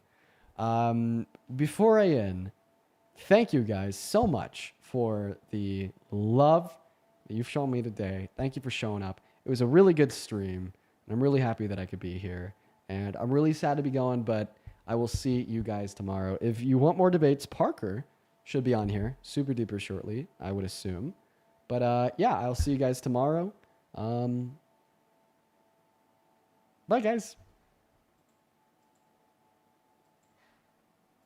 Peace and love.